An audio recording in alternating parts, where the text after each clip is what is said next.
Dual-blade Jones. Jones, holding two knives, did not take action immediately, but said in a nostalgic tone, "It has been about 10 years. Since I became the leader, I have rarely taken action myself. I am called Jones with two knives, and people in the underworld have probably forgotten my name. Young man, you are better than Jack, the first swordsman under my command, and your sword skills are also very strange. But, that's it. Because, you can only block one of my two knives." Janus was very panicked at this time. He knew that his opponent was right. His half-baked swordsmanship was specifically aimed at a knife or a sword, and there was only one move. But the opponent held a knife in his left and right hands, which made it difficult to block. If he knew the complete version of Tai Chi swordsmanship, not the abridged version that the old man in the park played, combined with the elegant and flexible footwork, he would not be afraid of the opponent. But the problem is that even Marin, who taught him swordsmanship, was only half-baked. So, whether it is him or Marin, they can only use one move, drawing circles. I don't understand the others. But at this time, he can't retreat. Because once he retreats, the first and second phalanxes will collapse. Moreover, there is no one more powerful than him in the two phalanxes. The leader of the second phalanx, Duke, is a young master and can't fight at all. So, if he retreats, the two phalanxes will easily collapse. Therefore, he can't retreat and must delay time. So, Janus forced a smile and said, "Today, England, under the rule of His Majesty Edward, the people live and work in peace and contentment, and Scotland is about to be unified in the north. In such a good situation, why do you want to rebel? Otherwise, I will talk to His Majesty for you, forgive your sins, and let His Majesty send you to guard the border in Scotland. You know, the people in Scotland don't obey the rule of England very much, and they need to send people to guard. If you make merit, you can be made a noble." In fact, Janus was not sure to convince Edward at all. He threw out this argument just to confuse the other party and delay time. But Jones didn't buy it. He sneered and said, "You probably don't know our origins, right? Otherwise, you wouldn't say that." Janus was stunned.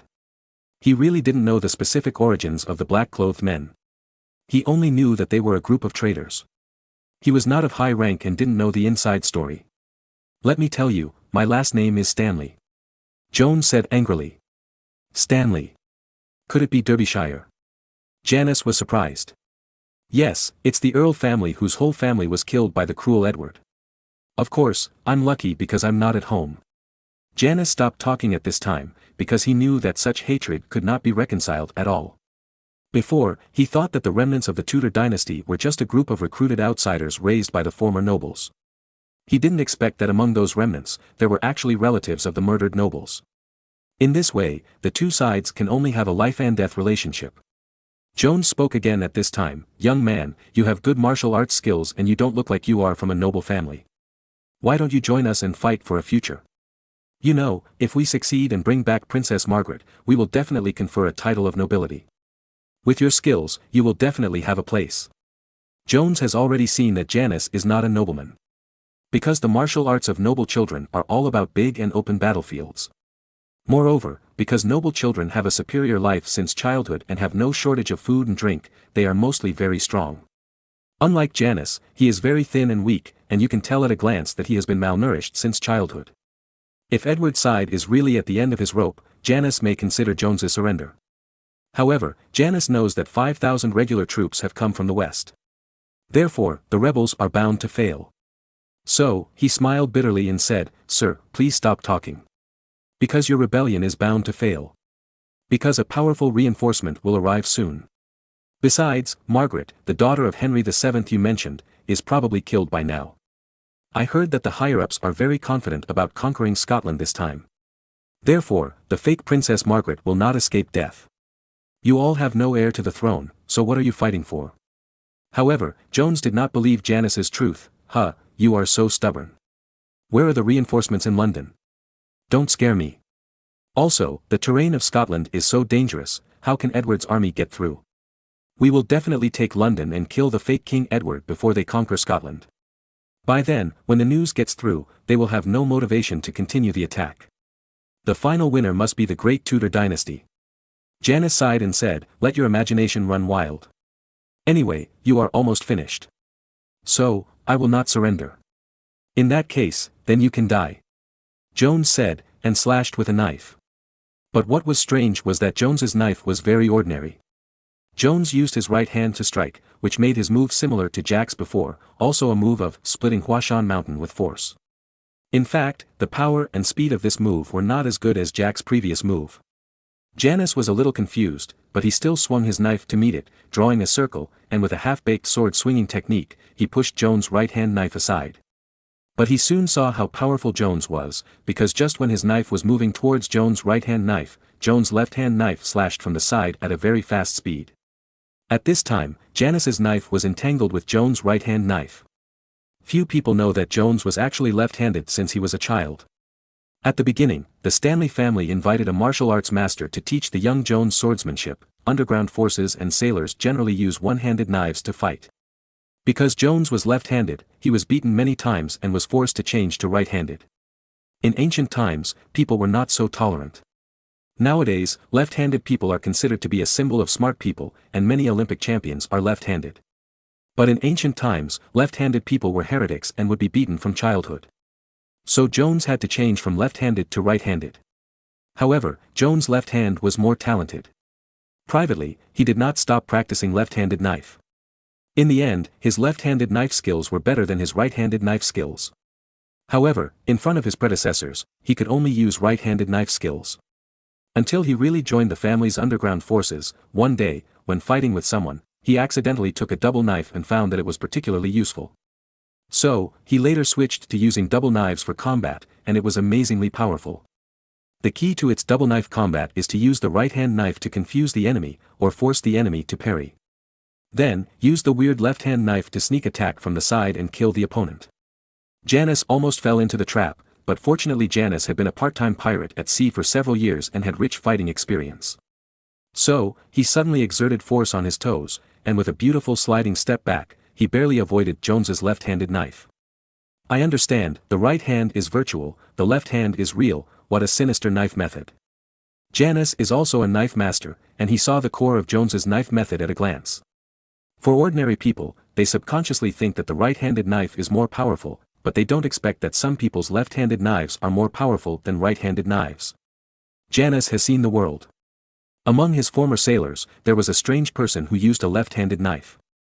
Therefore, he understands that the left-handed knife is more difficult to defend than the right-handed knife.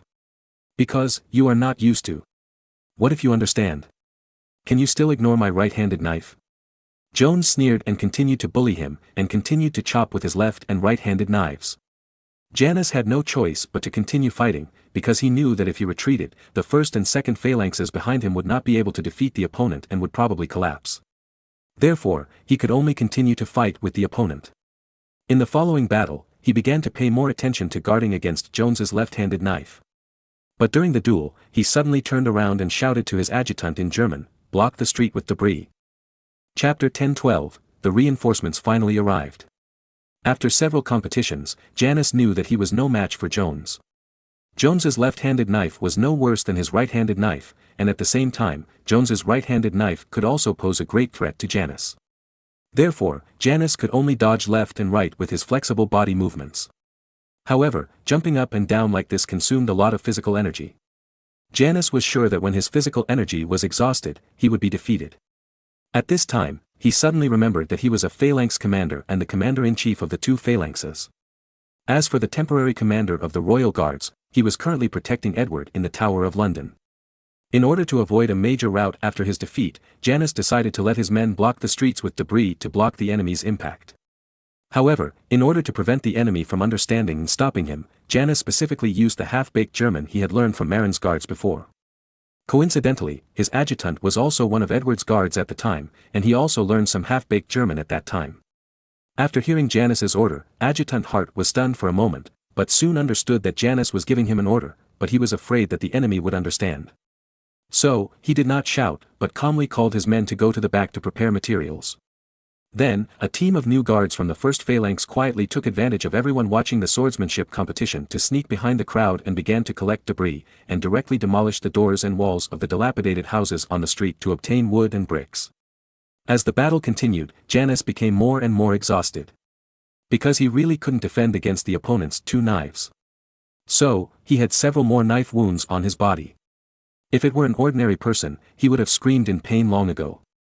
But Janus had fought with others at sea and had been injured many times. Therefore, he just endured it and continued to deal with Jones. Until Hart brought a team of men, carrying, holding, and hugging a lot of bricks and wood, to the street corner, threw these materials on the ground, and began to block the street. All of a sudden, they built a half-person high defense line under the pretext. Moreover, there were people coming with materials behind them. Are you delaying time again? Jones was full of anger, he felt that he was being fooled. Of course, it was true. Janus nodded indifferently, yes, I am delaying time. I told you, we have reinforcements. I will kill you. Jones finally got furious, and his hands moved faster.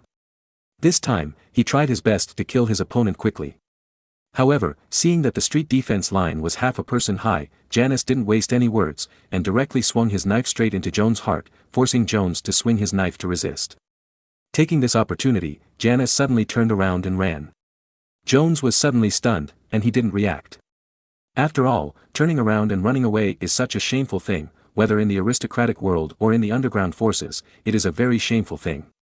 But Janus didn't care, because he knew that if he continued to fight, he would die. So, he took the opportunity to quickly run back to his camp. When he came to the half-person high wall, Janus, relying on his light body, suddenly flew into the air, and with a beautiful somersault, he crossed the half-person high temporary wall. Hiss! Quick, bandage my wound. Also, continue to build the wall. If someone wants to climb the wall, hit them back with a long stick. With this temporary wall, the nature of the battle between the two sides changed.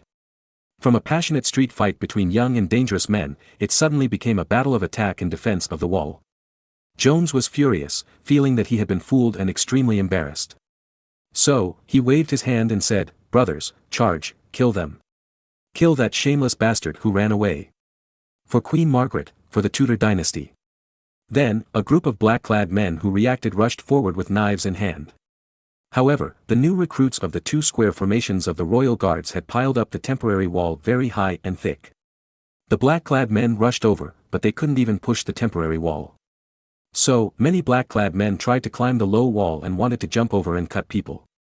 However, what was waiting for them was not the knives commonly used by underground forces in private fights, but the big sticks and even door panels searched from the houses. Many black-clad men were swept by the big sticks, or hit on the head by the door panels, and were directly suffocated and lost their fighting power. Then, the black-clad men found that the big sticks and door panels behind the opposite wall were so difficult to resist. Their blades were simply unable to withstand such a powerful attack. Behind the wall, Janus, who had bandaged his wound, was also blaming himself, "Damn, why didn't you think of this trick earlier? I was so stupid to fight the enemy and almost lost my life." He also thought of the battles of attacking and defending the city, and thought of building a temporary wall. Because he thought that the defenders, even the civilians with poor combat effectiveness, could rely on the wall to resist the attack of the regular army. At present, the new recruits of the first and second phalanxes of the royal guards were obviously no match for their opponents. So, it would be great to have a wall.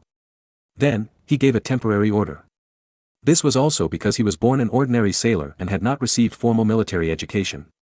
If a person with high military literacy was guarding the Great Tower Street, he would definitely build fortifications and temporary walls as soon as possible, instead of thinking of it halfway. Of course, if Janus had that talent, he would have been promoted to a senior commander in the regular army by Edward. After all, Edward was in great need of a strong commander. The appearance of this temporary wall allowed the new recruits of the royal guards, who had very poor combat effectiveness, to withstand the attack of the men in black. After charging many times in a row, the swordsmen of the men in black were beaten back by the terrible sticks and door panels on the temporary wall. The knives in the hands of the men in black were completely unable to withstand the powerful attacks of the sticks and wooden doors.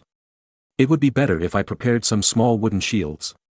Jones began to regret it at this time. For purely blunt attacks such as sticks and wooden doors, knives cannot block them, but wooden shields can completely block them. However, it was too late for him to regret. At this time, they could also go to the houses to dismantle the doors and use them as shields. However, this would not work. Because people holding large wooden doors cannot climb up the wall. Only small wooden shields can be easily brought along to climb the wall. Finally, Jones thought about it and ordered the two leaders of the black-clad men, Terry, Allen, you two take your respective teams, go around the enemy's side through the alleys, and attack Data Street. The most important thing is to attack behind their walls and kill those bastards with big wooden sticks and door panels.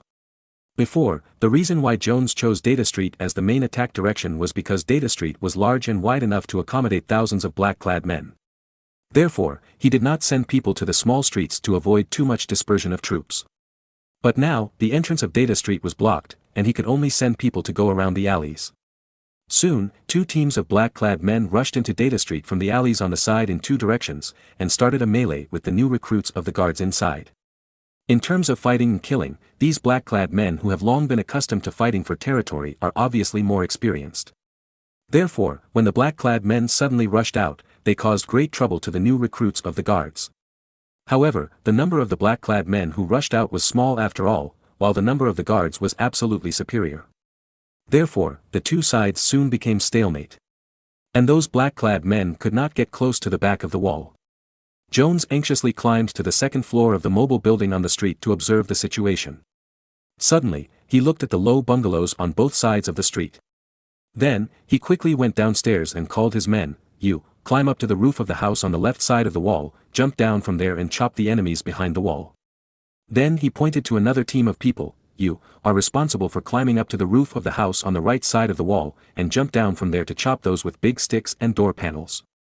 As the order was issued, hundreds of black-clad men climbed onto the roofs of the low houses on both sides of the street, and jumped down like dumplings, chopping at the new guards who were guarding the temporary wall.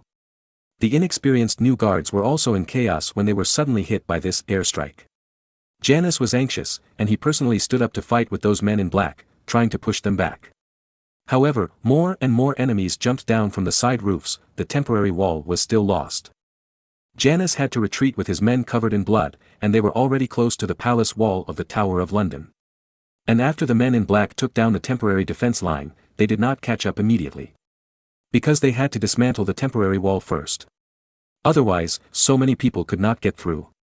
After dismantling the wall, Jones led thousands of men in black and forced Janus and others who were hiding under the wall of the Tower of London. At this time, because of fear of spies, the 500 authentic guards of the Tower of London also refused to open the city gate to let Janus and others in. Moreover, the inside of the city gate was also blocked, and it was difficult to open the door. Just as Janus and the others were desperately watching the men in black approaching step by step with bloody knives, suddenly, shouts of killing came from the northwest of Data Street. The 5,000 reinforcements from the camp outside the west gate finally arrived in time. Chapter 10:13, Unconventional Sword and Shield Soldiers. Reinforcements are coming. Janus shouted excitedly. Because he knew that with reinforcements coming, he wouldn't have to die. It's not that he didn't want to surrender, but in Europe, surrender also has its own rules. If it's a national war, it's nothing for officers to surrender to the enemy country. Because the other side is also a great noble. It's an unspoken rule for nobles to surrender and spend money to redeem themselves. However, there is one situation where you can't surrender, that is, facing a traitor. Because once you surrender to a traitor, it's equivalent to joining the ranks of rebels. In this case, your own monarch will not forgive easily. Because the dispute between countries is a dispute, fighting today and making peace tomorrow. But the relationship between the king and the rebel is a life and death relationship, and surrender to each other is not allowed. Therefore, Janus refused to surrender to Jones even if his life was hanging by a thread.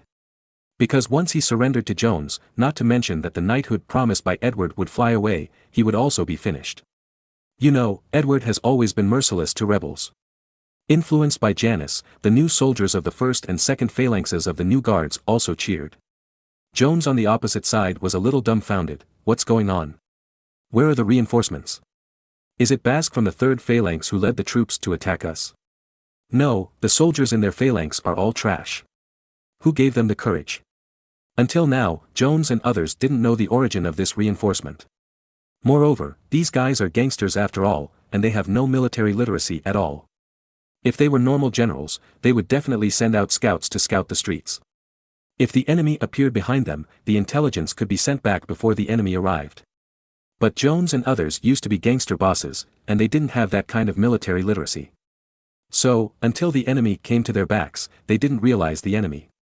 The most ridiculous thing is that until now, Jones didn't know that the enemy behind him was a regular army.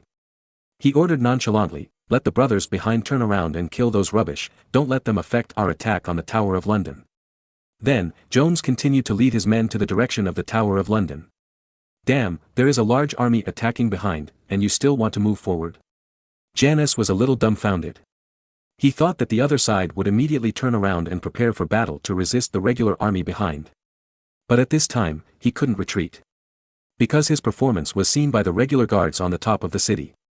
So, he gritted his teeth and said, "Brothers, the enemy has no way out. They are now struggling to death. Follow me and block their last attack. As long as we successfully block them, His Majesty the King will reward us. The credit that is about to be obtained, don't throw it away." After hearing Janus' encouragement, coupled with the deafening shouts of killing from the other end of the street, the guards' recruits who have always been very timid actually burst out with great courage and fought with the black-clad men who rushed over. Of course, the Tower of London was behind them, and they had nowhere to retreat.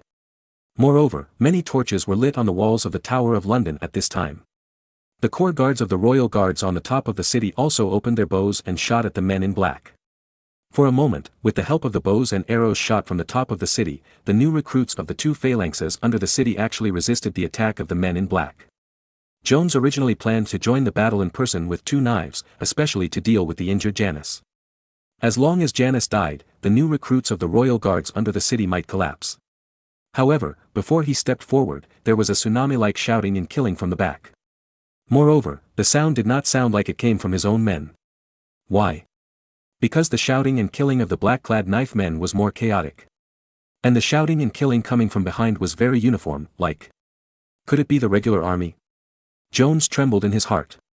It shouldn't be, didn't the regular army go north? Although Jones had no military command ability, he still knew that the regular army of England was dead. In order to monitor the regular army, he sent more than 100 people to follow along the way, closely monitoring the regular army of England. If the regular army turned back, someone would definitely come back to report. It is impossible that there would be no news. Because of this, he did not believe what Janus said about reinforcements. Because Edward's regular army was being monitored by him. However, the shouts and killings behind were getting louder and louder, and they were uniform. Jones thought about it, and still led people to squeeze through the crowd and come to the mobile high-rise near the end of the street to observe the battle situation. However, this observation scared Jones a lot. Because the people fighting with the group of black-clad people were not the guards wearing white rose costumes, symbolizing the white rose of the York dynasty, but the regular army uniforms of the West Camp in the city wearing white-bottomed Red Cross vests. Marin's army wore white-bottomed Black Cross vests, but if they served England, during their stay in England, the soldiers of the 5th Legion changed to wearing white-bottomed Red Cross vests similar to the St. George's Cross flag, symbolizing England. This is impossible. Didn't the group of people wearing Red Cross and white vests go to Scotland? Where did they come from? William, didn't you receive any news? Jones shouted at William, the leader of the black men who was responsible for monitoring the main army of England. What news? The day before yesterday, we received news that Edward's army was attacking the Scottish border. There was nothing unusual. William, the intelligence chief of the black men, was also confused. That's right, there are more than 100 intelligence personnel, it's impossible that they were all concealed. Then, is this army in front of us a disguise to scare people? Is it actually a fake regular army? Jones said to himself. But soon, he didn't dare to think so. Because he saw with his own eyes that this army wearing white vests with red crosses beat his black swordsmen to retreat step by step. The soldiers of the 5th Legion who rushed to the front were a group of sword and shield soldiers. They held a single sword in one hand and a wooden round shield covered with iron in the other, and bravely rushed towards the black swordsmen holding blades. Unlike ordinary sword and shield soldiers, this group of sword and shield soldiers did not hold the sword in the right hand and the shield in the left hand. The fighting method is not to block the enemy's attack with the left-hand shield and attack the enemy with the right-hand sword. Their fighting method is to hold the shield in the right hand and the sword in the left hand. Moreover, they hold the shield in the right hand not to block the enemy's attack, but to hit people with the wooden shield. Yes, this group of sword and shield soldiers hold the shield in the right hand, just to hold the wooden shield in the right hand and use the shield surface wrapped in iron to hit the black-clothed swordsman. Bang dash, bang dash. A dull collision sound came, and the black-clothed swordsmen were directly hit and stunned. What kind of fighting method is this? The group of sword and shield soldiers sent by the 5th Legion to fight as the vanguard have relatively strong arm strength. They hold heavier round wooden shields and smash hard at the confused black-clothed swordsmen. Those black-clothed swordsmen were at a loss and had to hastily swing their swords to resist. However, the surface of these round wooden shields was nailed with iron sheets, and they were not afraid of the blades at all. Under the powerful kinetic energy, many black-clothed swordsmen's blades were directly knocked away. Even if the blade was not knocked away, it was smashed to the side, making the black-clothed man unsteady. At this time, the seemingly weaker left hand of these sword and shield soldiers stretched out a single-handed straight knife. Unlike the scimitars held in the right hand of ordinary sword and shield soldiers, those scimitars are mainly used to cut people. The left-handed knives used by these special sword and shield soldiers are all straight knives with sharp blades. Why use this kind of straight knife?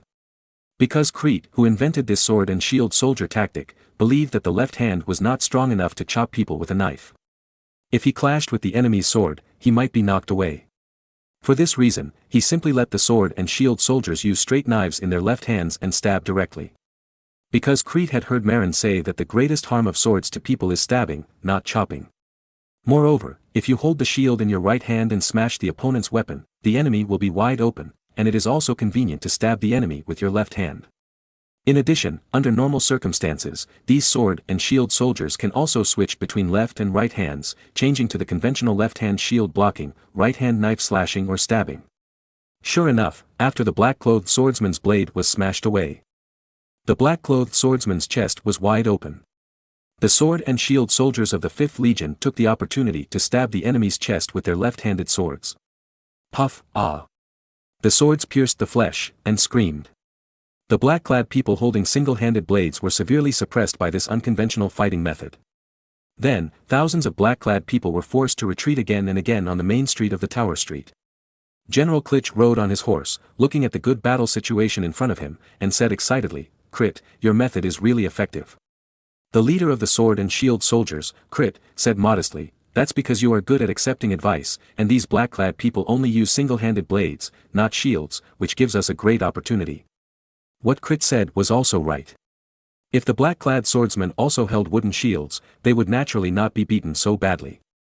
However, these black-clad swordsmen who are used to gang fights are more accustomed to the single-handed blades commonly used in underground forces fights, and are not used to holding shields. Therefore, this time they were beaten back by this unconventional tactic and had no resistance. In addition, the sword and shield soldiers of the 5th Legion were well trained, and they cooperated skillfully with each other and knew how to work as a team. Therefore, under the attack of hundreds of unconventional sword and shield soldiers, thousands of men in black were beaten back by hundreds of people. Chapter 10:14, Defeat. However, the nightmare of the black-clad people had just begun. Seeing the black-clad people retreating and huddling together, the sword and shield soldiers also found it difficult to move forward. Because the streets were now crowded with black-clad people. Even if the black-clad people wanted to retreat, they could not.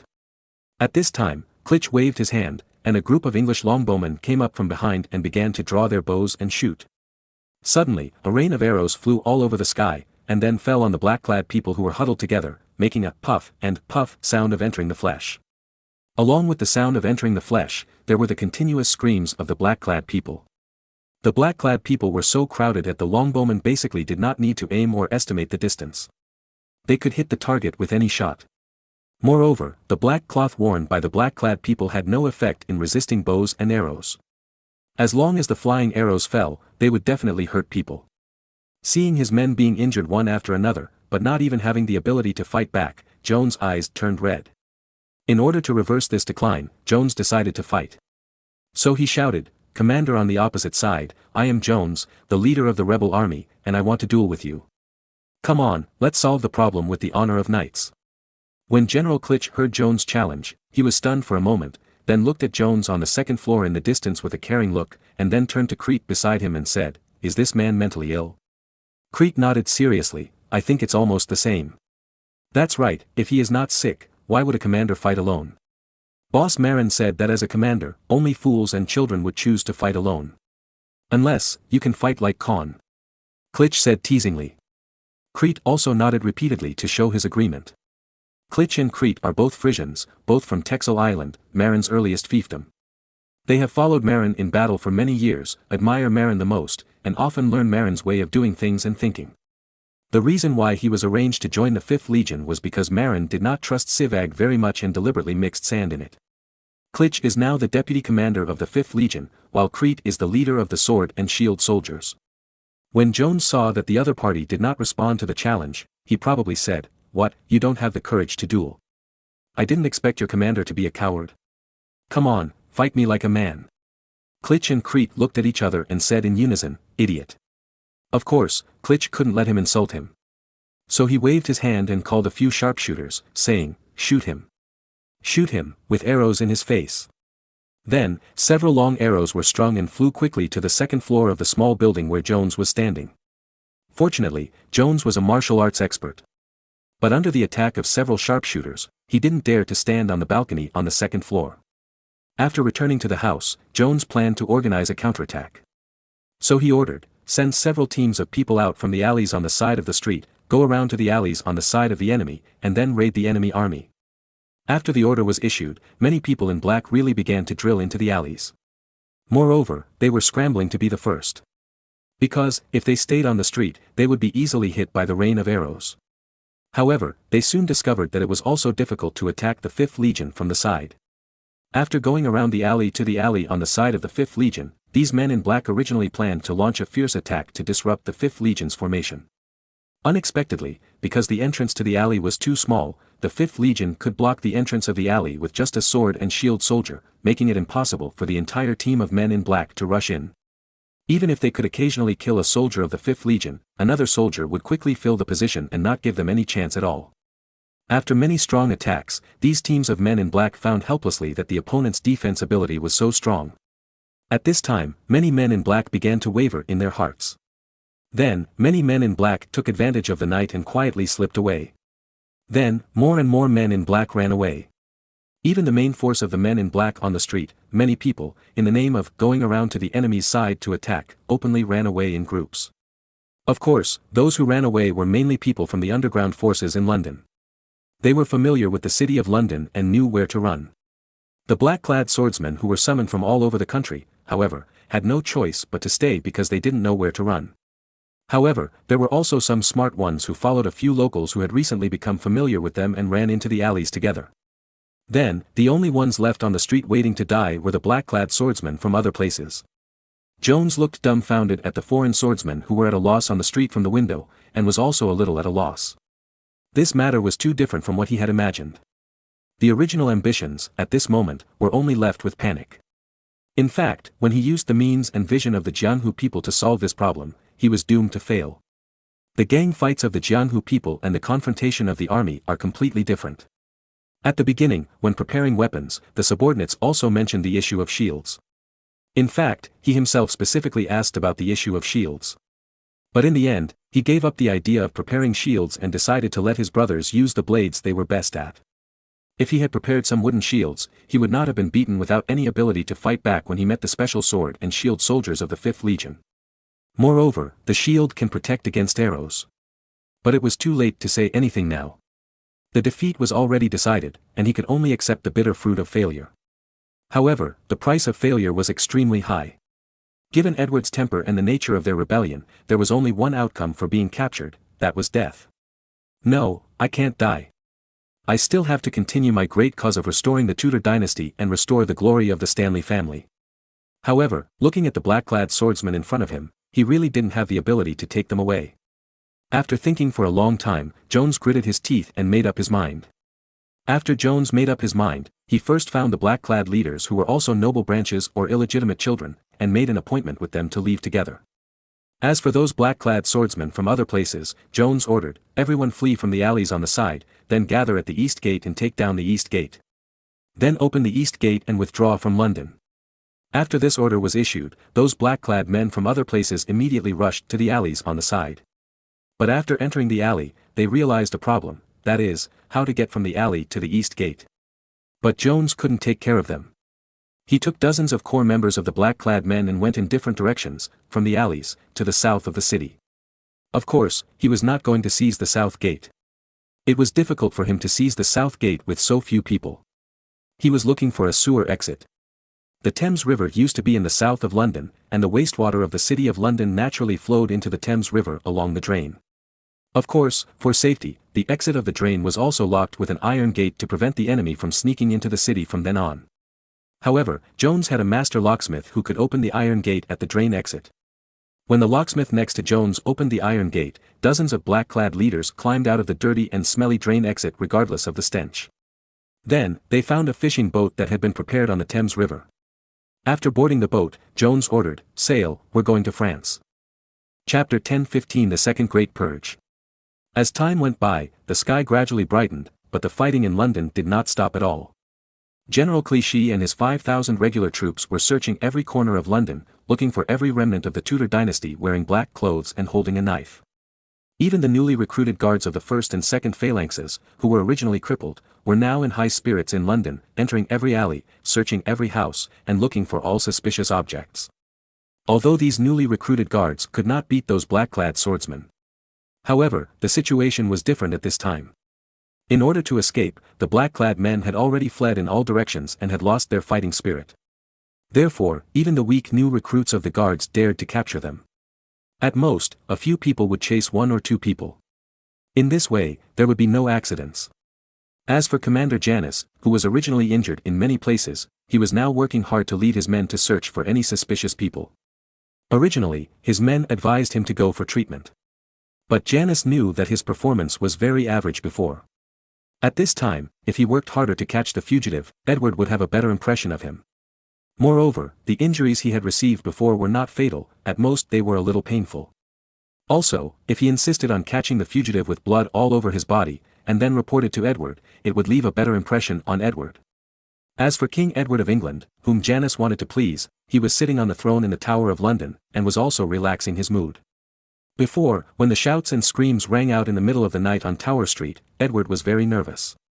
Even Edward once wanted to take his wife and daughter out of the South Gate and take a boat to escape on the Thames. In this regard, Edward and Jones had similar backup plans. However, Jones and others fled to France. And if Edward planned to escape, he didn't have to run so far, he just had to run to the camp in the west of the city to take refuge. Or, he could go to Newcastle. After all, his army had not disappeared. As long as there were troops, it would be relatively easy to fight back to London. After calming down, Edward's eyes shone with a fascinating light. He called the herald and ordered, "Pass on my order. All able-bodied men in the city of London must be examined. Any outsider who has no one to prove his identity will be detained first. If it can be ascertained later that their identity and motive are not for treason, they can be released. Those who cannot be ascertained will be put to death. Yes. Also, all local able-bodied men in the city of London will have their bodies checked for knife wounds. If there are knife wounds, they will be detained and interrogated to find out the reasons and see if they are the gangsters who participated in the treason." Yes. After a pause, Edward said, "I remember Marin said that people who often use knives have calluses on their knuckles, which is a symbol of frequent use of weapons." "Well, that's not right. Those blacksmiths and others also have calluses on their knuckles. Let's put it this way, all the strong men with calluses on their knuckles will be arrested first and the reasons will be found out. Those who can't explain their origins will be killed." Understood. As these orders were issued, the city of London was once again in a bloody storm. Unlike the first purge, this time all normal middle-aged men had to be examined. All suspicious people with injuries or calluses on their knuckles were included in the investigation. Even several foreign embassies were searched. Then, none of the foreign swordsmen who were running around foolishly escaped and were easily captured. These people were unfamiliar with London. After the defeat, they ran around in London like headless flies, and were easily surrounded by the soldiers of the 5th Legion or the new recruits of the Guards. At this time, even the gangsters of the 3rd Phalanx, who were originally very cowardly, came out to help capture them. The defeated soldiers of the 4th and 5th Legions also regrouped to participate in the capture. Although after this battle, the new recruits of the Guards of the 3rd, 4th and 5th Phalanxes who performed poorly will definitely be dismissed, but before the dismissal, if they can get some credit, King Edward will not treat them unfairly. Edward has promised that if they perform well, these people can get certain rewards. Those who perform well can even serve as patrolmen in local areas. Patrolmen may be nothing in London. But in local areas, patrolmen are tough guys who can bully people on the streets, and they are more powerful than the urban management officers in later generations. This position is actually a combination of the police and urban management officers in later generations, and it is quite powerful in local areas. Therefore, for such a position, those gangsters are also fighting hard. The cowardly look in the previous war was gone, and they fought hard to catch people. Edward suddenly regretted it a little. If he had known it earlier, he would have made this promise to them in advance. In this way, those gangster recruits might perform better. But after thinking about it, this is unrealistic. Because Edward's promise in advance is equivalent to telling the new recruits of the guards that they are just a cover. If the news is known by the intelligence officers of the remnants of the Tudor dynasty, the enemy may retreat. Janus's desperate efforts finally paid off, considering that he fought bravely in the battle to stop the enemy from attacking the Tower of London Palace, and then actively and desperately arrested the fugitives. He finally got the knighthood he wanted, and the fiefdom of a manor. Although it was only 600 acres of land, it was not comparable to the 1,500 acres of land that the French knights had, nor could it catch up with the thousands of acres of land that the German knights had. However, this allowed Janus' family to enter the ranks of the nobility from a civilian family without a surname.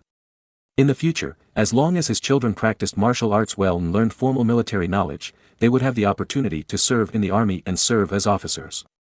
His family had the foundation for its rise. Edward's order of indiscriminate arrests made everyone in London feel insecure. Originally, more than 3,000 men in black escaped, but more than 2,000 strong men were captured and brought back.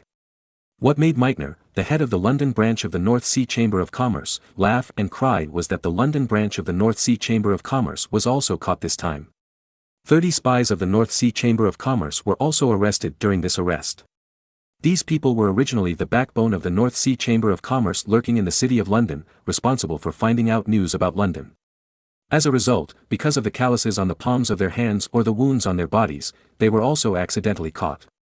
Meitner had no choice but to ask Edward in person and explain their identities. Huh? Are they from your country? According to the household registration information, they are all English. Edward was a little confused. At the same time, he was also a little alert. Why did Marin plant so many spies in London? What did he want to do? Fortunately, Meitner was well prepared. He took out a list and presented it to Edward, and explained, "Your Majesty, since the fall of the Tudor dynasty, we have also been helping to find out the news of the remnants of the Tudor dynasty. Therefore, we hired these local English people as temporary workers to help us find out the news. After all, it is more convenient for local people to find out the news than us foreigners. You see, this is the list of the remnants of the Tudor dynasty that we have found out." Temporary worker. If Marin were here, he would probably laugh out loud. Because the word temporary worker is a special name for scapegoat. In fact, the North Sea Chamber of Commerce has hundreds of spies in London. However, these 30 people were not well hidden and were caught by chance. There were more than 60 people who were not discovered because they were well hidden. There were even several spies from the North Sea Chamber of Commerce lurking in the palace of the Tower of London. It was not easy for the North Sea Chamber of Commerce to train a few spies, and Meitner was reluctant to part with those spies. He planned to take back the more than 30 people and then arrange other jobs for them. They could not stay in London because they were all recognized. So, they should be sent to other places in England next. It was just right to exchange a group of spies from other places in England to London. However, this time, Edward discovered more than 30 spies, which was not worth it. Because Edward would definitely be on guard against Marin. As for the other 6,000 people who were captured, Edward was not polite. Whether you are innocent or not, you will be whipped first. Even if you are innocent, you will be severely punished. And the cruel officials also tried to find useful clues from these people as their capital for promotion. Not to mention, some people confessed because they could not stand the torture. But there were also many people who were tortured and forced to admit that there was a problem. Then, those who confessed were sent to the execution ground. During Edward's reign, the Second Bloody Purge in England began. Chapter 10:16 Chinese Style, Persuasion, and Fiefdom Exchange. This time, the purge was very powerful. Before, only more than 3,000 black-clad men had escaped. But in the end, among the 6,000 strong men who were captured, more than 4,000 were sentenced to death. In other words, in addition to the more than 3,000 black-clad swordsmen who escaped, there were hundreds of extra people who were also sentenced to death. Among them, a small half of them were indeed people of unknown origin. For example, there were dozens of French spies. However, it was impossible for the French to admit that they had arranged spies in London. Because Britain and France were enemies. Even if they went to plead, Edward would not forgive those French spies. So, they simply pretended not to know. In addition, some Spanish spies, Danish spies and Austrian Dutch spies were also caught. These countries also did not say a word, because they could afford to lose these spies.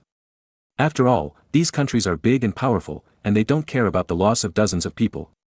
Instead, the spies of the Holy See were taken away by several bishops in London, and Edward had to give them face. As for the fact that Marin's people could be taken away, in addition to Marin being Edward's most important partner, Marin is now the Earl of England, and can be regarded as one of his own. And it is reasonable for an Earl of England to arrange his own people to inquire about information in the City of London. Of course, if Edward knew that Marin's spies in the City of London were not more than 30, but more than 100, he would probably turn against him. Of course, even if he turned against him, Edward would not choose now. Because the 5,000 regular soldiers of the 5th Legion stationed in London are all considered Marin's troops. If he turned against him at this time, he might be unlucky first. But through this incident, Edward finally made up his mind to build a powerful army that was truly under his control. To this end, he did not hesitate to promote a group of masters like Janus from the civilians to join the new army. Then, the 5th Legion was transferred from London. This is all later. In order to completely eradicate the remnants of the Tudor dynasty, Edward ordered the hunting down of those underworld members throughout England. Anyone who acts secretly and wanders in the dark world is included in the list of people to be hunted. For a time, the level of public security in England has improved by several levels, almost reaching the point of no one picking up lost items on the road. Because no one dared to jump out and commit crimes at this time. As long as they were caught, they would easily be killed as remnants of the Tudor dynasty. Edward's move indirectly benefited the common people of England and won a certain reputation. But because the scope of the crackdown was expanded, many people were unjustly killed. For example, more than 200 innocent men were unjustly killed in the London Purge. And the reason they were killed was simply because they were tortured into confessing, and then they were killed in a muddle. But at this time, what Edward was really worried about was not the problem of these remnants of the Tudor dynasty, but how to take over the throne of Scotland. The news from Scotland was sent back after the rebellion in London. When he heard that Margaret Tudor had escaped, Edward was very annoyed. But anyway, after John Stuart's death, and with Alexander Stuart also under control, the biggest problem now is how to reasonably obtain the Scottish throne. Edward has two options before him. One is to take out the agreement on mutual succession of the throne signed with James IV, and become the King of Scotland according to the agreement. But because James IV was assassinated, England cannot wash away the suspicion of murder. Therefore, using this to obtain the Scottish throne may not convince the public. In the future, Scotland may continue to resist. As for the second option, it is to use James Hamilton, the Earl of Allen in Scotland, who is still imprisoned in London. He is the nobleman whose bloodline is closest to the Scottish royal family except Alexander Stuart, who has become a priest. If James Hamilton, the Earl of Allen, can take over the Scottish throne and give it to himself, it seems better, at least, it can wash away the suspicion of murdering James IV. However, James Hamilton is still his prisoner of war. Doing so is like robbing. Undecided, Edward wrote a letter to Marin and sent someone to the North Sea Kingdom by speedboat, intending to let the scheming Marin help him make a choice. When Marin received Edward's letter, he was stunned. What are you doing? Isn't it planned long ago? But after reading the letter, Marin had to admit that Edward's concerns were reasonable. After all, you just signed an agreement to inherit the throne, and the other party was killed. If others don't doubt you or question you, there will be ghosts. However, there are also big problems in letting James Hamilton, Earl of Allen, become the King of Scotland first, and then give up the throne to Edward. If James Hamilton, Earl of Allen, becomes the King of Scotland first and then gives up the throne, then the existence of James Hamilton will become a thorn in Edward's heart. As a man who has been the King of Scotland, even if he only served for one day, he is a threat to Edward. If someone takes advantage of the fact that James Hamilton was the King of Scotland, Edward will suffer. How to solve this problem? Killing James Hamilton afterwards will still be suspected. This is no different from being suspected of killing James IV. It is better to use the first method. However, if James Hamilton is not killed, his existence is a threat to Edward. Thinking of the fact that after the demise of the Ming dynasty, many people used the name of Prince Chu San to revolt, which made Kong Motsi very anxious. James Hamilton must not be allowed to become the King of Scotland, not even for a day. However, if James Hamilton is not passed, how can Edward reasonably become the King of Scotland? Perhaps, James Hamilton, the favourite to inherit the throne of Scotland, can come forward and take the lead in supporting Edward to become the King of Scotland? Suddenly, a word appeared in Marin's mind: persuasion. As a time traveler from the later China, Marin is not unfamiliar with the word persuasion. The so-called persuasion to ascend the throne was actually a trick deliberately created by those corrupt officials who were plotting to usurp the throne in order to become emperor. For example, when Cao Pai proclaimed himself emperor, he forced Emperor Xian of Han to issue an edict himself, announcing his abdication in favor of a wise man. Then, the edict was issued, but Chow Pai, as the person involved, pretended to be humble at this time, indicating that he had no intention of seizing the throne. Then, it was the turn of those flattering ministers to take action. At this time, the ministers would present the persuasion to ascend the throne and strongly suggest that a shameless bastard who was plotting to usurp the throne must become the emperor. Otherwise, even God will not be able to watch. Then, the pretentious usurper will have to pretend to be complete. He will repeatedly decline and be humble, showing that he is really not a bad guy who is plotting to usurp the throne. Then the ministers will continue to submit the persuasion table. If you don't do it, no one can do it. This will be repeated at least 3 times, so that the usurper will pretend to be pretentious enough, and then he will take over the throne with a reluctant look on his face. This kind of shameless thing is not uncommon in China. But in Europe, no one has ever done this. Coincidentally, a group of Scottish nobles imprisoned in London, including James Hamilton, Earl of Allen, also agreed to support Edward as the King of Scotland. Therefore, Marin decided to recommend Edward to use Chow Pai's trick: let James Hamilton, Earl of Allen, take the lead, unite all the living Scottish nobles, those who opposed must be killed, and persuade the wise and powerful Edward the Great to take over the throne of Scotland. Moreover, according to the script, Edward will also righteously refuse 3 times. Finally, he reluctantly took over the throne of Scotland. With James Hamilton, Earl of Allen, the hot candidate to inherit the throne of Scotland, taking the lead, and all the living Scottish nobles participated. This thing looks perfect. And Edward's repeated refusal to pretend to be can also fool the ancient Europeans who always like to be straightforward. Does this guy really not want to be the King of Scotland? Otherwise, why would he refuse 3 times in a row? As for how to arrange James Hamilton, Earl of Allen, Marin suggested exchange of fiefdom, and replace his fiefdom from the Isle of Arran in Scotland to near London. This guy has Scottish royal blood, so he can naturally stir up trouble in Scotland. But if he is brought to England, he will lose the basis for stirring up trouble. After all, the English will definitely not follow a foreign descendant of the Scottish royal family to make trouble. As long as his fiefdom is moved near London, not only will he be unable to make trouble, but it will also be convenient for Edward to monitor him nearby. Moreover, changing his fiefdom from cold and barren Scotland to warm and fertile land near London in southern England, logically speaking, there is nothing wrong with it. Changing your family's land from dry land on the Luss Plateau to paddy fields in the south of the Yangtze River, how can you be dissatisfied? Marin wrote these 2 ideas in a letter and asked Edward's secret envoy to take a speedboat back to London. A few votes are short of 200 votes. It's the end of the month, and I'm going to keep asking for monthly tickets. Gentlemen, please support. It's me who's begging you gentlemen to give me some votes. Chapter 10:17 Shameless Performance. After receiving Marin's secret letter, Edward was overjoyed. Marin is indeed a scheming man. If Marin heard this, he would definitely roll his eyes. Can you describe it in another word? Resourceful sounds so nice. But in fact, in Edward's eyes, Marin is a scheming man, not resourceful. The fundamental reason is that Edward does not believe in Marin. At the beginning, Edward had no choice but to use Marin's troops to seize the throne of England. Because no one else could help him do this. However, this does not mean that Edward believes in Marin, even if his life was saved by Marin. In Edward's view, Marin's goal is nothing more than fiefdom. Of course, there is also the possibility of letting his son marry his daughter Princess Margaret to obtain the throne of England. In short, Marin is an outsider with interests. Therefore, Marin is not resourceful, but scheming. However, Edward has to admit that Marin's ability to scheme is really strong, and he can always think of good ways that he can't think of. Edward really likes this persuasion model, which Marin said he learned from China. Because, to a large extent, it satisfies Edward's unreasonable needs of wanting to seize the throne of Scotland and gain a good reputation. Although it is said that the persuasion model can definitely be seen by real smart people. But what does it matter? To put it bluntly, the persuasion model is just to fool the people and collect the people's hearts, so as to prevent the people from rebelling in the future. As for whether the nobles can see it or not, it doesn't matter, as long as the Scottish people are fooled. The most important thing is that Edward doesn't need to fool the Scottish people forever. As long as he fools them for 10 or 8 years, when the situation in Scotland is completely stabilized, even if the people react, it will be too late.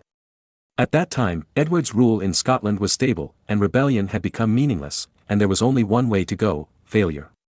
Afterwards, Edward went to the captured Scottish nobles to talk to each other, and asked them to actively support him to become the King of Scotland. In return, Edward will guarantee their safety and wealth. Since their lives were in Edward's hands, what could these Scottish nobles say? So, several of them held their noses and agreed to play a persuasion drama with Edward. Then, in London, in front of envoys from many countries, several captured Scottish nobles shamelessly performed a farce of persuading Edward to become the King of Scotland. The envoys of several major European countries who were watching were so shocked that they almost dropped their jaws. Damn, how can you play like this to seize the Scottish throne? Edward is a veteran in the metropolitan city of London. What a joke. In the incredible eyes of the envoys, several Scottish earls, who wanted to survive and keep their wealth and glory, risked their lives and started to act. Your Majesty Edward, the throne of Scotland is now vacant. The most legitimate king has been murdered by that bastard John Stuart, and that bastard has also received the fate he deserves. Scotland is now leaderless and in chaos. Only a great king like you who has morality, talent, ideals, ambitions, and the key is to be powerful and have the 5 things, is worthy of being the King of Scotland. The highly respected Earl of Mar, Alexander Erskine, spoke first. He used Latin, the common language of European nobles. Yes, yes, we don't accept anyone but you. Only you are the most suitable King of Scotland. Earl of Ross, John Leslie, was not far behind. Looking at the whole world, there is no one more suitable to be the King of Scotland than you. And the always low-key Earl of Buchan, John, also echoed exaggeratedly. It should be pointed out that John, Earl of Buchan, whose full name is John Stuart, is considered a member of the Stuart family. However, they are a branch. Because the first Earl of Buchan was a descendant of the 4th son of Robert II, the first king of the Scottish Stuart dynasty. And after Robert II, there was Robert III, followed by James I, and then James II, III, and IV. Although his surname is Stuart, from the order of succession to the throne, his order is far lower than James II's grandson, Earl of Allen, James Hamilton. Because, in Europe, daughters also have the right of inheritance. Even if the princess cannot become the queen directly, the princess's son, the order of succession, is far higher than the members of the branch of the family. Edward saw that several Scottish earls spoke sincerely and heartfeltly, and if he hadn't known it was fake, he would have been moved. Seeing several opponents acting, he couldn't fall behind. So, he said sadly, God is jealous of talents. When I sent His Majesty James IV back to his country, we had a long talk all night. James IV is a good king with ideals and ambitions. Before he left, he told me that Scotland and England should be friendly for generations. We even agreed that if His Majesty James IV gave birth to a son and I gave birth to a daughter, we could become in-laws. I didn't expect. As he spoke, Edward's acting skills exploded, and his eyes were full of tears. Wow, Your Majesty James, you died so unjustly. I didn't expect that someone as wise as you would die at the hands of a couple who killed their husbands and killed their wives. Edward actually cried, which surprised everyone present, so sincere and heartfelt, it didn't seem like a disguise. However, several Scottish earls sneered in their hearts. Why? Because they had witnessed with their own eyes that Edward and James IV secretly signed a secret treaty to inherit each other's thrones. Although they didn't know why Edward didn't take out the treaty, it was obvious that these earls from Scotland all suspected that Edward was the one who did it. However, the assassination happened near Edinburgh, so they were a little unsure. Your Majesty, I mourn for you. At this time, several Scottish earls persuaded Edward, who was crying. There was no way, if they didn't cooperate, their lives might be in danger. Edward finally stopped crying, and then refused righteously. What virtue and ability does Edward have? The lines designed by Marin are too oriental, but very official, to be looked up to by you. Let's talk about the Scottish throne later. Obviously, Edward refused for the first time according to the script. No, Your Majesty Edward, the throne of Scotland belongs to you. We won't agree to anyone else. At this time, the French envoy Mbappé coughed and suggested, since Your Majesty Edward doesn't agree, how about you consider our King Louis XII? He is a wise and brave king. Shut up. Several Scottish earls who were acting said in unison, making Mbappé's tanned face even darker, it was too embarrassing. As expected, Edward refused for the second time according to the script. But after Edward refused for the second time, James Hamilton, Earl of Allen, who was an important figure, suddenly shouted excitedly, Your Majesty, I beg you. If you are unwilling to accept the throne of Scotland, would rather die in front of you. After saying this, he took out a dagger and put it on his neck. He was ready to commit suicide if Edward refused again. The other Scottish earls also said in grief and anger, without a wise king, Scotland has no future at all. If Your Majesty does not agree, we will all crash into the palace and die. Anyway, Scotland has no future. After saying this, several people rushed to the stone wall of the palace in an orderly manner. But coincidentally, there were several soldiers of the English royal guard standing by the wall, who stopped them in time. Edward said with horror on his face, "How can you do this, wise men? I promise you, don't commit suicide again, it will hurt me." After saying this, he deliberately put on a helpless expression. Then, several Scottish earls who had just been desperate for life were immediately resurrected, extremely excited, and shouted, "Long live," as if they had picked up 5 million. And on the side, the envoys from various countries who were invited to serve as background boards and witnesses were all stunned and their mouths could not close for a long time. Chapter 1018 arrives in Keelung again. In this way, with a shameless and wonderful performance, Edward successfully accepted the throne of Scotland, helplessly, in public. Then, Edward announced in public that after the main army returned, he would be escorted by the main army and Queen Anna to Edinburgh to be crowned as the King of Scotland. At the same time, Edward, encouraged by several Scottish earls, applied to the Vatican envoys in order to obtain the recognition of His Majesty the Pope. In fact, Marin had already promised privately that this matter would be on him, and he would be responsible for persuading the Pope to affirm Edward's identity as the King of Scotland. The premise is that Edward has to bleed a little.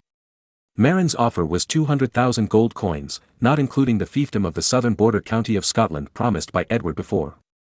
In other words, when Edward was crowned, Marin would also obtain the title of a Scottish earl, and the fiefdom was the Scottish borders in the south of Scotland, next to Marin's fiefdom in Northumberland, England. This border county is very large, with an area of 4,732 square kilometers.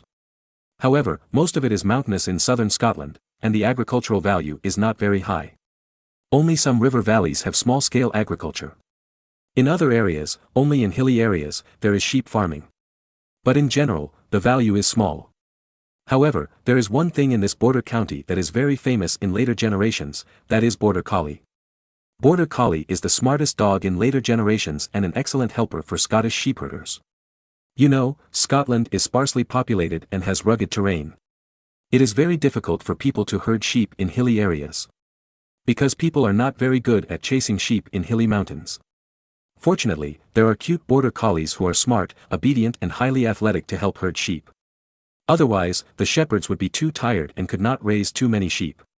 Speaking of which, in Marin's eyes, the best sheepdog for herding sheep is still Border Collie. As for German Shepherd, it is actually more suitable as a police dog and military power.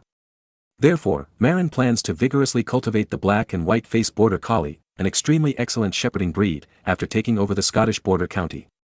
After all, Marin's colony is too large. Even if shepherding sheep, there are not enough people, and they can only rely on sheepdogs for help. The German Shepherd is too aggressive and can easily hurt passers-by. Border Collies are friendly, smart, obedient, and have strong working ability without hurting people. They are the best choice for sheepdogs. Of course, these are secondary and superficial. What Marin really wants is Edward to help him block the thunder and attract firepower himself. In the future, after his son Caesar marries Princess Margaret, he won't have to bother to launch a war of annihilation against Scotland. Because his father-in-law has already helped him settle it. In fact, it is not too troublesome to settle Scotland. The most troublesome thing is that this will anger France. There is no psychological pressure for England to annex Scotland because they are not afraid that France will attack Britain. The French Navy is attacked by English merchant ships pretending to be pirates every day, and it can't threaten England at all. But the North Sea Kingdom is different. The North Sea Kingdom is on the European continent, while France is a European power. If it is a one-on-one fight, although Marin dare not guarantee that he can defeat France, it is still no problem to withstand the attack of France. But the problem is that there are too many people in Germany who hold Marin back. If France attacks the North Sea Kingdom, perhaps many princes in Germany will help France to fight against him, which is what Marin is most worried about. Therefore, Edward's annexation of Scotland is equivalent to helping him pull away France's hatred. Later, when Caesar got England through marriage, France had no reason to vent his anger on him, because it was not him who did it. Just when Edward was acting in high spirits to seize the throne of Scotland, Marin was not idle. Because he also had to prepare for sending troops to Italy. The most basic preparation is to start transporting troops. From the North Sea Kingdom to the Apennine Peninsula in Italy, although it is close by land, it is easy to be noticed. The sea route is concealed, but it has to bypass half of Europe. When passing through the Strait of Gibraltar, it is even more necessary to take advantage of the night, otherwise it will be discovered by the Spaniards. Therefore, although the troops will not be sent until November, Marin began to transport troops by ship in early September. After transporting 15,000 troops to the seaside fishing village prepared by the Papal States, the ship returned just in time for the autumn harvest and grain transportation. As for Marin himself, he did not plan to follow the large army southward. Because he had to go to Edinburgh halfway, and when Edward ascended the throne as King of Scotland, he would accept the canonization and get the fiefdom of the Scottish border county. After all, legally speaking, Edward is now one of Marin's bosses, the other boss is Maximilian I. If the boss is crowned, the boss will be very embarrassed if he does not go to support the double flower red stick. As for the war in November, Marin can go directly to Italy by land. Anyway, if he does not take his troops to the south by land, it will not attract attention. After all, as an old friend of the Holy See, no one will doubt that he will go to Rome. Going to Italy by land, there is a hotel and post system that Marin had laid out before, and there are enough horses to transfer, so he can reach Rome in a few days without delay. And in early September, in the Far East, on Hepping Island in Keelung in the future, a fleet from the North Sea Kingdom was welcomed again. This fleet was naturally the one led by Amerigo to explore the Pacific Ocean route. Of course, Amerigo was only responsible for the Great Voyage, and the specific task of contacting the Han people in Geelong village on the island was still given to Kong Tai, who had been here last time. After Kong Tai presented the secret medicine to poison the French queen and make her infertile, in order not to leak the secret, Marin sent Kong Tai to the east again. And this time, in order to show his determination, Kong Tai brought his newlywed wife with him. As for his old parents, Kong Tai entrusted them to his brother. Because he knew that he could not go back to Europe, this time he brought his wife here, which was equivalent to taking root in Dongfan Island. When he came to Hepping Island, Shilyao Island, again, Kong Tai was surprised to find a tall stone courtyard. On the courtyard wall, several young men with matchlocks were patrolling. "Is Mr. Liu here?" Kong Tai asked loudly in standard Mandarin.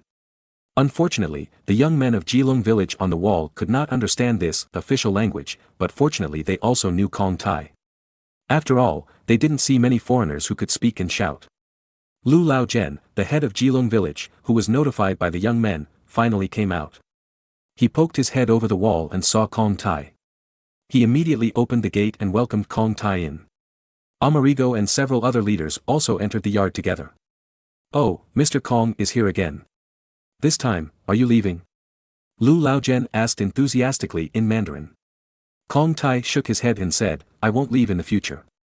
Look, this is my wife Maria." Kong Tai pulled his wife over and introduced her. "Meet Mrs. Kong." Lu Lao Zhen immediately stood up and saluted.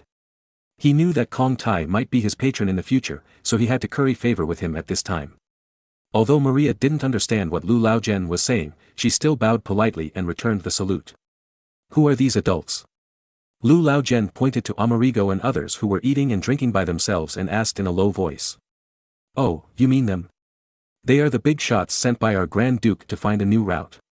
However, they don't understand Chinese, so you don't need to communicate with them."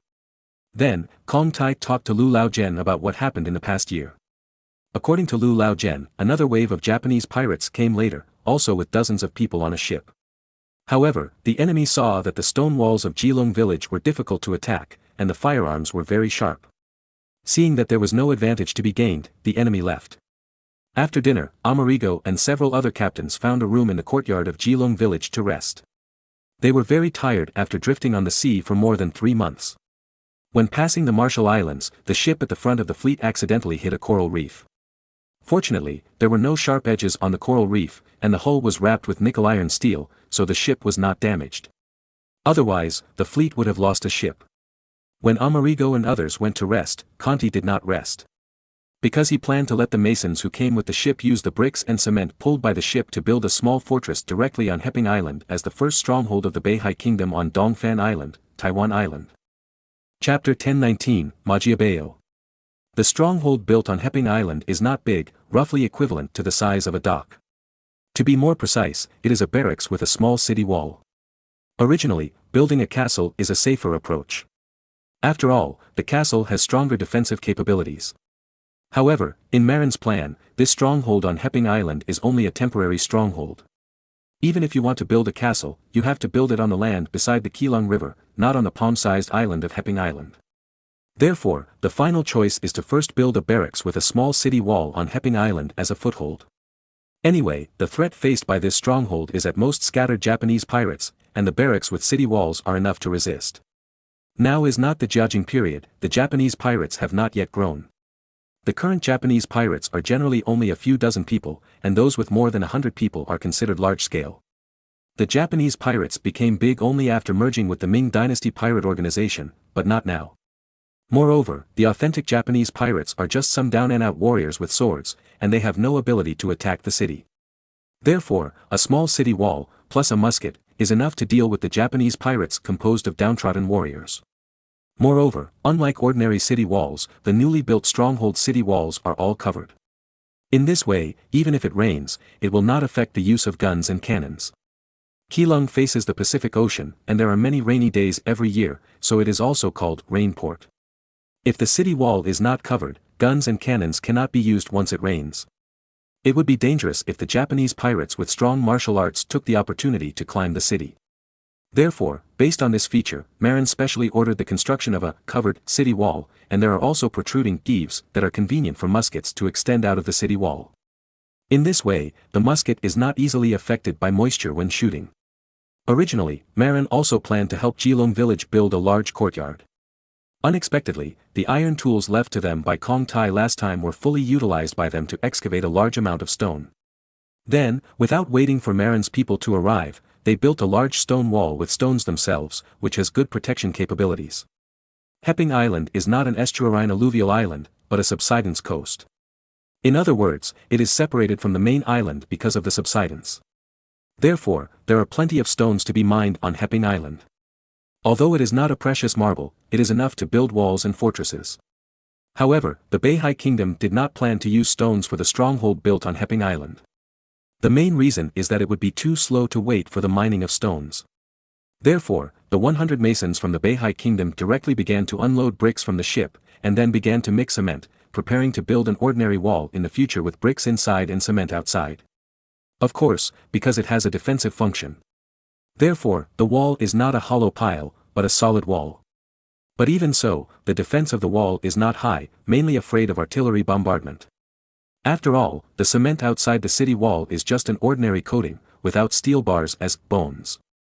Cement walls without bones are also afraid of being hit by iron balls and shells. But fortunately, the Japanese pirates here have no cannons. Moreover, this stronghold is also temporary.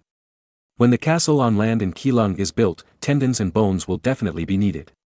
However, even for the castle on land, the tendons and bones used are only bamboo. Of course, that is enough. There are bamboos on Taiwan Island. After all, it belongs to the East Asian ecosystem, and there are organisms with strong vitality such as bamboo. The cost of steel bars is too high. At present, only the outer wall of the capital Auric in Beihai Kingdom is reinforced concrete, and other places have not been used. Because, not to mention that there is not much steel now, it is also difficult to process steel into steel bars. There are no wire drawing machines now. All steel wire rods are hand-drawn by blacksmiths, and the cost is very high. If reinforced concrete is used everywhere, even a rich man like Marin will go bankrupt. It happens that there are bamboos on Taiwan Island. Therefore, Marin plans to use bamboo reinforced concrete when building fortifications and river embankments on Taiwan Island in the future. Although the effect is not as good as reinforced concrete, it is cheaper.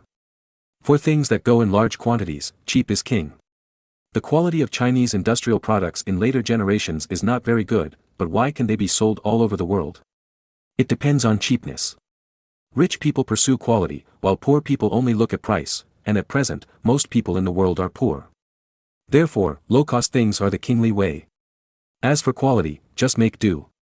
Of course, it depends on the stage. For example, in the later China, in the 20th century, everyone was very poor, so cheap goods were very popular. But before Mao Lin crossed over, many people had money in their hands, and their pursuits were immediately different. Cheap goods are no longer sought after.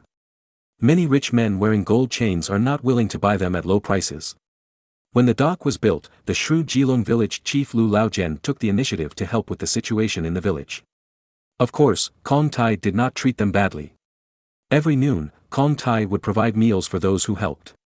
In addition, everyone can get wages every day. But Lu Laojian does not want silver, only food and salt. This thing is the most rare for villagers living overseas. Of course, the iron farm tools brought by Kong Tai made them even more jealous. Kong Tai did not disappoint the villagers. He announced that after the base was built, he would give the villagers a batch of iron farm tools. In this way, the villagers worked harder. Then, Lu Laojian gave Kong Tai another big surprise. He told Kong Tai that the villagers had collected a lot of stones to build the village wall. Now, there are still a lot of extra stones. Kong Tai understood it directly and gave the batch of iron farm tools in advance. Lu Laojian also took out the extra stones that had been piled up in the village and gave them to Kong Tai. After receiving this batch of stones, Kong Tai was very happy. He loudly commanded, "Take all these stones to lay the foundation." Using stones to lay the foundation can make the building stronger and stronger. Marin once told Kong Tai that there are many earthquakes in Taiwan Island, and the building must be strong enough. Moreover, it is best not to build any high-rise buildings. Otherwise, it will be gone in an earthquake. Moreover, people living in high-rise buildings will not have time to escape.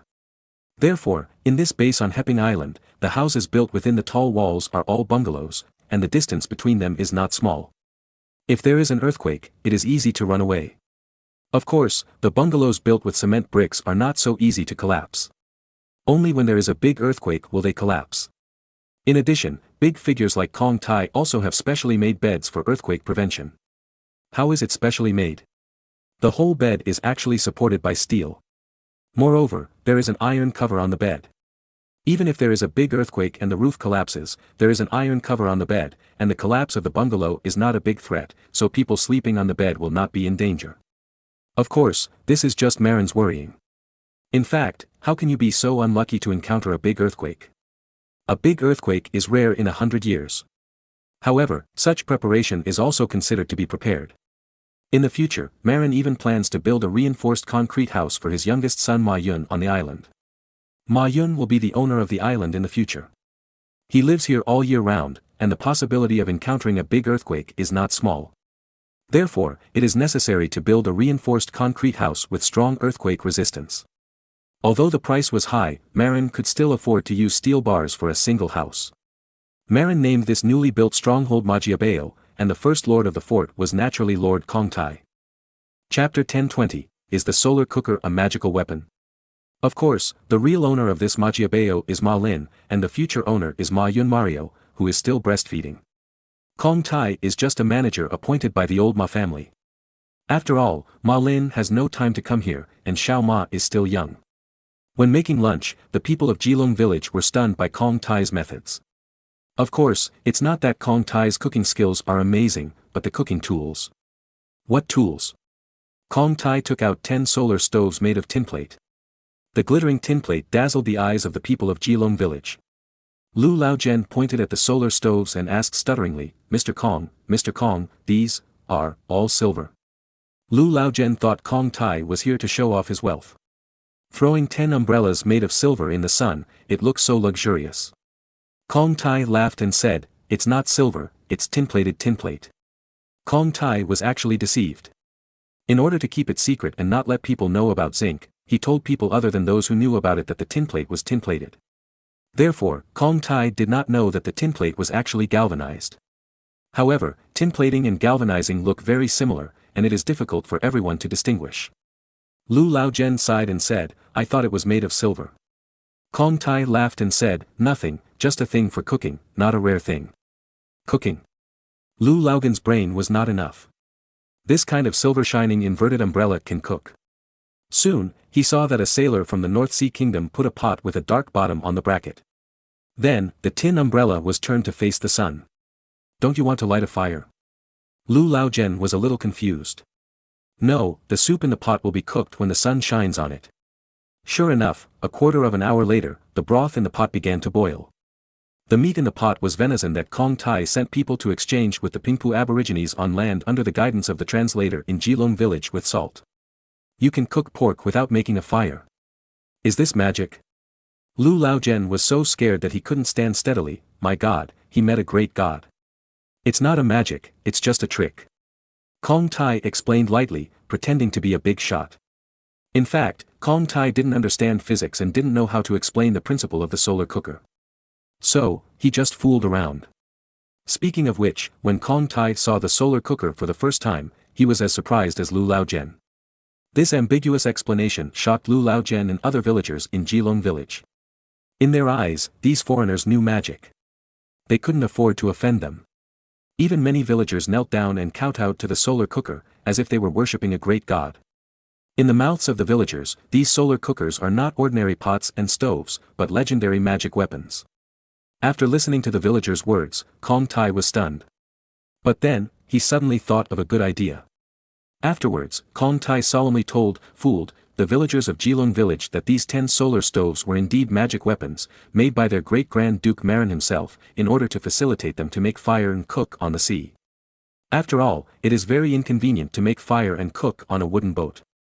Then, in the eyes of the villagers of Jilong village, Marin was officially upgraded from a big man to a great immortal, and was nicknamed Ma Daxian. When drinking venison soup, the villagers of Jilong village almost all drank the soup with a pious mood. In their eyes, the venison soup made with magic weapons is the immortal soup. From then on, the shrines worshipped by the villagers of Jilong village had a tablet of Marin, Ma Daxian, which was listed alongside the Buddha, the 3 pure ones and Mazu. Kong Tai seemed to be addicted to fooling people. Next, he planned to fool the Pingpu natives on the shore. So, through the translator of Jilong village, he invited several Pingpu and native leaders near the mouth of the Keelung River to come to the banquet. In front of several indigenous leaders, Kong Tai once again performed the miracle of cooking soup with a solar cooker. In order to fool several indigenous leaders, Kong Tai also pretended to recite a few spells and made a powerful gesture. Moreover, this time, the pot was not cooking broth, but sea water.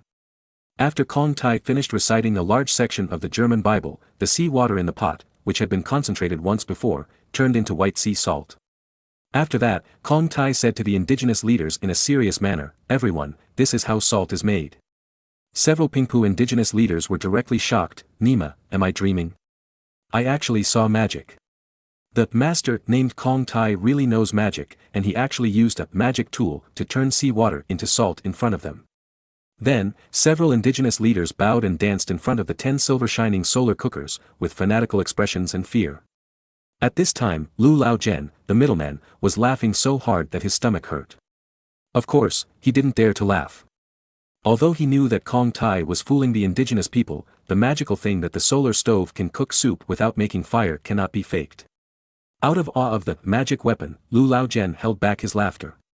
In fact, Lu Laojian and other Han people must know how to boil salt. But the Pingpu indigenous people on land don't know.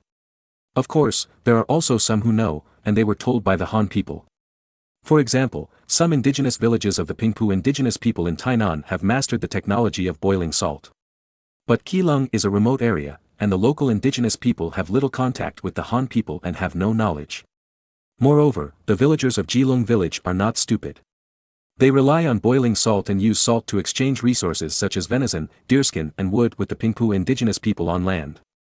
How could they tell them the secret of boiling salt? This time, Kong Tai told the indigenous leaders the process of boiling salt. However, the miracle that the solar stove can boil water without fire scared the indigenous chiefs, and they naturally ignored the details that sea water can boil salt. In the eyes of those chiefs, salt was actually made by the immortals using magic weapons. It was so high-end, no wonder it was sold at a high price. Afterwards, Kong Tai cordially had friendly exchanges with several indigenous chiefs. However, no matter how cordial Kong Tai was, the shocked indigenous leaders were a little trembling. After all, Kong Tai was a ruthless man who used magic weapons to perform magic in front of them. Oh no, it was an immortal. How dare they act rashly in front of an immortal?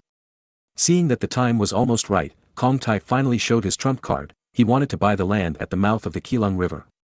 The bargaining chip for the purchase was the salt made by the magic weapon. In addition, Kong Tai also gave several fine hunting bows made by European craftsmen, and several barrels of arrows. With these fine bows and arrows, it was easier for these natives to hunt sika deer. It should be pointed out that at this time, Taiwan Island was a primitive forest area with a very low level of development. Although the local Pingpu people also had agriculture, the output was very low. Because they lacked agricultural technology, oxen and iron farm tools. Therefore, the food source of the local indigenous people still depends largely on hunting. And sika deer is the most important prey. It is estimated that there are millions of sika deer in the jungles of Taiwan Island in this era. The indigenous people have poor hunting methods and mainly rely on javelins and earthen bows and arrows to hunt. But the javelin has poor accuracy, and the earthen bows and arrows have poor power and accuracy. Therefore, although there are many local sika deer, the indigenous people do not hunt many.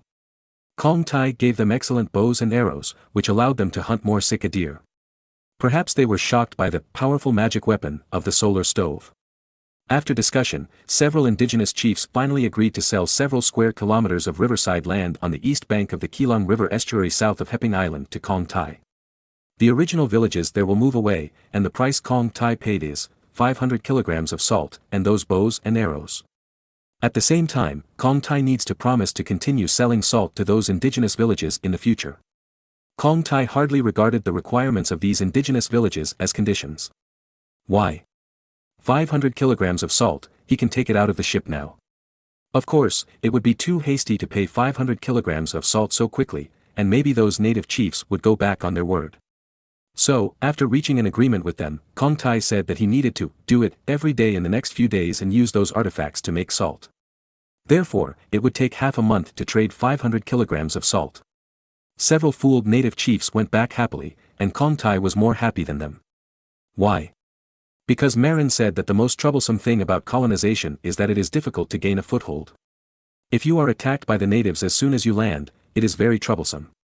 Especially in a jungle-covered place like Taiwan Island. Even if you want to fight back against the natives hide in the forest, and you have no way.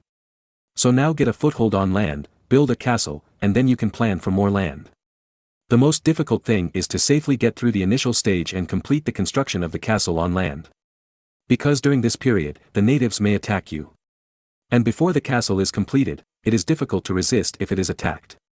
Now, with 500 kilograms of salt and a few bows, he has exchanged for a large piece of land at the mouth of Keelung River.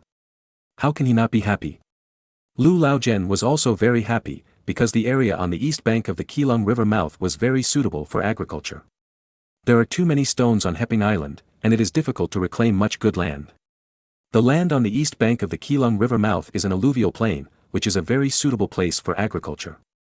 Therefore, Lu Laojian applied to land and farm, and Kong Tai agreed. The two sides hit it off.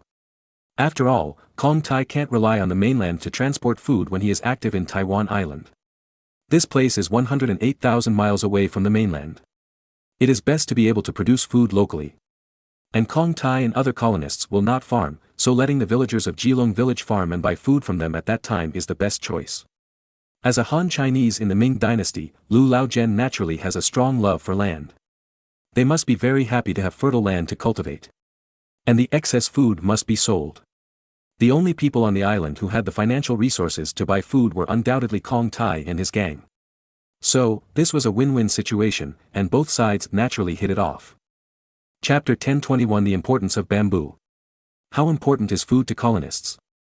Originally, Spanish colonists landed on Peace Island and established the city of San Salvador, but because of the bad relationship with the local indigenous people, the indigenous people of two indigenous villages on the island were driven away by the Spanish at that time. The indigenous people on land refused to sell food to them. Then, the Spanish colonists on the island lived a miserable life of one meal full and one meal hungry. Food was mainly sent by ships from Manila. If the grain transport ship from Manila was late, the colonists on the island would starve for a long time. The worst was Jamestown, the first colony of the English in North America in the early 17th century. In the cold winter of 1609, the British colonists in Jamestown offended the Indian natives who provided them with food and cut off their food source. Then, many of the 500 colonists in Jamestown died of hunger. The worst thing is that many people ate the bodies of their starving companions in order to survive. Even killed their companions for meat. Then, only 60 of the 500 colonists in Jamestown survived. And these 60 people have all eaten the meat of their companions. It is precisely because of reading these histories that Marin was never blind when colonizing. Before colonizing a place, Marin tried to avoid violent conflicts with the indigenous people at the beginning. Because it may be difficult to gain a foothold if there is a conflict with the indigenous people too early. In addition, wherever he went, Marin always considered the source of food as the most important thing. For example, when Marin colonized North America, he first colonized the two islands of North America, instead of rushing to the land rashly. Only after the food supply of the two islands of North America was stable did he begin to plot New York. Even if the colonization of New York failed, the two islands of North America could provide enough food for the colonists. Marin also considered a lot when setting up a base on Hepping Island. Hepping Island is located at the exit of Keelung Port, which is formed by many freshwater rivers. The south bank faces Keelung Port and belongs to the freshwater area. The shore is also an alluvial soil area, which is suitable for agriculture. Of course, it is the villagers of Keelung village who are farming. The north bank is a stone coast, and outside its northeast coast is a saltwater area where water can be taken to boil salt. The 10 solar cookers brought by Kong Tai were placed on the northeast coast to boil seawater for salt. Of course, the colonists were not short of salt now, because they brought a lot of salt on the ship. But the solar cooker does not consume firewood, and it is not cooking time, so it is a waste if it is not used. Therefore, while Kong Tai directed the masons to build Majiabao, he arranged for several wives brought by the masons to help go to the beach to get seawater to boil salt. In this way, while building Majiabao, a lot of salt can be obtained every day. Salt is a good thing. In Beihai Kingdom or the Ming Dynasty, salt may not be rare. But for the natives on Taiwan Island, it is a very precious thing. Because most of the natives do not know how to boil salt. Therefore, salt is also a hard currency on the island, which can be exchanged for many things. For example, venison, deerskin, deer antlers, such as wood, and these things are not worth anything in the eyes of the natives. What do the natives like most? Salt, ironware, and cloth. But Kong Tai currently has no conditions to supply ironware and cloth, so he has to supply salt first, mainly to build a good relationship with the local natives. As for the land that was cheated on the east coast of Keelung Port, Kong Tai was not in a hurry to go ashore to build a fortress. The main reason was that there were not enough building materials. Before, Kong Tai did not expect to be able to successfully exchange for land on land, so the cement and bricks he brought were insufficient, and could only meet the needs of building a fortress on Hepping Island, and there was no extra to go ashore to build buildings. Therefore, Kong Tai simply let the villagers of Keelung village row rafts ashore to farm, but reserved a place to build a fortress. When the Beihai Kingdom fleet arrives next time, people will be sent ashore to build a proper castle. If you build a castle again, you will not use bricks and cement, but stones. The reason why Majiabao uses bricks and cement is mainly to consider the fast construction speed. After all, just stack the bricks, apply cement, and expose them to wind and sun, and it will be okay directly. Unlike building a stone castle, you have to collect stones first, and then build it slowly, which is very time-consuming. If a strong enemy comes halfway through building a castle, the consequences will be disastrous. But it is different when building a castle on land, because Kong Tai can be free of anxiety. With Majiabao on Hepping Island as his base, he was not in a hurry to build a castle on land. He planned to hire the people of Keelung village and send his masons to mine stones and store them during the slack season. When the materials were enough, he would slowly build a solid stone castle during the slack season. You ask why cement is not used? If reinforced concrete or bamboo reinforced concrete is not used, the castle made of bricks and cement is not as strong as the stone fortress. The advantage of bricks and cement is that it is fast to build, but it is really not very strong. Unless there is a supply of steel bars. But the cost of producing steel bars in this era is too high, so Marin's decision is to vigorously promote bamboo planting in the colonies in the future, and use bamboo reinforced concrete for construction. Only important military fortresses will use luxurious reinforced concrete. Even in the future, when building cement buildings in the country, such as river embankments, they will choose to import bamboo from North America. Bamboo has now taken root in Savannah, and Marin has ordered to give bamboo enough space to run around. Even grain fields must give way to bamboo. In addition, eating bamboo shoots is never allowed. After all, every fresh bamboo shoot is an ungrown bamboo. In the future, a large amount of bamboo tendons will be needed to build cement buildings. How can Marin tolerate bamboo seedlings being eaten? Not only that, in the future, Marin plans to cut down trees everywhere in North America and plant bamboo. Only with enough bamboo can there be materials to build river embankments to prevent floods. There are many big rivers in North America, such as the Mississippi River. But if you want to use the fertile soil beside these big rivers, you must also be prepared to withstand floods. The annual flow of the Mississippi River is more than 10 times that of the Yellow River, and it is very scary when it floods.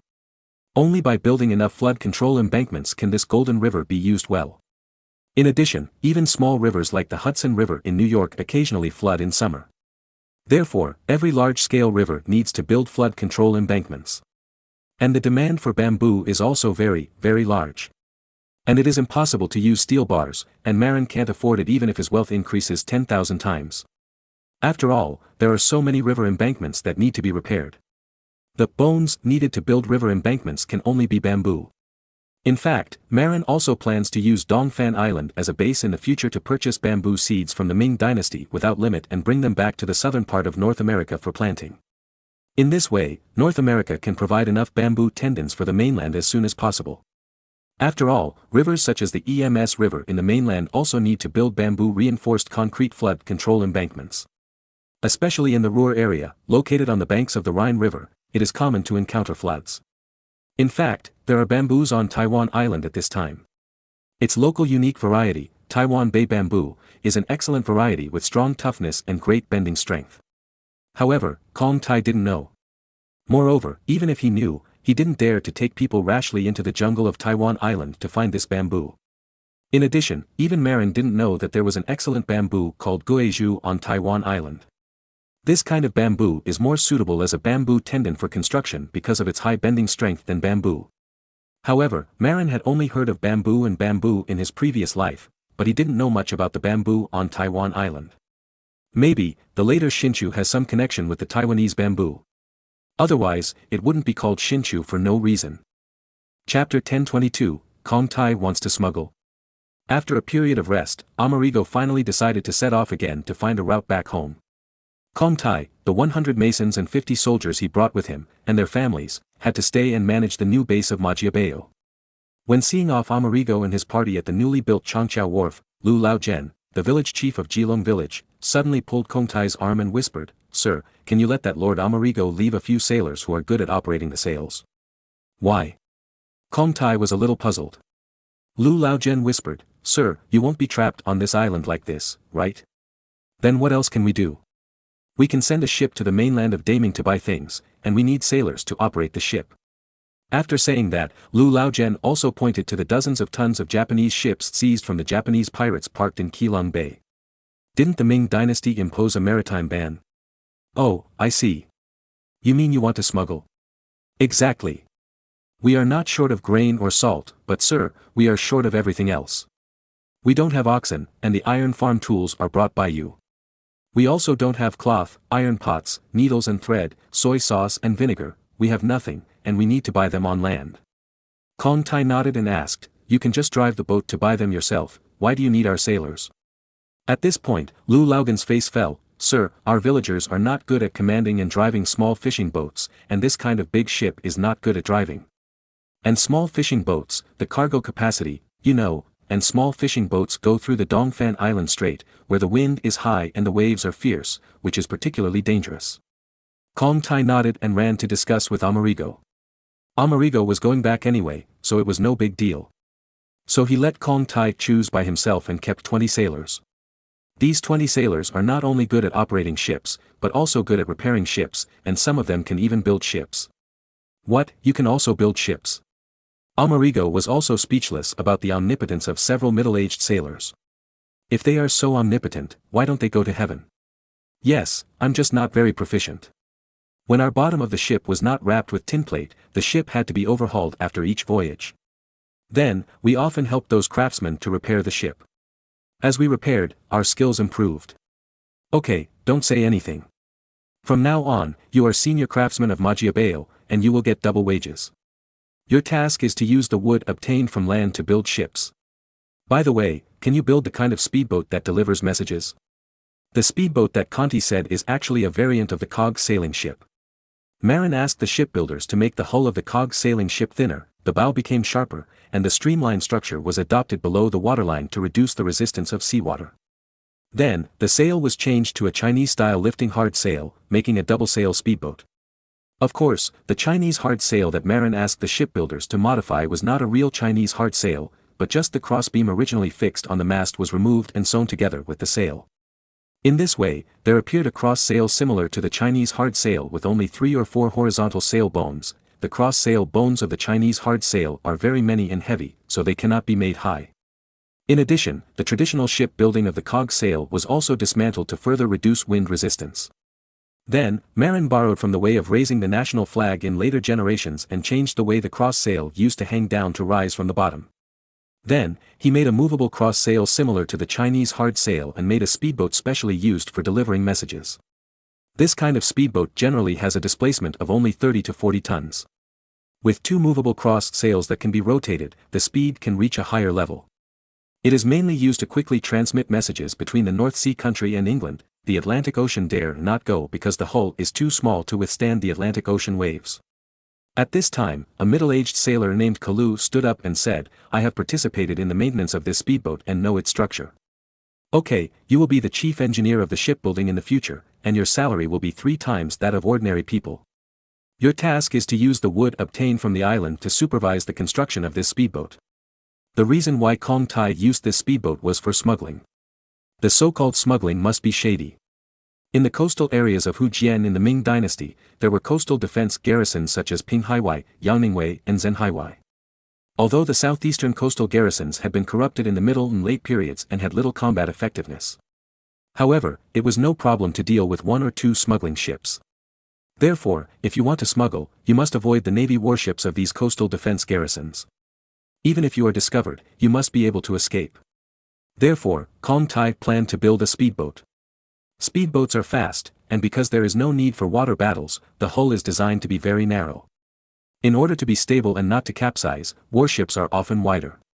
In this case, using the Beihai Kingdom's 2-masted speedboat, they could escape under the noses of the Ming dynasty's navy warships and avoid being caught. In this day and age, being caught by the government troops like bandits would not end well. And the sailors under Kong Tai were all Europeans, so they couldn't be caught. Otherwise, there would be a big diplomatic incident. It would even affect Marin's plan. Therefore, Kong Tai didn't dare to take the risk and could only use a fast speed but ordinary cargo capacity of the 2-masted speedboat. Kalu, who had just been appointed as the chief shipbuilder, thought for a while and put forward his requirements for shipbuilding. "Lord Kong Tai, we have no shortage of shipbuilding tools, we just took them off the ship. However, we are in short supply of shipbuilding materials." "What are you lacking?" "Mainly nails for nailing wooden boards, as well as linseed oil, similar in function to tung oil, and glue, etc." Kong Tai thought for a while and said, "How about this, let's let the people of Jilong village go to the Ming mainland first to buy nails, glue and... By the way, there is no linseed oil, but according to the Grand Duke, the tung oil produced in abundance in the Ming dynasty is better than linseed oil, and it is cheaper." "That's good." Kalu nodded, but soon raised his head again. "By the way, there is also the canvas needed for the sails. Don't worry, the Ming Empire has no shortage of these things, and the materials are cheap. By the way, Lord Kong Tai, how soon will you need the ship?" "The sooner the better. But, the wood used for shipbuilding needs to be air-dried for a year or 2. "No, we can't wait that long."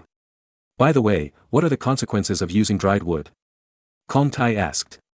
"Dried wood, this will greatly affect the quality of the ship. For example, the lifespan of the ship is only a few years. That's enough. We just need to make a time difference and use it within 1 or 2 years. I will send people ashore to cut down the wood, and you go to select and identify which wood is suitable for shipbuilding. In short, the speedboat must be built as quickly as possible. The lifespan requirement is not high, even if it can only be used for 1 year. Anyway, the cost of wood is low." Kong Tai said proudly. He personally made large purchases in Guangzhou, so he naturally knew how low the prices in Ming dynasty were. In addition, it does not cost much to cut down wood on Dongfan Island, so the cost of shipbuilding will be very low, at least several times cheaper than building a ship in Europe. Even if the lifespan is lower, it is acceptable. At this time, Kalu suddenly turned his attention to the Japanese ship parked on the shore. "Lord Kong Tai, maybe, we can dismantle this ship and use the wood on it. Those are all good materials with sufficient years." Kong Tai frowned and said, "I originally planned to use that boat to go fishing. You know, I brought a few trawl nets. We don't have enough food, so we need to fish to get enough food.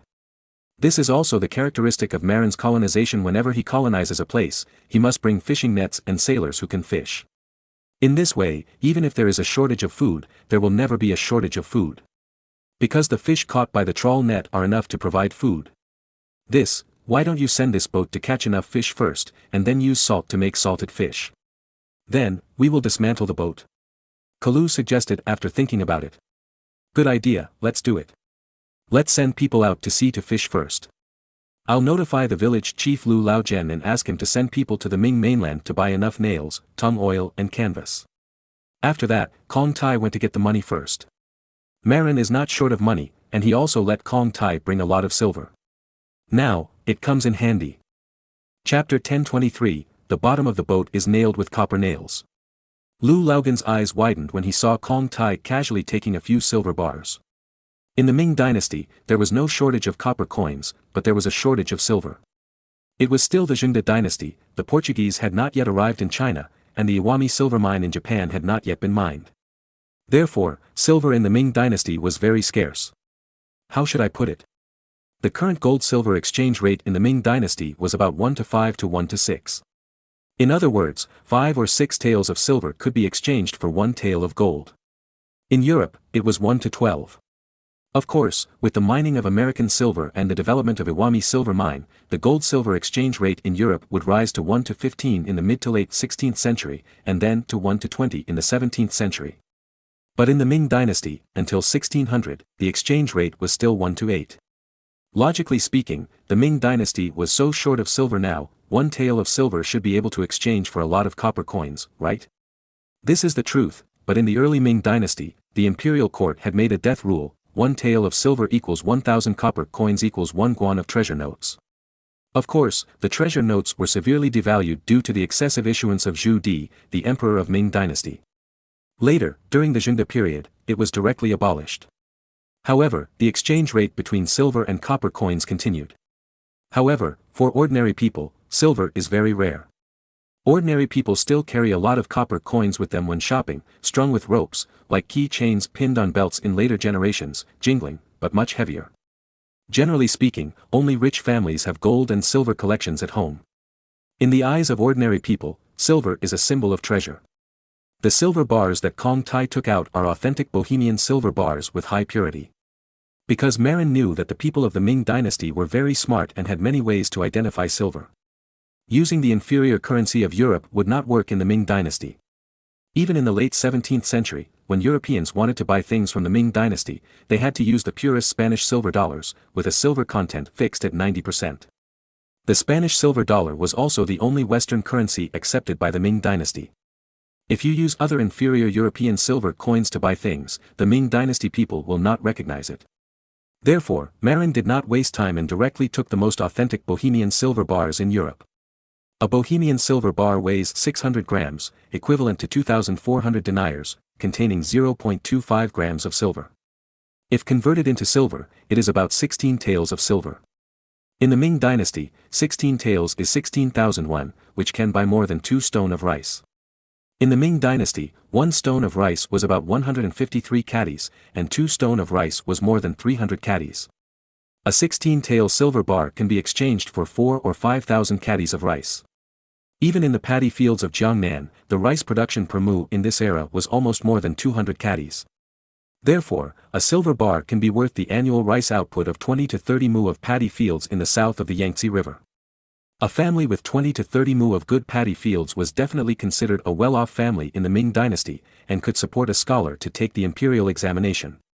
Kong Tai took out a few silver bars at random, which were enough for the annual income of several well-off families in the Ming dynasty. How could Lu Laojian not be surprised? "Sir, what are you going to buy? Our boat is small and can't fit it." Lu Laojian's hands trembled a little when he took the silver bars.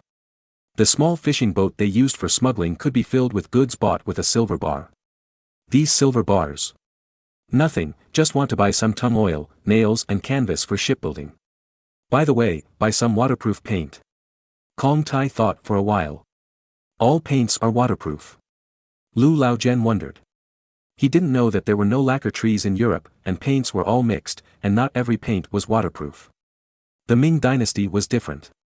The paints in the Ming dynasty were all mixed based on the raw lacquer obtained from the lacquer tree. Raw lacquer is waterproof, and most of the paints in the Ming dynasty are also waterproof. That's great. Go buy enough tung oil, nails, paint and canvas to build 2 speedboats. After saying that, Kong Tai gestured the size of the speedboat. Such a big boat. 2 barrels of tung oil are enough, and 1 barrel of paint is enough. Nails. Copper nails are needed for shipbuilding. Copper nails. Are they expensive? Kong Tai's eyelids twitched. In Europe, copper is very expensive. And nails made of copper are very time-consuming and more expensive. Kong Tai was a little unsure. It's a bit expensive, it costs 200 won per caddy. One tael of silver can buy 5 caddies. Lu Laojian replied. What? One tael of silver can buy 5 caddies of copper nails. Kong Tai almost thought he had heard it wrong. That's a caddy, which is heavier than a pound. That's right. You think it's expensive too? Lu Laojian asked in confusion. Kong Tai almost couldn't catch his breath. Can this be considered expensive?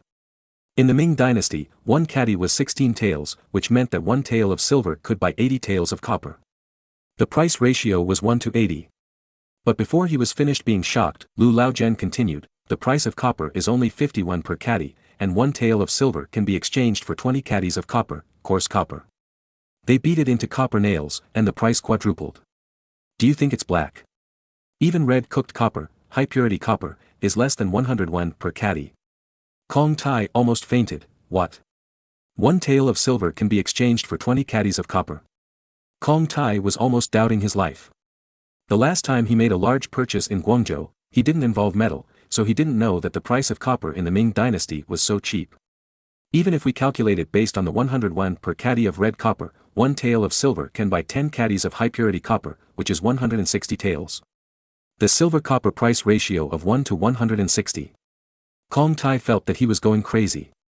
This price ratio was more than 10 times cheaper than that in Europe. No wonder the Grand Duke came to the Ming dynasty to buy things, it's really too cheap. Kong Tai murmured. Sir, how many copper nails do you want to buy? Lu Laojian asked. Generally speaking, a few caddies of copper nails are enough for a speedboat. As the saying goes, a rotten boat also has 3 caddies of nails, that is, for an ordinary small boat, 3 caddies of nails are enough. The speedboat made by Kong Tai is not much bigger than an ordinary small boat, and a speedboat can use at most 5 caddies of nails. 2 speedboats use 10 caddies of copper nails, which is exactly 2 taels of silver. This is because copper nails are used, which is more luxurious. After all, it is a sea ship with high corrosion resistance requirements. If iron nails are used for inland ships, 1 caddy is only 21, and 1 tael of silver can buy 50 caddies.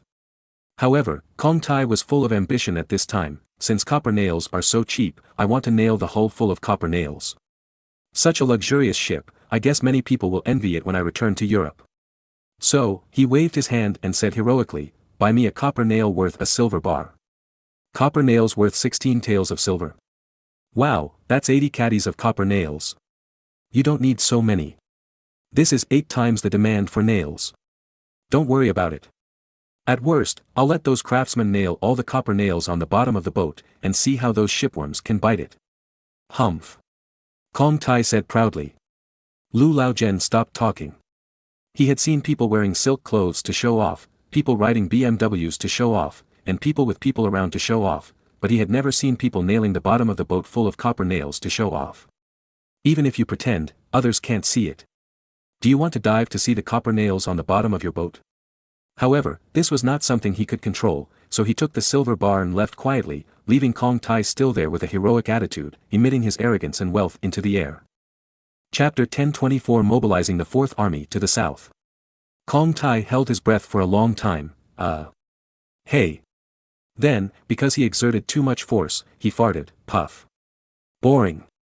Kong Tai, who woke up from his fantasy, caught up with Lu Laojian and ordered, remember to tell the craftsman who made the copper nails to make the nail caps bigger.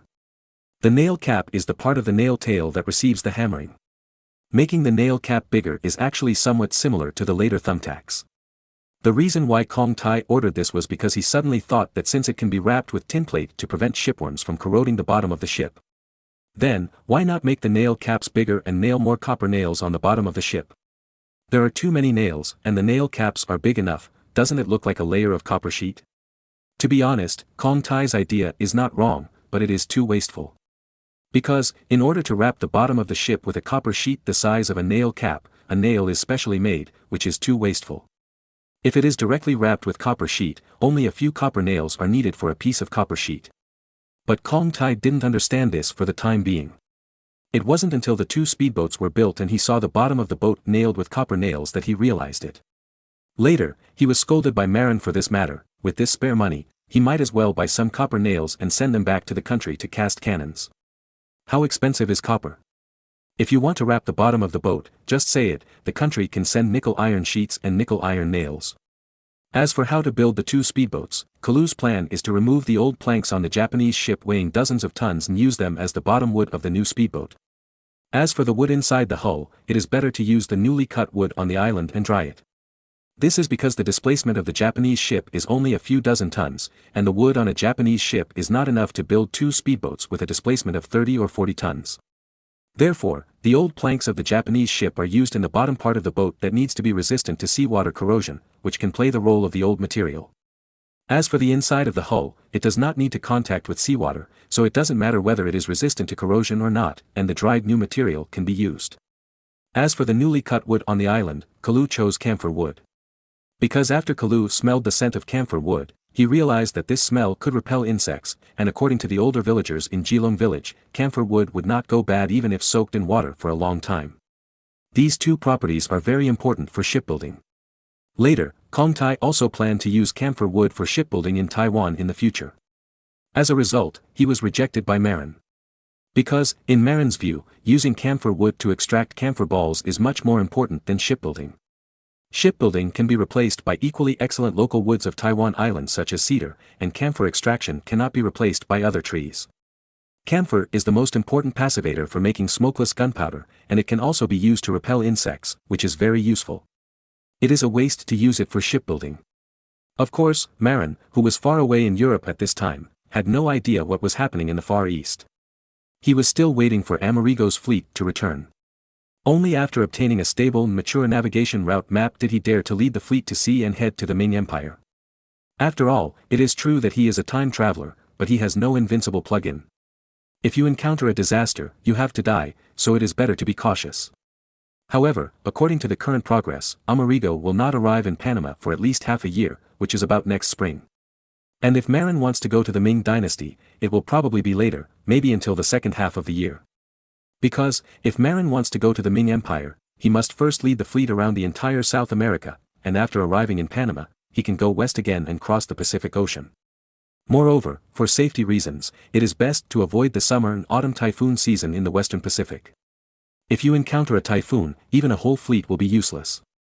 If it is an ordinary storm, one ship will be in distress, and other ships can still rescue it. If you encounter a typhoon, the whole fleet will be KO.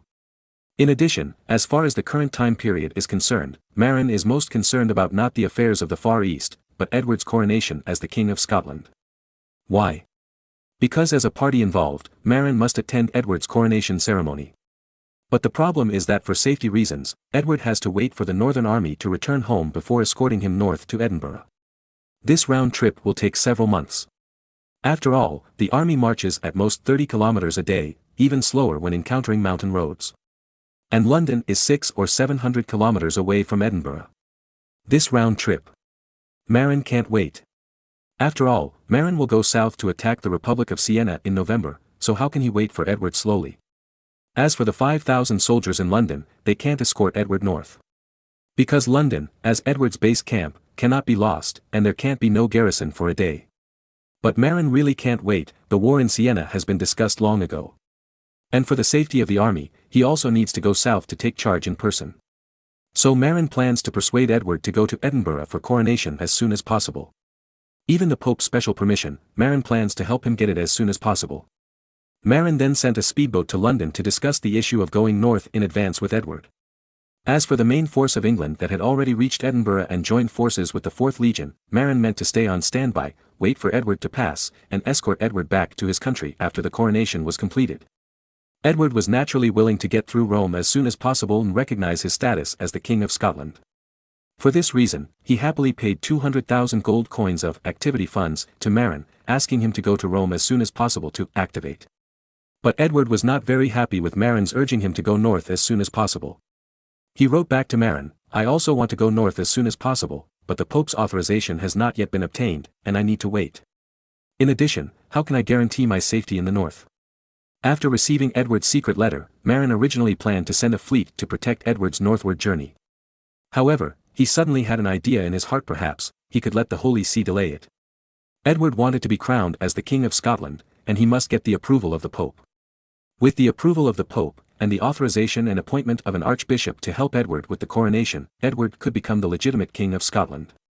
But the problem is that if Julius II agrees to recognize Edward as the King of Scotland too readily, it will greatly offend France and make Louis XII lose face. So, if you think about it carefully, this matter can't be rushed.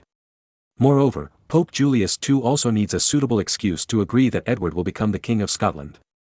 Otherwise, Louis XII will definitely not do it. After all, Scotland has been an ally of France for hundreds of years.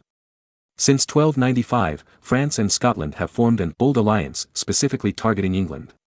Without a proper reason, Julius II really can't speak casually. It just so happens that the Scottish War is over now, and the 4th Legion of Sakara is also empty. At this time, Sakara has handed over the defense of Edinburgh to the 20,000 main English Legion led by Sivag. Perhaps, the 4th Legion can be mobilized now. Marin thought.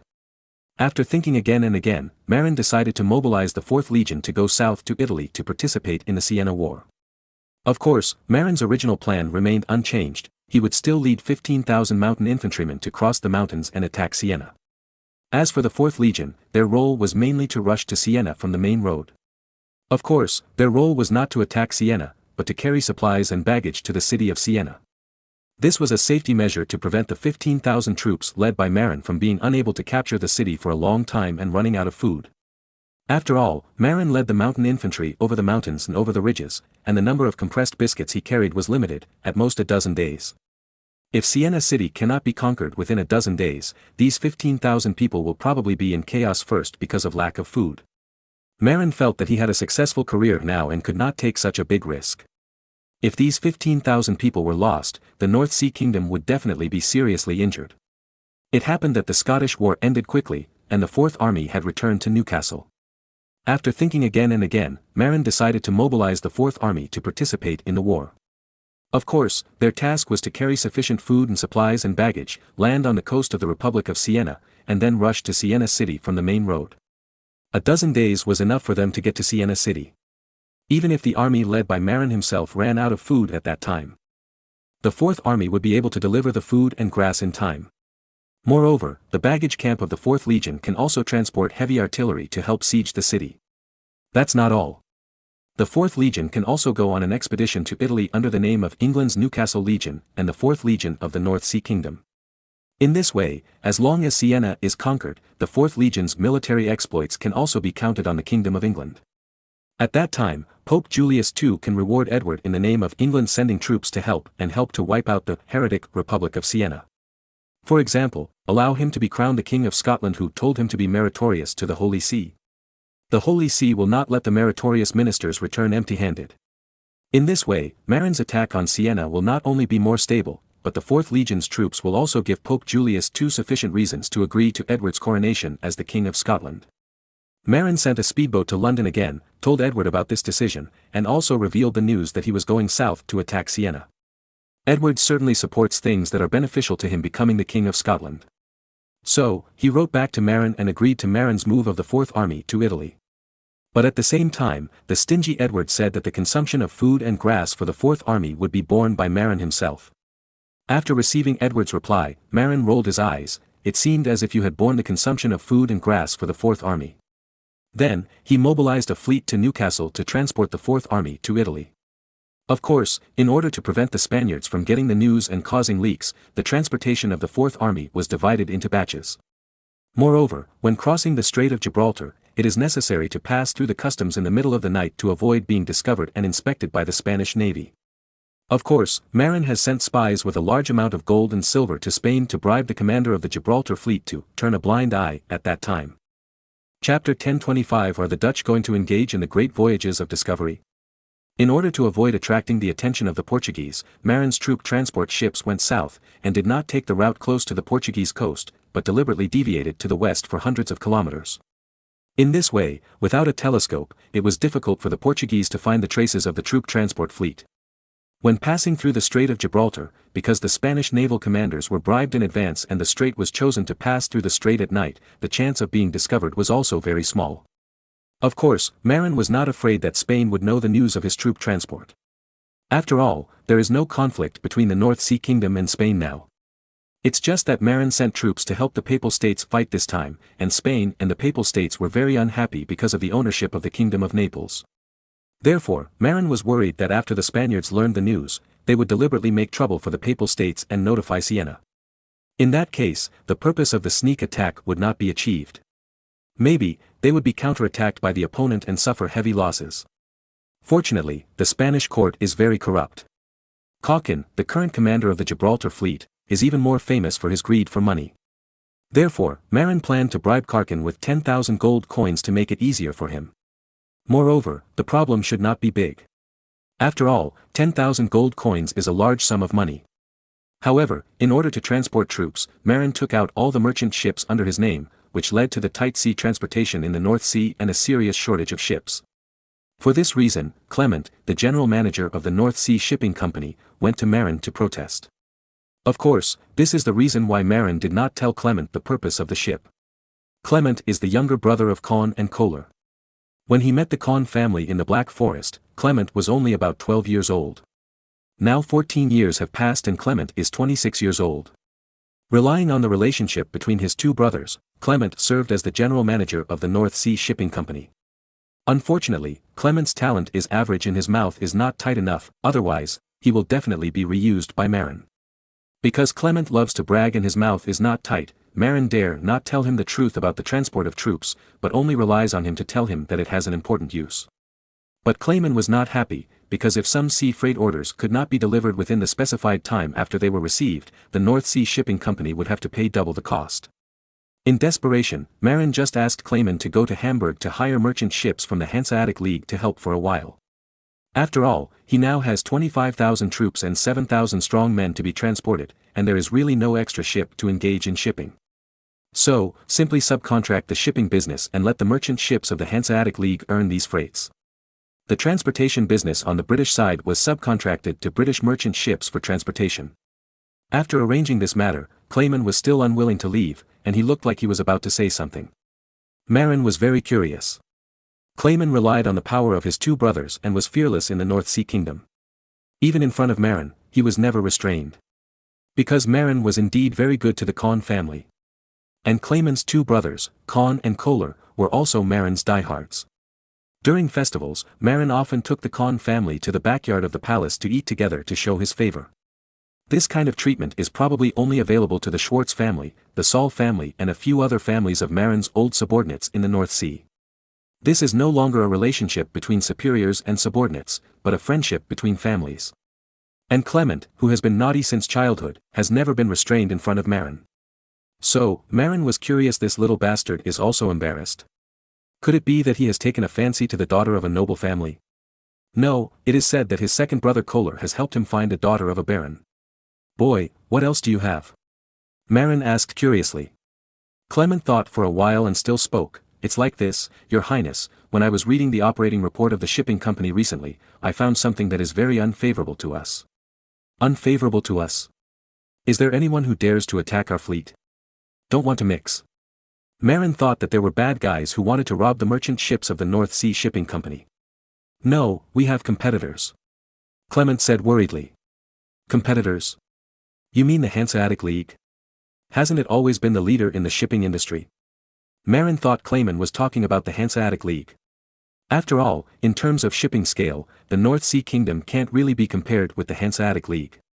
Clement shook his head and said, it's not the Hanseatic League, it's the Dutch. The Dutch? Shipping competitors? Marin's originally careless expression suddenly became a little nervous. Marin suddenly remembered the famous sea coachman in history, the fear of 15,000 merchant ships dominating the world's waters. No, the Dutch Great Voyage seems to have taken off after independence from Spain in 1581. What the hell is jumping out now? Marin wondered. So he asked Clement, find out who is competing with us. Handsome King Philip. What Marin is most worried about is that Philip will jump out to compete with him. Because Philip is the son of his boss Maximilian I. Even if this guy competes with him, he can't do anything to him. After all, in name, Prince Philip is his young master. However, isn't the Habsburg family focused on the European continent? When did they become interested in sailing? Clement shook his head and said, it's not His Royal Highness Philip, but a group of wealthy Dutch merchants in Amsterdam. Marin breathed a sigh of relief. It would be difficult if it was Philip. In addition to the sensitive identity, the Habsburg family also has a strong appeal. Although the Habsburg family is poor and has no money, as long as the Habsburg family wants to do some business, there are consortiums willing to lend them money. For example, the Fugger family. Tell me more carefully. Marin is very alert to the future sea coachman of the Netherlands. His Royal Highness Philip is not interested in sailing. He is in Ghent and is only interested in the wool textile industry in Flanders. However, because the British are now restricting wool exports, Flanders wool imports are insufficient, and many wool textile factories have stopped working, which makes His Royal Highness Philip very troubled.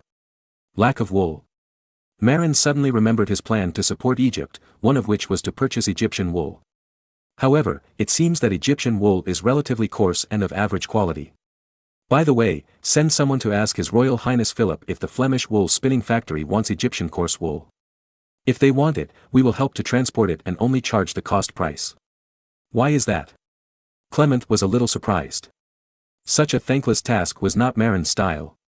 How could he know that Marin was worried that the decline of Flemish wool spinning industry would cause the handsome King Philip to turn his attention to the great voyage? Therefore, it is better to maintain Flemish wool spinning industry. Moreover, it can also support the Egyptian finances in disguise. Besides, low-end wool textiles do not make much profit. Even if Flanders makes low-end wool spinning on a large scale, it will not make much money, but it will delay a lot of labor and energy. As long as the powerful Habsburg family is delayed, as for those Dutch businessmen in Amsterdam. Why do those Amsterdam businessmen want to invest in the shipping industry? Marin is very concerned about this. Because, according to the course of history, the Dutch should have emerged in the shipping industry in the second half of the 16th century. At that time, the Hanseatic League was in decline. The Dutch took the opportunity to seize a lot of the Hanseatic League's original trade share, especially a lot of trade share in the Baltic region, and then began to rise. But now, it's only 1508, and the Dutch are engaged in the Great Voyage, decades ahead of schedule. What the hell? Chapter 1026, Stabbed in the Back. Marin never dared to underestimate the Dutch's great navigation potential, and the original history also proved the Dutch's terrible history in navigation. According to historical records, during the heyday of the Dutch, there were 15,000 merchant ships sailing around the world. Now the prosperous Venice has only more than 3,000 merchant ships. Moreover, the merchant ships of the two countries are also very different. Venetian merchant ships only need to sail in the Mediterranean Sea with small winds and waves, so they don't need to be built too big, and they are paddle boats. The merchant ships of the Dutch are mostly large merchant ships that can sail in the Atlantic. It is said that in the 17th century, there were hundreds of shipyards in Amsterdam, the capital of the Netherlands alone, and hundreds of ships could be built at the same time across the country. According to the fact that a shipyard can only start one or two large sea ships at the same time, it is estimated that there were 100 or 200 shipyards in the Netherlands at that time. Of course, that was the heyday of the Netherlands in the 17th century. For now, there are definitely not so many. After all, the North Sea market and the Baltic Sea market are still controlled by the Hanseatic League. Without such a large demand, the Netherlands would not have so many shipyards. What's more, there is not enough wood for shipbuilding in the Netherlands. In its heyday, a lot of wood for Dutch shipbuilding came from the forests of Norway and Sweden. But now, Marin has made use of Norway's forest resources, but the Dutch have nothing to do. So, Marin is easy to ask, why did the Dutch suddenly start the Great Voyage? Immediately, Clement gave the answer: it was supported by the French. What? Marin almost thought he had heard it wrong. He asked in surprise, the Habsburg family and France are mortal enemies, how can France support the Netherlands in the Great Voyage? Clement nodded and said, that's right, but your highness, you overlooked one thing. What? Marin asked curiously. The French navy was crippled by England, and even merchant ships along the French coast that flew the French flag would be attacked by English pirates. In fact, the so-called English pirates were merchant ships disguised by the official order of England. Its purpose is to suppress France's maritime business with all its strength to prevent them from threatening England. Marin suddenly understood, you mean, it is not convenient for France to develop its own shipping industry now, so it uses the hands of the Dutch to engage in shipping? Clement nodded, yes, France has a lot of goods that need to be exported, such as wine and other agricultural products. But now the French do not have their own ships to transport goods, and the French are unwilling to hire British ships and our North Sea ships. Therefore, the Dutch ships have become their best choice. It is precisely because of the huge demand for maritime cargo transportation in a big country like France that the shipping industry in Amsterdam, the Netherlands, has suddenly developed. According to the information from my brother Kohler, there are now 30 shipyards in Amsterdam, which can build more than 50 large merchant ships each year. And these merchant ships are used by several Dutch trading companies to help the French transport goods. So that's it. The English destroyed most of the French merchant ships, but they didn't expect to indirectly make the Dutch. By the way, does His Royal Highness Philip know that Dutch merchant ships help the French transport goods? Clement shook his head. His Royal Highness Philip didn't know that in Ghent, his main focus was on the wool textile industry in Flanders. It seems that the Dutch merchants in Amsterdam came up with the idea of transporting goods for the French. It is said that Louis XII gave a lot of benefits to the merchants in Amsterdam, which stimulated them to work for France. His Royal Highness Philip didn't seem to know all this. Ghent is located in the southern part of the Netherlands, which is Belgium in later generations. Amsterdam is located in the northern part of the Netherlands in later generations. It is normal for Philip not to know the small moves of the merchants in Amsterdam in the north. Unlike Marin, he got these inside information because the North Sea Chamber of Commerce had spies in Paris. King Louis XII of France played this trick beautifully, because the Netherlands belongs to the territory of the Habsburg family. The Habsburg family, like England, is an enemy of France. Speaking of which, England and the Habsburg family should be regarded as allies of the anti-French alliance. Therefore, the English will not attack Dutch merchant ships flying the Dutch flag when they pass through the English Channel. Therefore, Louis XII's behavior of privately winning over a group of Amsterdam merchants to help France transport goods was very beautiful. Moreover, it is said that Louis XII also sent a lot of sailors to those Dutch merchant ships. Obviously, he intended to use Dutch merchant ships to help him train sailors. As for what to train sailors for, need I say? It must be aimed at England. After all, France has never let go of its covetousness for England. Not only that, these Dutch merchant ships actually competed with the North Sea Shipping Company for business, and actually began to transport goods from West Frisia. You know, West Frisia is the transit of Marin's North Sea country and belongs to the sphere of influence of the North Sea Shipping Company. These inflated Dutch merchant ship owners have obviously crossed the line. But it was precisely because of this that Clement was alarmed. Then he asked the North Sea Chamber of Commerce spy to help him check, and found so many problems. In this case, let's make a move. We must suppress this group of Amsterdam merchants. Marin said seriously. Whether from the perspective of combating France's foreign trade or preventing future sea coachmen, Marin cannot allow the group of ship owners in Amsterdam to rise. Therefore, it is a good time to suppress them while they have just risen and are not yet fully grown. Your Highness, please give your orders. Clement said seriously. After several years of experience, the once unreliable little monkey seems to have made great progress. It is said that this kid is no longer bragging. In other words, his mouth is not as loose as it was a few years ago. After all, people always grow up. Maybe, he can be given some pressure. Marin thought about it and ordered, first, send someone to inform His Royal Highness Philip that the group of merchants in Amsterdam are eating inside and outside and helping the French make money. As long as the message is delivered, His Royal Highness Philip will also help us punish the group of merchants. Because most of the territory of the Duchy of Burgundy, later the Burgundy region of France, was taken away by the French, the Habsburg family in France have a deep hatred. Not to mention that the resistance army in western Switzerland is now completely supported by the French.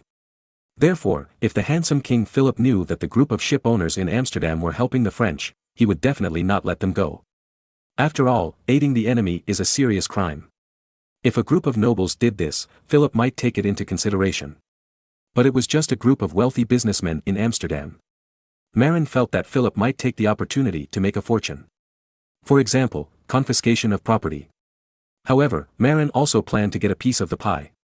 Of course, he was not participating in the confiscation of property, but coveting the 30 shipyards in Amsterdam.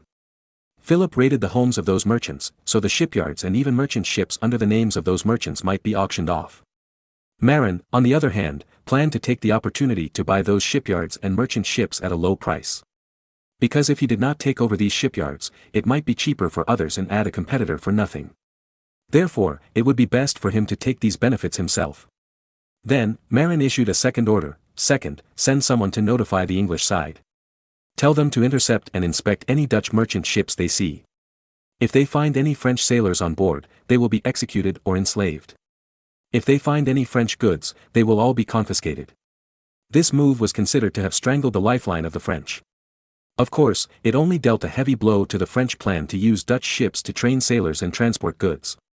After all, if sea transportation doesn't work, the French can still choose land transportation.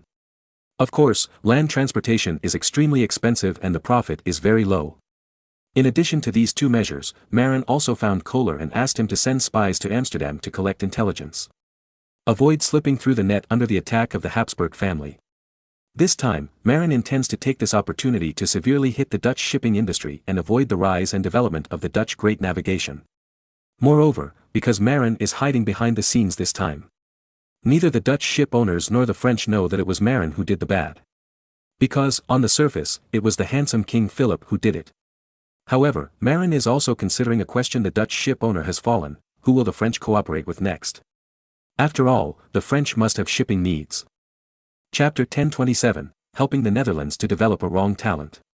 Marin's estimate was not wrong. When he sent someone to tell the handsome King Philip that the French secretly used merchant ships in Amsterdam to transport French goods, Philip was indeed furious. For Philip, his hatred for France was greater than that of his father Maximilian I. Why? Because Maximilian I was not the ruler of the Netherlands. The real ruler of the Netherlands was Philip, and the Duchy of Burgundy was also inherited by Philip from his grandfather Charles the Bold. Therefore, France took away most of the territory of the Duchy of Burgundy, Burgundy region, and the direct victim was Philip. Philip's resentment towards France was much greater than that of his father Maximilian I. Philip has never been a good-tempered person, and he is narrow-minded. When Spain sent a fleet to the Netherlands to pick up his sister Margaret of Austria and return to Castile to marry Prince Juan, I don't know where Philip was offended.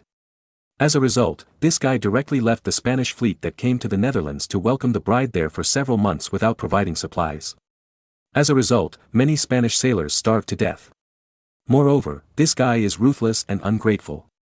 His father Maximilian I missed him, but he never went to Innsbruck to visit his father. Instead, Maximilian I came to Ghent to see him in person. As for the story of his wife, Mad Juana, it is even more world-famous because she went crazy.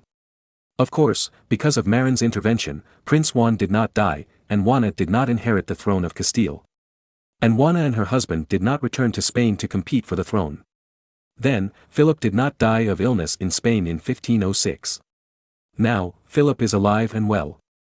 The reason why Juana went crazy is inseparable from Philip's death. Philip did not die, and Juana naturally did not go crazy. However, because Philip was always flirting with people and looking for lovers outside, Juana was depressed although she was not crazy. Therefore, Juana is not a crazy woman now, but a patient with depression. How can a ruthless and bad-tempered ruler tolerate the merchants under his rule to collude with the enemy country? Therefore, after receiving the news, Philip sent someone to confirm it, and then directly sent troops to surround a dozen maritime merchant families in Amsterdam. Next, of course, the family was confiscated. That's not all. The main male members of these dozen families were all hanged in the name of colluding with the enemy country. The incident was extremely sudden, and Philip had already raised the butcher knife before everyone could react. When some members of the Dutch parliament who had colluded with these maritime merchants raised objections, the main male members of the dozen maritime merchant families had already died on the gallows. Then, in the port of Amsterdam, all the ships belonging to these dozen maritime merchants were seized. On the ship, French sailors and French goods were indeed found, leaving the Dutch parliamentarians who spoke for those maritime merchants speechless. What made Philip very happy was that he actually obtained property worth 500,000 gold coins during this major house search. That's not all, because the 30 shipyards and more than 70 merchant ships under the names of the dozen sea merchants have not been auctioned yet. And Marin's people have been waiting for this auction for a long time. Marin did not plan to transfer all these shipyards and merchant ships at once, because if he did so, it might paralyze Amsterdam shipping and attract Philip's attention. Therefore, Marin's countermeasure was to use the spies of the North Sea Chamber of Commerce arranged in the Netherlands in the early years, and divide them into multiple companies in the name of Dutch merchants to eat all these shipyards and merchant ships. In the end, after fierce auction bidding, Marin's spies got all 30 shipyards. As for the 70 merchant ships, only 50 were taken, and more than 20 were taken away by several great noble families in the Netherlands. The spies of the North Sea Chamber of Commerce had no way to deal with the intervention of the great nobles. After all, these great nobles don't reason with you at all, they just use power to oppress people, which makes people helpless. But this has little impact. Just over 20 merchant ships are not enough to make the Dutch great voyage rise. If the trade share of popular routes such as the Baltic trade route cannot be grabbed, it will be difficult for the Dutch maritime trade to rise.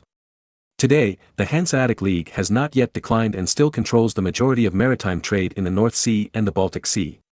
It is very difficult for Dutch merchants to get a share.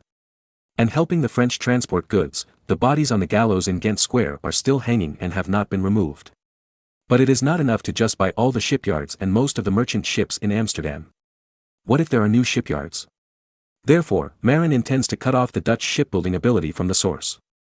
For example, the wood for Dutch shipbuilding mainly comes from the forests in southern Norway and Sweden. To this end, Marin intends to find a way to monopolize those woods. Now, Norway and southern Sweden are controlled by Denmark.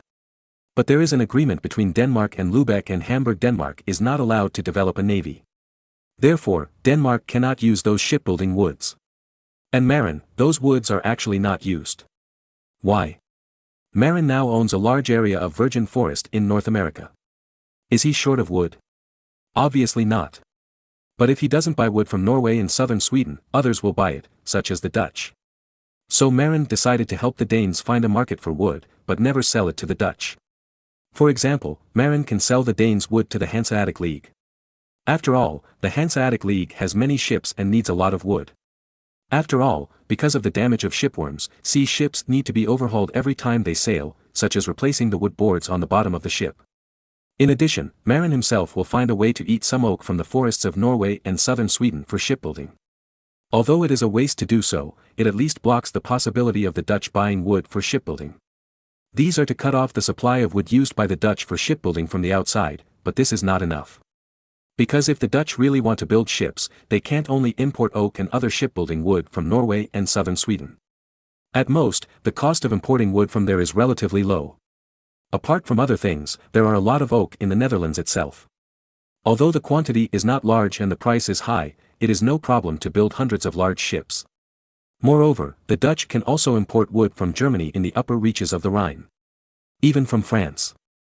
As long as they want to build ships, it is far from enough to cut off the supply of wood from Norway and Sweden.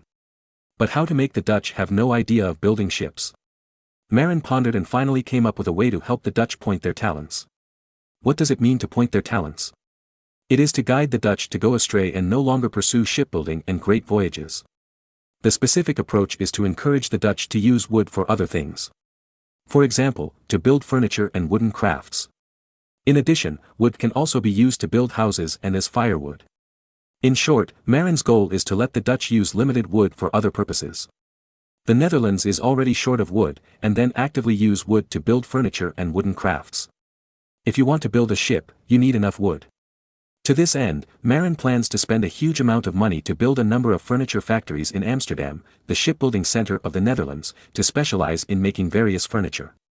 In order to make Dutch furniture popular, Marin plans to personally draw many popular furniture patterns from memory. Then, he will instruct the furniture factories in Amsterdam to manufacture them. With the perfect furniture styles of the future as a reference, it is hard for the furniture manufacturing industry in Amsterdam not to be popular. When Amsterdam became the furniture manufacturing center of Europe, a large amount of wood was naturally consumed in furniture manufacturing. Then, Marin invested in a number of wood carving and other wooden handicraft workshops to help consume the limited wood in the Netherlands. When the time comes, the Dutch will find that they can't find wood when they want to build ships. Because all the wood has been bought up by furniture factories and wooden handicraft workshops. Several years later, before his death, Marin was suddenly surprised to find that the Netherlands, which was supposed to become the sea coachman, had become the furniture kingdom because of his random help. Dutch furniture is sold throughout Europe and has brought rich tax revenue to the Habsburg family. Chapter 1028, Students of the Junior Officer Class. In addition to planning to set up multiple furniture factories and wooden craft workshops in the Netherlands, Marin suddenly remembered that he seemed to be in short supply of oak barrels. Europe in this era is an era dominated by wooden barrels. In Europe today, everything is packed in barrels. It's okay to use oak barrels to pack wine and beer, but gunpowder is also packed in barrels, otherwise how can it be called a gunpowder barrel? Bacon is also packed in barrels, sugar is also packed in barrels, and flour is also packed in barrels. Even salt and smelly salted fish are also packed in barrels. This is really an era of barrels. This is actually a matter of course. In this era, linen in Europe is in short supply, let alone weaving sacks, even weaving clothes is not enough. As for animal skin bags, don't even think about it, which is more expensive. And Marin's behavior of packing sugar in oil paper bags is completely impossible for other European countries to imitate. Because now Europeans still use Kai Luan's papermaking technique of rags and fishing nets to make paper. And European cloth is expensive, and poor people are reluctant to throw away cloth, always mending and continuing to wear it. Therefore, it is difficult to find raw materials, resulting in high prices for European paper. For other European countries, it is absolutely a luxury to use oil paper as packaging. Not to mention, the oil used to soak oil paper is also very scarce. Therefore, in this era, the demand for wooden barrels in Europe is very large, even greater than furniture. When Marin realized this, he immediately made up his mind he must invest and build multiple wooden barrel manufacturing plants in the Netherlands to specialize in making oak barrels. On the one hand, it consumes the limited oak resources in the Netherlands, on the other hand, it can also meet the huge market demand. Therefore, the Netherlands, which was gifted by Marin, was later known as the Home Furnishing Kingdom and the Barrel Kingdom, supplying high-quality oak barrels to the whole of Europe. And the barrel manufacturing industry has also become one of the pillar industries of the Netherlands. Then, you walk on the streets of Amsterdam, and during rush hour, you can easily hit a Cooper by throwing a brick at the crowd. But the wood in the Netherlands alone is obviously not enough to build furniture and hoop oak barrels. Therefore, Marin finally organized the transportation of oak purchased from the forests in Norway and southern Sweden to the Netherlands for those furniture factories to build furniture and coopers to hoop barrels.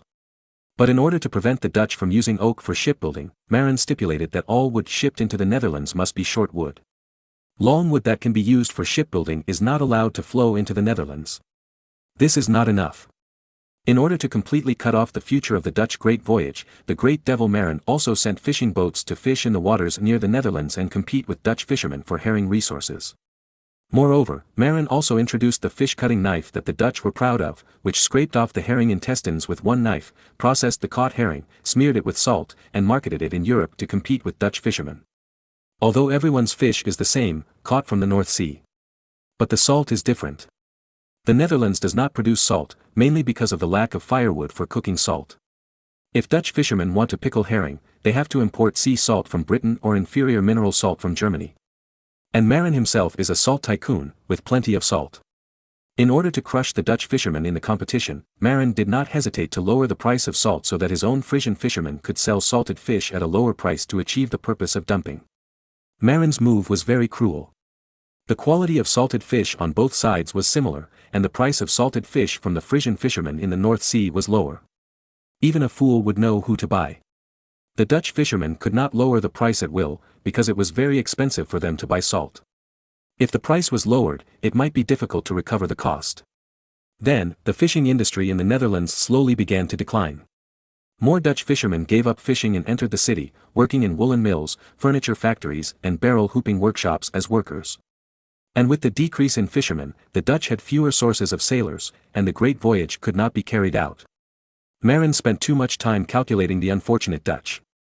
The Dutch did not know that the big devil Marin used all kinds of means to extinguish the signs of the Netherlands becoming a great maritime empire. This made the Netherlands mediocre in the European history of the next few hundred years, and its presence was as weak as that of the declining Denmark. If the Dutch knew that it was all Marin's fault, they might attack Marin angrily, and wished they could scrape out Marin's intestines with a fish cutter. As time went by, it was mid to late September. Because of the application of phosphate fertilizers, crops in several areas of the North Sea, such as East Friesland, West Friesland, and Oldenburg, which used new agricultural technologies and fertilizers, have matured and started autumn harvest early. However, facing the golden autumn of harvest, Marin was too busy to take care of the autumn harvest. Because he was going south to Italy to prepare for the attack on the Republic of Siena in advance. As the old saying goes, know yourself and know the enemy, and you will never be in danger in 100 battles. In order to successfully defeat Siena, Marin naturally needed to go there early and make adequate preparations, so as not to fail due to insufficient preparations after the launch. Failure is a small matter, the key is not to let the army lose too much. Most of the soldiers under Marin are now experienced veterans, very valuable, and incomparable to those temporary conscripts who are used as cannon fodder. If a large number of professional veterans are lost, Marin will probably cry in the toilet. Therefore, Marin plans to take advantage of the autumn harvest season to go south early and secretly go to the Siena area to observe the terrain. When the battle officially starts, he will be more confident. In addition, in order to prevent the desperate situation of running out of ammunition and food, Marin also plans to buy some houses outside Siena and hide some food in the houses.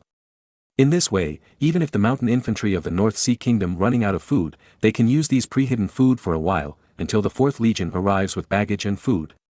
And just when Marin was about to leave, Gustavo, the chief instructor of the junior officers' crash course, suddenly found Marin and asked him to take his students to Italy to participate in the war.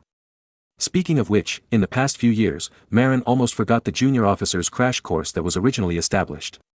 Because, in order to hone the teenagers who participated in the junior officers' crash course, Marin specially placed the location of this officer class in Denburg, the capital of Texel Island, the Dragon's Rise, where he started his career. Where is Texel Island? It is at the westernmost part of the West Frisian Islands, almost connected to the northern end of the Netherlands province to which the Habsburg family belongs. Because it is too far away from the mainland, and Gustavo is not very good at scheming, Marin almost forgot that he had a junior officers' crash course on Texel Island. This junior officers' crash course was established in 1502, and it has been almost 6 years now.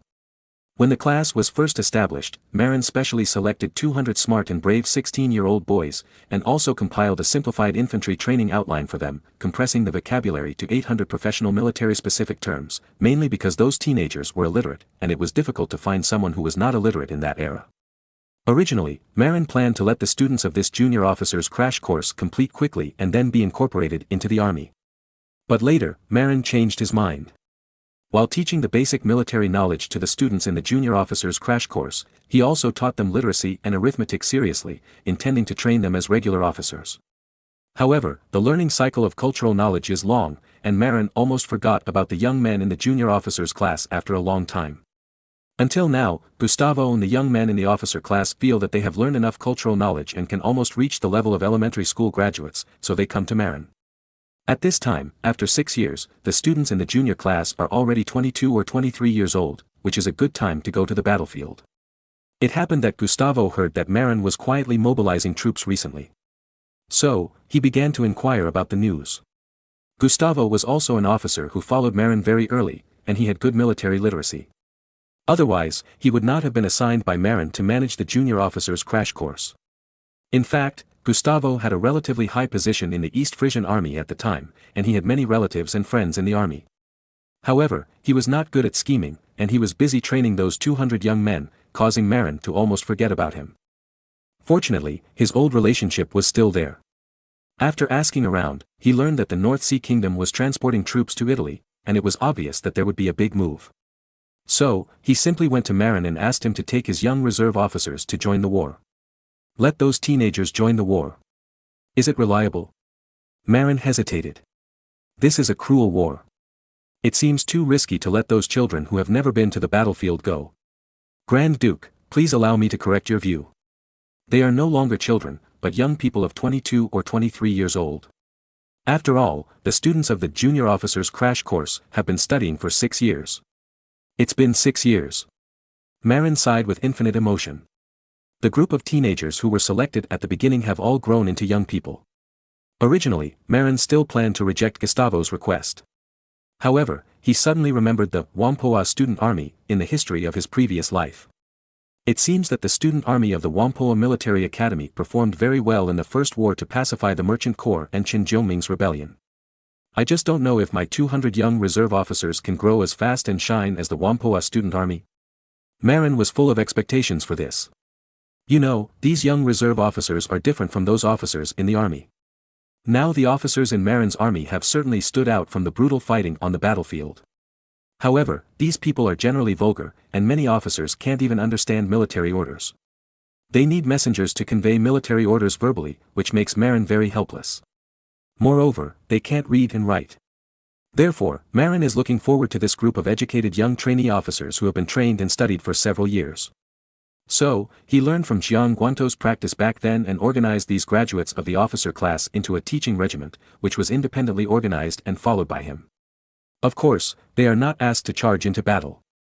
After all, it is the first battle, and Marin only asks them to learn more by his side. Then, find an opportunity to let them see blood to accelerate their growth. Chapter 1029, Arrangements for Officers. Soon, Marin met the students of the young officers class. Of course, they were already young men at this time, and they were tall and straight.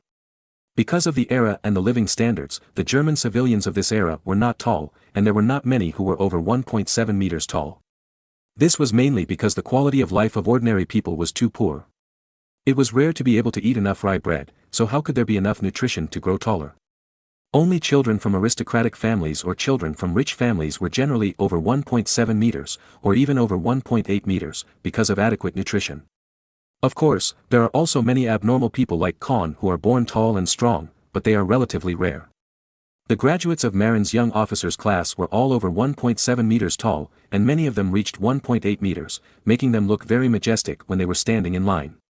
This was mainly because when Marin was building the young officers class, he specially ordered people to build a dairy farm next to the military academy to provide milk for 200 teenagers every day.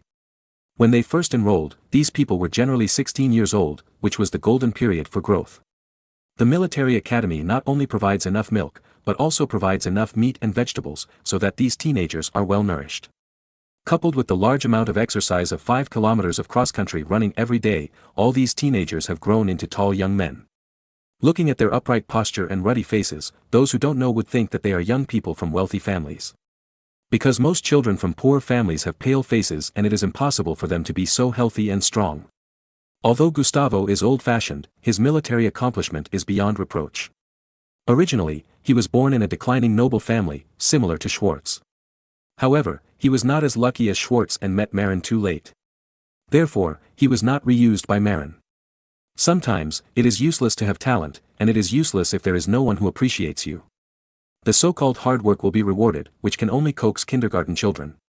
People's opportunities and luck are sometimes as important as talent, or even more important. Of course, Gustavo is not bad luck either.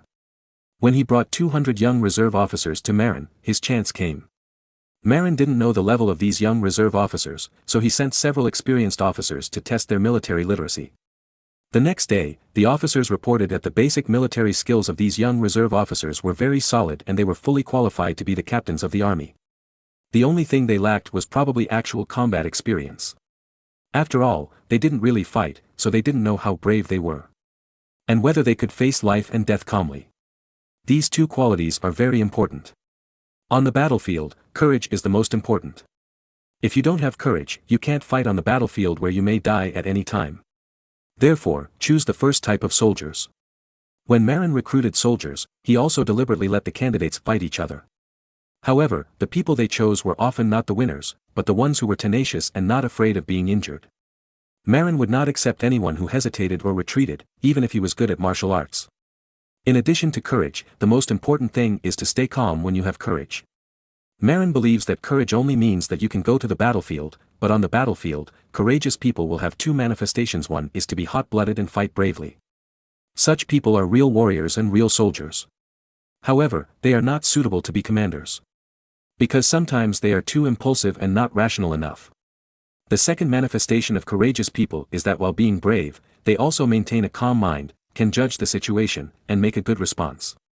Such people are considered to be brave and strategic and are good candidates for officers. However, there are very few such people. Otherwise, there would be no saying that it is easy to get 1,000 troops, but it is difficult to get a general. Therefore, when Marin formed the young officer class, he instructed Gustavo must cultivate the quality of young officers to remain calm while being brave. However, these two qualities are not visible at present. Only when they really go to the battlefield can we see whether they are really brave and whether they are calm under the premise of bravery. Therefore, Marin must take them to Siena, and in the war, they can specifically see their two qualities. To this end, Marin divided 200 officers into 8 teams, each with 25 people. Then, a veteran was assigned to each team as the captain. In each team, the veteran captain's responsibility is not to lead them to fight, but to secretly observe each person's performance, such as whether they are brave and whether they are calm at the same time. After the war, Marin will make specific arrangements for these officers based on the report. Those who are not brave enough will not have the opportunity to lead troops in the future. However, because they have learned military knowledge for 6 years and have also learned 6 years of culture, they can't be wasted and can be sent to school as instructors. Those who are brave enough but lack calmness will be trained in the direction of vanguard generals. In the future, they will be responsible for leading the charge. Having brave officers take the lead can also boost morale. And those who have courage and can calm down and think are rare talents. Marin will focus on training these people as important successors in the army in the future. In order to better observe the performance of these officers, Marin selected 8 veterans with the strongest observation ability. Moreover, the instructors of the spy school also trained them in observation, teaching them to judge whether a person is nervous and afraid, and whether he is really calm from his expression. And these are exactly what they need to observe the most. In order to really test the courage of these officers, Marin decided to arrange these 200 officers to serve as substitutes for the vanguard battalion. That is, if the soldiers who rushed to the front fell, they would be ready to fill in at any time. This position is somewhat dangerous and very challenging. However, it is not particularly dangerous. Even Marin intends to order his commanders to deliberately prevent these officers from filling in. After all, the substitutes for the vanguard battalion are not just 200 people, but thousands of people. Letting these 200 officers stand behind the vanguard battalion is to make it easier for their veteran captains to observe them. After all, in front of them is a battlefield of fierce fighting. The most brutal fighting happened in front of them. Moreover, before the war, Marin would coax them and say that they would be filled in at any time. In this case, their emotional fluctuations can be best observed. Because they are closest to the main battlefield. Facing the battlefield so close at hand, the brave ones will think of rushing forward and joining the battle, the timid ones will not be able to help but want to retreat, and the brave and resourceful ones will take the initiative to ask for battle, or come up with good ideas. As for Gustavo, the instructor of the 200 officers, Marin has already taken a fancy to him. He is a very stable and trustworthy person who has been able to teach 200 students conscientiously for 6 years without complaining. As for courage and ability, Marin had already seen them in the initial war. Otherwise, he would not have been chosen as the instructor. After all, as an instructor of officers, his own qualities and abilities must first meet the standards. From Gustavo, Marin clearly saw the characteristics of the later Germans, who were rigid, serious, and had strong execution capabilities. Such a person is most suitable to serve as the general of the garrison. Chapter 1030, Going South to Rome. However, when making specific arrangements, Marin discovered a very serious problem: these officers seemed to be insufficiently brainwashed. No wonder, when Marin created the crash course for young officers, he had not yet fully cooperated with brainwashing expert Bishop Taylor to help him train brainwashing priests similar to political commissars. Therefore, there are no brainwashing priests specifically responsible for political propaganda in the military academy on Texel Island. And because Marin almost forgot about the military academy in this remote area, he did not equip them with propaganda priests.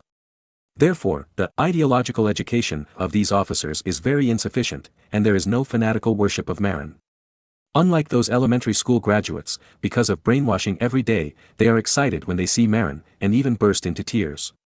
Looking at the 200 calm officers in front of him, Marin suddenly felt uncomfortable. Therefore, he selected 2 political propaganda priests with the strongest ability to deceive from the army, who were personally taught by Bishop Taylor, and joined the officers' training corps, responsible for reasoning and promoting the greatness of Marin to these officers every day.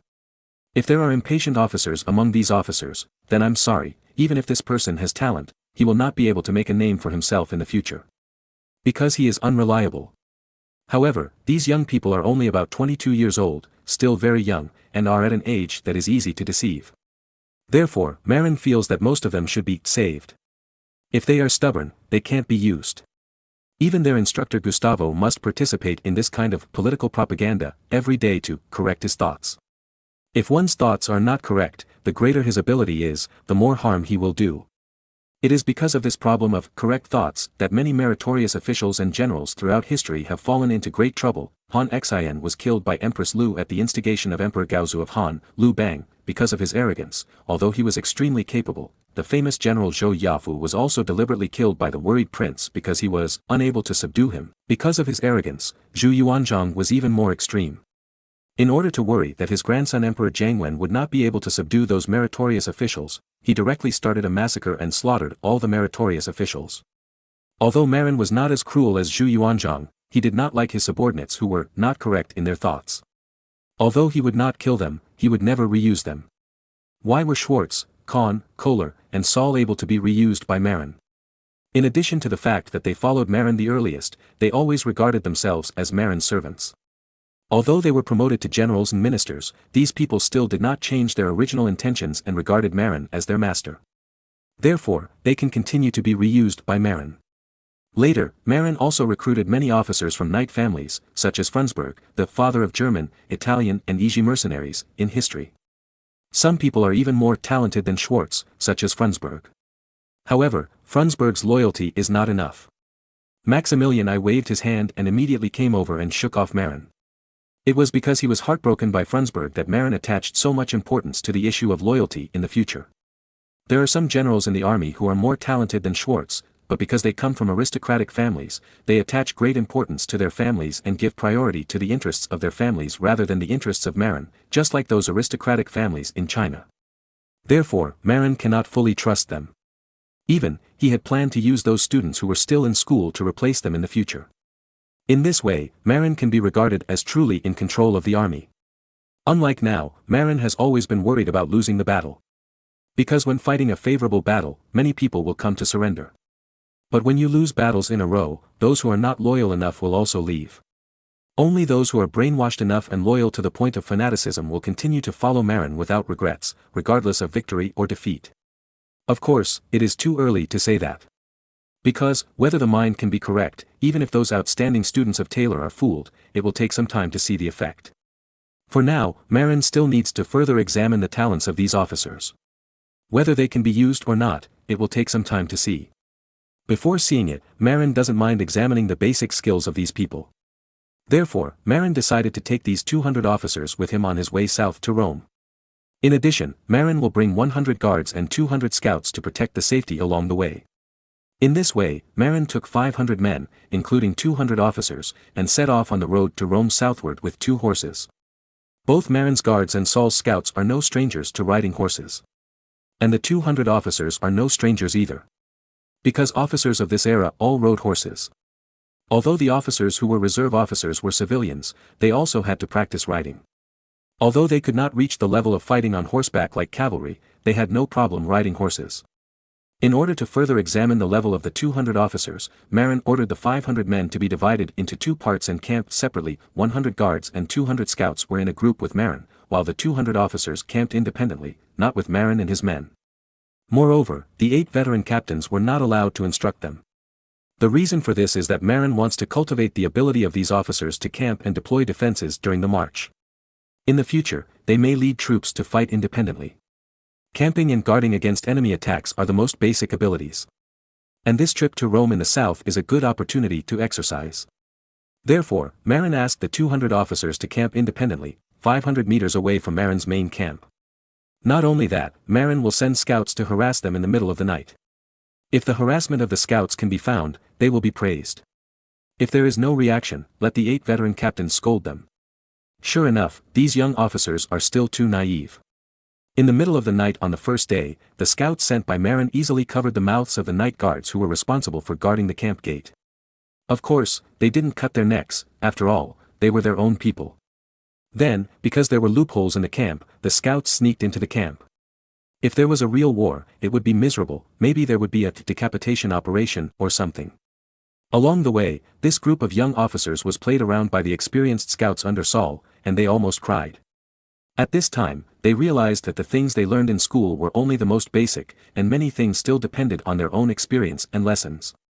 Fortunately, there was no harm in being hit by this group of veteran scouts. At least, it can make them put away their pride and complacency. In future wars, they can also be more cautious. In fact, these officers who were hit hard didn't know that the 200 old scouts brought by Marin, with their abilities, most of the European armies at this time would suffer losses against them. Losing to them is actually not shameful. However, Marin would definitely not tell the truth to these officers. Otherwise, it would not have the effect of hitting them. In this way, Marin and his team marched while letting the old scouts hit the immature officers. Along the way, Marin actually had fun with this, and didn't feel the boredom of the journey at all, and even participated in a night attack test in person. And as they walked, those immature officers grew more and more. By the later stage, they could actually resist the infiltration of most of the old scouts. Moreover, they were also accustomed to the use of secret sentries, which greatly improved the early warning ability in the middle of the night. After these officers basically adapted to the harassment methods of the old scouts, everyone suddenly found out, oh, Rome is here. Chapter 1031, Convincing Father-in-Law. After arriving in Rome, Marin only brought 100 guards into the city. As for the 200 scouts and 200 military students, Marin directly helped to find a station outside the city of Rome for them to stay temporarily. Marin has a very good relationship with the military of the Papal States. Even now, the Papal States still has 7,000 soldiers of Marin. Therefore, these 400 men were directly arranged to live in an abandoned castle on the outskirts of Rome, and the living conditions were much better than camping in the wild. When I arrived in Rome, how could I not see my father-in-law? So, Marin took a lot of gifts and went to visit his father-in-law. Seeing Marin, Julius II was a little annoyed. Because this guy kidnapped all his 2 daughters. Unfortunately, the North Sea Kingdom is so far away from Rome. This made it very inconvenient for Julius II to see his daughter, or for his daughter to see him. So, when he saw Marin, Julius II was a little angry. He didn't even bother to look at the gifts sent by Marin. Because he is the Pope, what good things have he not seen? It was the barrel of maple syrup sent by Marin that aroused his interest. After all, there was no such thing in the European continent, and it was a rare thing. From the New World? Julius II asked. Yes, it is made from the sap drilled from a tree. It is sweet and very nutritious. Of course, you can't eat too much. But with this, you don't need to eat sucrose. Maple syrup is also a kind of sugar, but the sugar content is not as high as sucrose. Moreover, because it contains various minerals and organic acids, it is very beneficial for the nutritional supplement of the human body. Especially for the elderly like Julius II, this kind of nutritious syrup is most suitable. Julius II nodded and accepted Marin's filial piety. But Marin said again, however, this thing is a specialty of the New World. You eat it yourself and don't take it out for others to see, otherwise it will be difficult to explain. Julius II rolled his eyes. Do I need you to teach me? I will tell others that this is a syrup imported from the Middle East, isn't it? Italy and the Middle East have frequent exchanges, and God knows what strange things from the Middle East will flow into Italy. Moreover, in this era, Europe and the Middle East are in communication and are on guard against each other because of religious issues. In fact, they don't know each other very well. After taking the maple syrup, Julius II suddenly said, I remember you said that you wanted to train Felice's child Robert to be the future pope. Yes, there is such a plan. What's the matter? After this war, send Robert to Rome. Julius II said lightly. What? How old is Robert? Sent to Rome so early? Isn't it too early? Robert is still a 3 or 4-year-old baby. How can he adapt to a place like Rome so early? Moreover, Marin actually had his own selfish motives, which was that the child was not yet fully grown up, and if he left him so early, he might not be close to him in the future. Even if he became the Pope, he might not be willing to help his brother Caesar. Therefore, it would be best to keep him by his side over the years, to cultivate feelings with him and Caesar. Julius II glared at Marin and said, I am not asking him to live in Rome from now on, but to let him show up in Rome first, so that everyone knows that there is such a person, and he is from my Rovere family. Otherwise, how can I protect him and make him a cardinal? What? Have you arranged his identity? Marin said happily. Well, after the destruction of the Borgia family, there are not many people left in the main branch of the Rovere family, but there are still people in the side branch. I persuaded a relative of the side branch to declare Robert as their child and officially named him Robert della Rovere. In this way, Robert is considered a descendant of my family. And I have a reason to protect him as a cardinal and directly enter the Vatican at the age of 18. I am old now, and I don't know when I will see God. Therefore, the protection problem of Robert must be solved as soon as possible. After saying that, Julius II sighed. He is already 65 years old, which is considered a long life in this era. He may go to heaven at any time. Therefore, he must get some things done while he is still alive. Will people doubt me if I choose that family? After all, a child suddenly appeared in their family. It's okay. In order to avoid the pursuit of Caesar Borgia, their family fled into the mountains and only came out this year. They have little contact with the outside world. Outsiders don't know how many children they have. Obviously, Julius II was carefully selected. The child will send him to Rome every winter to accompany Angela and Felice's mother for a few months. The rest of the time, he will live in Auric. Okay, let's do it. As long as he is not separated from his family, Marin can accept it. As for living in Rome in winter, just think of it as going to school. Moreover, it is also necessary for Robert to adapt to the living environment of Rome from an early age. Because he will stay there when he grows up. After talking about this, Julius II talked about the Medici bishop again. Before, Marin had written to him and asked him to pay attention to this young priest from the Medici family, which made Julius II a little puzzled. This time, he simply asked, "Why do you think highly of this young man? Do you think he will be the next pope?" Julius II was a little skeptical. Because this bishop named Giovanni di Lorenzo de' Medici is too young. Born in 1475, he is only 33 years old now. Most of the popes were elected in their 50s or 60s. Could it be that he could live another 20 years? Julius II was not so confident. This is my intuition. Back then, I thought Angela was of noble birth, so I married her without hesitation. You see, now I have made a profit. Did you expect that I would become the pope? Julius II widened his eyes. It was not that he did not believe it, but that he did. Because Julius II himself was a very superstitious person. Every time he went out, he would ask the astrologer to predict the good and bad luck, and even refer to the divination results for the route he went out. I didn't expect it. I just felt that Angela was beautiful and noble. Then, I fell in love with her uncontrollably. How could Marin tell the truth? If he told the truth, he would be a speculative villain in the eyes of his father-in-law. However, he also had to reveal something strange. Otherwise, his father-in-law would not believe him. So, he started to talk nonsense again. You see, my intuition is very accurate. Why did I ambush on that mountain road in the Battle of Fornovo? And in the middle of the night? It was because I had a premonition that the French army would escape that night.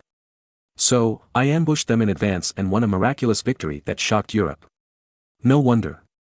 I thought you were just doing it by coincidence, but it turns out you had a premonition. So, you had a premonition that this Medici bishop would be the next pope. It's just an intuition, and it's not necessarily accurate. That's enough. Julius II, who had always been superstitious, finally made up his mind. So, he called his servants and ordered, "Invite the Medici bishop." Chapter 1032 Acting in Hints. As early as when Florence was annexed, Julius II had cooperated with the Medici family. The content of the cooperation was that the Medici family's hidden man in Florence cooperated with Marin's army to capture Florence. Julius II protected the economic interests of the Medici family in Florence and promoted Giovanni di Lorenzo de' Medici's status in the Vatican. At the beginning, the young Giovanni di Lorenzo de' Medici was just an altar priest of the Vatican. He had no power in Rome, but his family had some money. In fact, in history, when Leo X was elected pope, he was an altar priest with a low status. However, the Medici family had a lot of money, bribed many cardinals, and had no decent competitors, so they won. When he took over as pope, because his status was too low, he had to be promoted from altar priest to priest, then to bishop, and then to pope. And because of Marin's intervention, Julius II and the Medici family hooked up in advance. In return for the help of the Medici family, Julius II promoted the young Giovanni di Lorenzo de' Medici from a low-ranking deacon to a bishop. Of course, he is still just an ordinary bishop and has not yet entered the College of Cardinals. The reason for this is that Julius II did it on purpose. Because Marin once wrote that he wanted to show favor to this young bishop. So Julius II suppressed the young bishop first and waited for Marin to help him. In fact, Marin had already planned to support the future pope who triggered the religious revolution, so that he would die early and trigger a religious war early. The future Leo X was a stepping stone for Martin Luther. However, because Marin was always busy and had no time to go south to Rome, he could not find an opportunity to show favor to Giovanni di Lorenzo de' Medici, so the matter was delayed. Now, there is a chance to come to Rome, and Marin plans to seize this opportunity to contact the future pope. At the same time, show some favor and make friends with this person. After a while, the young Giovanni di Lorenzo de' Medici came to the backyard of the La Grande Basilica, where Julius II lived. As a young bishop, Giovanni di Lorenzo de' Medici had no status in Rome. Among a group of bishops, he ranked very low and had no say. Therefore, he was very excited about the summons of the Pope. However, after arriving at the residential area in the backyard of the La Grande Basilica, Giovanni di Lorenzo de' Medici was surprised to find that a young man about his age was having a good chat with the Pope. In fact, this kind of good chat was deliberately shown to Giovanni di Lorenzo de' Medici by Marin and Julius II. Otherwise, how could this kid get it? The father-in-law and son-in-law pretended to have a heated discussion, completely leaving Giovanni di Lorenzo de' Medici, who was summoned, aside and continued to discuss some topics. Seeing the close relationship between Marin and Julius II, Giovanni di Lorenzo de' Medici was shocked, and at the same time, his eyes were full of envy. If he was so familiar with the Pope, why would he worry about not being able to make a name for himself in Rome? Maybe, he could still compete for that position in the future. Looking at the golden chair under Julius II, the young Giovanni di Lorenzo de' Medici's eyes were full of desire. Seeing that this young man was almost stimulated, Marin seemed to see Giovanni di Lorenzo de' Medici standing next to him. So he quickly made an apology. After all, this gentleman is the future pope, and he can't offend him too much, he has to give him some face. However, Marin's apology made the young Giovanni di Lorenzo de' Medici somewhat at a loss. After all, he was not yet the future pope who would rule the Vatican, but just a small bishop who was doing well in the Vatican. How should I put it? Ordinary bishops like him who had not entered the College of Cardinals were in great demand in Rome, the seat of the Vatican, and were worthless. And Marin, a popular man who could have a good chat with the Pope, was the object of Giovanni di Lorenzo de' Medici's envy. When Marin said goodbye, Julius II's words made Giovanni di Lorenzo de' Medici so surprised that he almost cried out. Why? Because he heard the Pope say to the young man, Marin, don't worry, your business is my business. As long as you make a request, I will do my best to help you. Such words, spoken by the European religious leader, were simply shocking. Because, a pope's promise is sometimes more valuable than mountains of gold and silver. So he is Marin. Giovanni di Lorenzo de' Medici reacted after hearing what Julius II said. It turned out that the young man in front of him was the young man who sent out a large army to help the current pope seize the throne. He was really favored. If he helps me say a few good words in front of the Pope. Giovanni di Lorenzo de' Medici suddenly became yearning. Frankly speaking, Giovanni di Lorenzo de' Medici, who was born in the Medici family, was not short of money, but in the church where bigwigs gathered, this was nothing. Because, ordinary cardinals have at least tens of thousands of gold coins in their hands. At the beginning, the cardinals who were murdered by Caesar Borgia with the strange poison, Cantrera, had at least 100,000 or 200,000 gold coins in their hands. Otherwise, they would not be targeted. Therefore, in the church, having money is not rare. Only when the Pope is elected, having money becomes important. Because you can spend money to bribe those cardinals who have voting rights to vote for you. But in normal times, money is useless. Because it is not easy to find a poor bishop in the Vatican. After Marin left, Giovanni di Lorenzo de' Medici was a little absent-minded.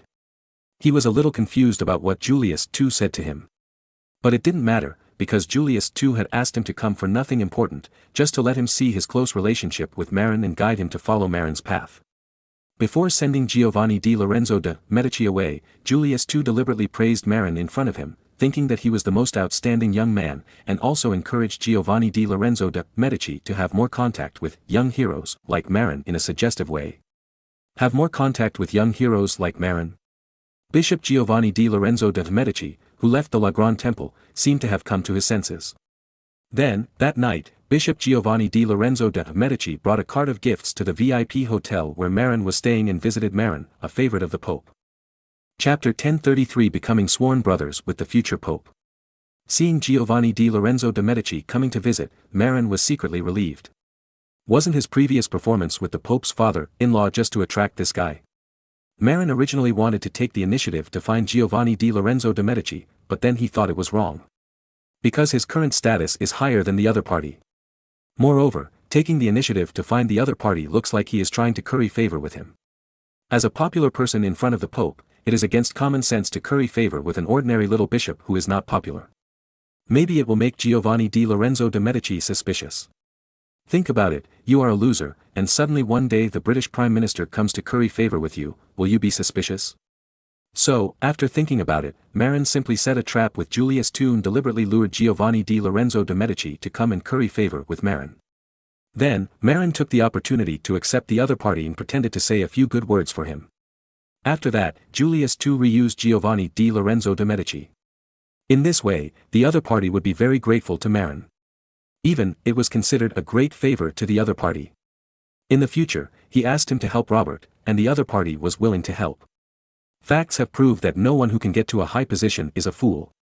Although Giovanni di Lorenzo de' Medici is young, he is also a smart person.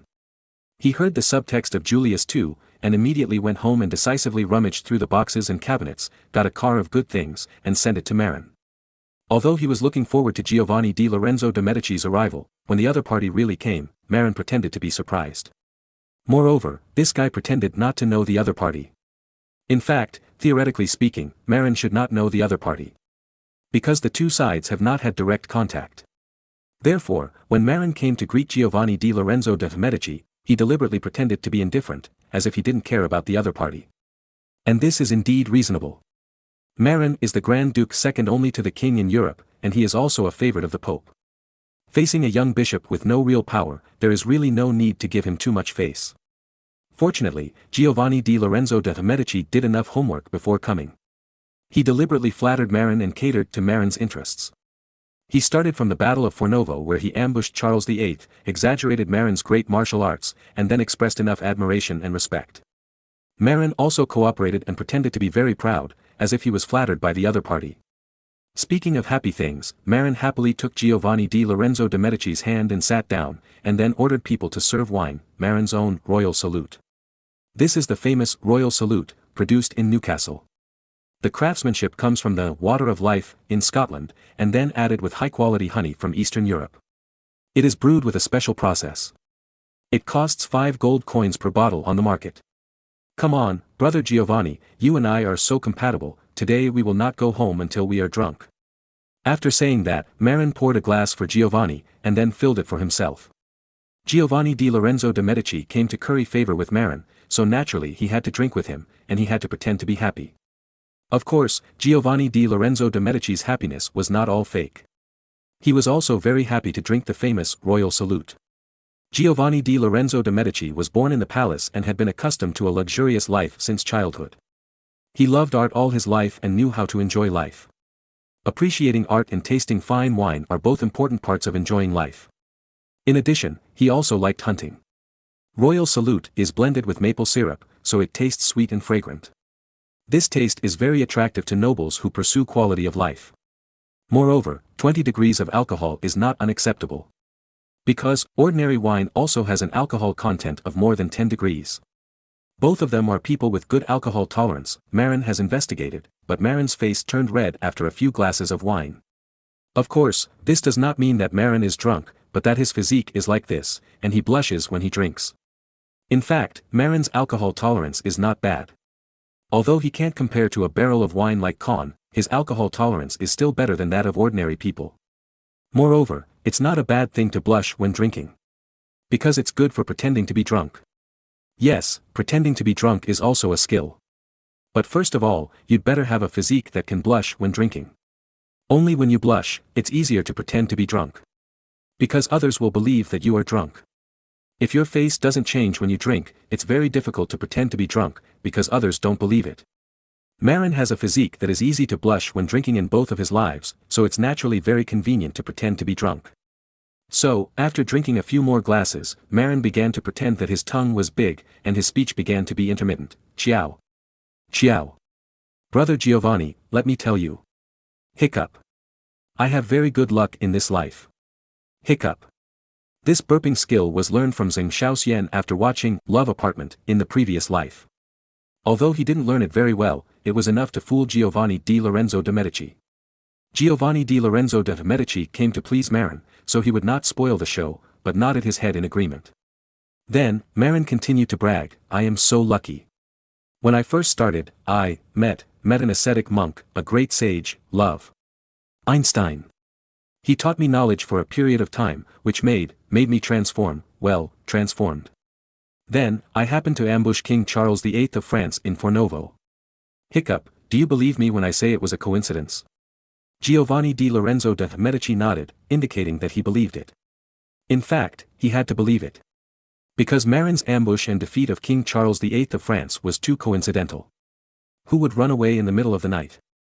But Charles VIII did so, and he met Marin. I can only say that Marin was too lucky. Later, I met the current pope. I felt that he was very, very noble, so I supported him. Unexpectedly, he became the pope. I had never thought of it before. Giovanni di Lorenzo de' Medici sighed, this luck is simply amazing. At the beginning, Julius II, who was still the Archbishop of Rovere, was a fugitive wanted by the reigning Pope Alexander VI. Who would have thought that he would become the later pope? Marin's luck is really against the sky. Taking the opportunity of pretending to be drunk, Marin boasted a lot, and also showed off to Giovanni di Lorenzo de' Medici, saying that the Pope attached great importance to his opinions, and as long as he recommended, there would be no one who would not be popular in front of the Pope. Are you serious? Giovanni di Lorenzo de' Medici was immediately moved. Didn't he come to curry favor with Marin just to be famous in front of the Pope? Of course. Even if I recommend you to be the candidate for the future Pope, it's no problem. Marin continued to brag. Of course, this is not bragging. After bragging for a while, Marin took the opportunity to pretend to be drunk, hugged Giovanni di Lorenzo de' Medici and shouted, "Brother Giovanni, you and I hit it off right away, why don't we become brothers?" Swarm brothers are also called swarm brothers. In Europe, swarm brothers are equivalent to sworn brothers in China. This form is generally popular in the Mediterranean region, especially in the Balkan Peninsula.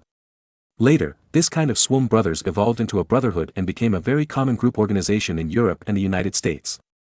Although sworn brothers are not very popular in Italy, Giovanni di Lorenzo de' Medici has heard of it. After all, this thing is more popular in Southeast Europe. In the Mediterranean region, Giovanni di Lorenzo de' Medici has certainly heard of it. Hearing that Marin wanted to swear an oath of brotherhood with him, Giovanni di Lorenzo de' Medici thought about it for a while and immediately agreed. Why? He is now sworn brothers with Marin, which is completely a high-end. Moreover, after swearing an oath of brotherhood, can Marin not help him speak well in front of Julius II? So, taking advantage of the fact that Marin seemed to be drunk and not sober, Giovanni di Lorenzo de' Medici quickly pulled Marin and swore an oath on the Bible in front of Guarnieri. In front of the statue of Jesus, they became sworn brothers. Chapter 1034 Who takes advantage of whom? Giovanni di Lorenzo de' Medici looked at the confused Marin, and his heart was filled with joy. With Marin helping him to speak well in front of the Pope, why would he worry about not being popular in the future? Listen to what Marin said. He said he could recommend himself as a candidate for the future Pope. This was so exciting that it made him excited and excited. In fact, in history, after the death of Julius II, Giovanni di Lorenzo de' Medici never thought that he could become the Pope. Because, at that time, his status was too low, he was just a mere deacon. At that time, he also participated in the election with the mood of giving it a try, and he was actually elected. Giovanni di Lorenzo de' Medici didn't really believe Marin's boast that he could help him become a candidate for the Pope, and thought that the other party was bragging. But it didn't matter, because his current ambition was just to become a popular person in the eyes of the Pope, and then get a job with a lot of money. As for the future Pope, he didn't dare to think about it. But even if he could become a favorite of the Pope, it was enough to make Giovanni di Lorenzo de' Medici very excited. He saw with his own eyes that the Pope and Marin had a good chat, and the Pope also said to Marin in front of him, "Your business is my business." Therefore, Giovanni di Lorenzo de' Medici felt that he had made a fortune by taking the opportunity to become sworn brothers with Marin this time. After all, they had sworn in front of Jesus, and it would be difficult for Marin to regret it. In the future, Marin's resources in the Holy See must be lent to him. Thinking of this, Giovanni di Lorenzo de' Medici was so happy that his saliva almost fell. And at this moment, Marin, who was supported by Giovanni di Lorenzo de' Medici in pretending to be drunk, was actually happier than him. With the next pope as his sworn brother, he can be a popular figure in the Vatican for a few more years. However, Leo X doesn't seem to have a long life. He has to help him prolong his life. For example, send a few Mongolian doctors to help maintain his health. But now, he is a drunk person and can only lie there, playing dead. In order to confirm the relationship of this sworn brother, Giovanni di Lorenzo de' Medici stayed that night and took care of Marin to sleep, like a big brother. Because he is 3 years older than Marin, after the sworn brotherhood, he is considered the big brother. And Marin's guards, because they witnessed the sworn brotherhood of the two, naturally did not dare to disrespect Giovanni di Lorenzo de' Medici, so they let him rest in a VIP hotel for a night. Of course, the two did not sleep in the same bed, and there was no such thing as a broken sleeve sharing peach. The next morning, after Marin woke up, he pretended to have a headache after a hangover. Seeing Giovanni di Lorenzo de' Medici standing up, he pretended to be stunned. "Mr. Medici, why are you still here?" Marin pretended to be stupid. Giovanni di Lorenzo de' Medici was also stunned. Did he forget that we became sworn brothers? In order to maintain this relationship, he forced a smile and said affectionately, "Brother Marin, have you forgotten? We became sworn brothers last night." "Brother Marin? Sworn brothers?" Marin pretended to be stunned and seemed very reluctant. "Of course, we also swore an oath in front of the statue of Jesus, touching the Bible with our hands. If you don't believe me, look." After saying that, Giovanni di Lorenzo de' Medici pointed to the statue of Jesus that was still in the living room as a substitute for Guarnieri and a Bible that was often used as a prop for swearing an oath. This. Marin pretended to be hesitant. You know, in Europe, swearing in the name of God and Jesus is a solemn oath that cannot be violated. What's more, he was touching the Bible. Marin was very happy, but he still pretended not to remember and called the guards to verify.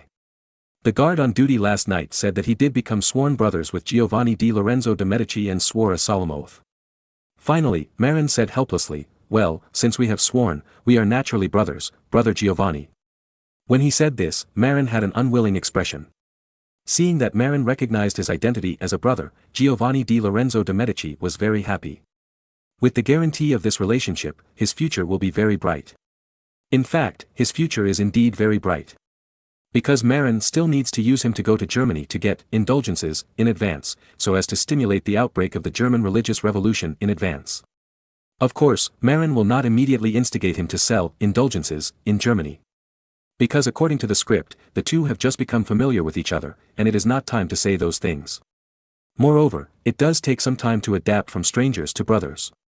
Therefore, Marin pretended to be a little uncomfortable at first. But fortunately, Giovanni di Lorenzo de' Medici was already in a flattering mood, and tried to make Marin happy. Then, the relationship between the two seemed to gradually improve. When it was time for lunch, Marin finally, reluctantly, accepted Giovanni di Lorenzo de' Medici as his brother, and patted his chest while eating to guarantee, "Brother Giovanni, please rest assured that your business is my business. Tomorrow I will take you to meet the Pope and ask him to take care of you." Hearing Marin's guarantee, Giovanni di Lorenzo de' Medici's face was full of smiles. Wasn't it for this purpose that he came to flatter Marin? Now that his wish has been fulfilled, he is so happy that he drank a few more glasses and got drunk. Fortunately, Marin arranged for the guards to take him home. Otherwise, this guy couldn't find his way home. The next morning, Giovanni di Lorenzo de' Medici came to the VIP hotel where Marin lived with trepidation, waiting for Marin to take him to meet the Pope. For him, this meeting with the Pope was extremely important. Although Marin promised that the Pope would give him face, he did not dare to believe it completely. Who knows if the Pope's previous words were fooling Marin? You know, the words of big people are sometimes just polite words and cannot be trusted. After arriving at the Lateran Basilica, Giovanni di Lorenzo de' Medici was a little relieved. The people in the hall were very friendly to Marin, confirming Marin's identity as the Pope's favorite, which greatly increased his confidence. After entering the living area behind the Lateran Basilica, the two were also warmly received by Pope Julius II. But when Marin mentioned that he and Giovanni di Lorenzo de' Medici were sworn brothers, Julius II frowned, and Giovanni di Lorenzo de' Medici's heart almost jumped out of nervousness. Marin's meaning was very clear. He hoped that Julius II would take more care of his sworn brother Giovanni di Lorenzo de' Medici in the future and find him a good job. In addition, if possible, he could be promoted to a member of the College of Cardinals. Julius II looked at Giovanni di Lorenzo de' Medici deeply, as if he could see his inner thoughts. This glance almost made Giovanni di Lorenzo de' Medici faint with nervousness. But he forced himself to stay calm, because he had to wait for Julius II's final verdict. In fact, he didn't know that the father-in-law and son-in-law in front of him were just acting according to the script, and the decision had been made long ago. After looking at Giovanni di Lorenzo de' Medici deeply, it took a long time until Giovanni di Lorenzo de' Medici was so nervous that he almost fainted. Julius II nodded slowly, agreeing to Marin's request. When leaving the Lateran Basilica, Giovanni di Lorenzo de' Medici almost fainted. So, he was helped out of the Lateran Basilica by Marin. After leaving the door of the basilica, Giovanni di Lorenzo de' Medici excitedly shook Marin's hand and said, "Brother, thank you so much this time. I took advantage of you. In the future, if you have something, as long as it is not against God, just say it, and I will help you immediately, no matter how difficult it is." Looking at Giovanni di Lorenzo de' Medici with a sincere face, Marin smiled and thought to himself, "It is true that you are taking advantage of me now, but in the future, I will take advantage of you in many other ways. Besides, without me, you will become the Pope in the future. In the end, I took advantage of you." However, Marin could only think about it, but he would not say it out loud. And even if he said it out loud, no one would believe it. Chapter 1035 The Importance of Banks. The effect of swearing brotherhood with Marin was very obvious. First of all, the priests in the Lateran Basilica began to smile and nod when they saw the unknown Giovanni di Lorenzo de' Medici after that day. The Lateran Basilica is currently the residence of the Pope of Rome, and most of the priests in it are the confidants of Julius II. Although their status is not high, because they are the confidants of the Pope, they usually look down on others. They are too lazy to give a good face to ordinary bishops. Only cardinals can get their respect. In the past, when he went to the Lateran Basilica, those priests didn't even look at him. But now, it is obvious that the level has been improved a lot. And what made Giovanni di Lorenzo de' Medici even more ecstatic was the economic benefits. Because Julius II talked to him later and said that some important economic industries in Florence would be returned to the Medici family. Before Charles VIII led his army into Italy in 1494, the Medici family was the ruling family in Florence, controlling many industries that were the economic lifeline of the Florentine Republic. But with the invasion of the French army in 1494, the Medici family was driven out of Florence. Then, the Medici family began to decline. What are the pillar industries of Florence? Mainly wool textile industry, as well as financial industry, and of course various handicrafts, but not as good as the first two. Moreover, this financial industry includes the highly profitable coinage. After losing the right to rule Florence, the Medici family lost control of the wool textile industry and financial industry in Florence, retaining only some inconspicuous handicraft workshops and service industries, and continued to lurk in the city of Florence. After Marin helped the Papal States capture the city of Florence, although Pope Julius II returned many industries of the Medici family, they were mainly in the wool textile industry. The particularly important financial industry, including the right to mint coins, was not returned. How important is the financial industry? It means being able to borrow a lot of money. And how important is money? When the Pope is elected, money is the decisive force. In the original history, why was Leo X successfully elected as Pope? It was because he had the support of the bankers in Florence. Originally in history, the Papal States captured the Republic of Florence in 1511. Then, in 1512, the Medici family regained control of the Republic of Florence. And those banks in Florence, not modern banks, but more like ancient money houses, which did not give interest to depositors, also fell back into the control of the Medici family. After the death of Julius II in 1513, Giovanni di Lorenzo de' Medici was successfully elected as Pope as a deacon because of the support of the bankers in Florence. Because he had lost the right to rule Florence for more than 10 years, Giovanni di Lorenzo de' Medici did not have much money in his hands at that time. But with the support of the bankers in Florence, he had enough funds to participate in the election and was eventually successfully elected. In history, many historians were puzzled, why did Leo X spend all the huge wealth accumulated by the previous two popes in just 2 years? In fact, although Leo X was extravagant, he would not throw gold coins for fun. The reason why he lost the deposits of the Holy See so quickly was because he needed to repay the debts of those bankers. Of course, that was the original history. In the time and space that Marin participated in, Julius II did not immediately hand over the control of the banking industry to the Medici family after occupying Florence, but only returned the wool textile factories. The reason why the financial industry was not returned was actually Marin's idea. Because he wanted to use it as a favor. No, after Marin and Giovanni di Lorenzo de' Medici became sworn brothers, he vowed to tell him, "I will fight for more benefits for you." Then, the Pope talked to Giovanni di Lorenzo de' Medici, otherwise, the management rights of Florence's financial industry should be returned to the Medici family. Giovanni di Lorenzo de' Medici was not a fool, how could he refuse? He nodded and agreed. In fact, there were not many banks in Florence that originally belonged to the Medici family, only 2 large industry leaders. However, what Julius II returned this time was not only the 2 big banks, but also the management rights of the Florentine banking industry, which was very powerful. You know, in this era, most of the nobles in Europe lived on borrowing money.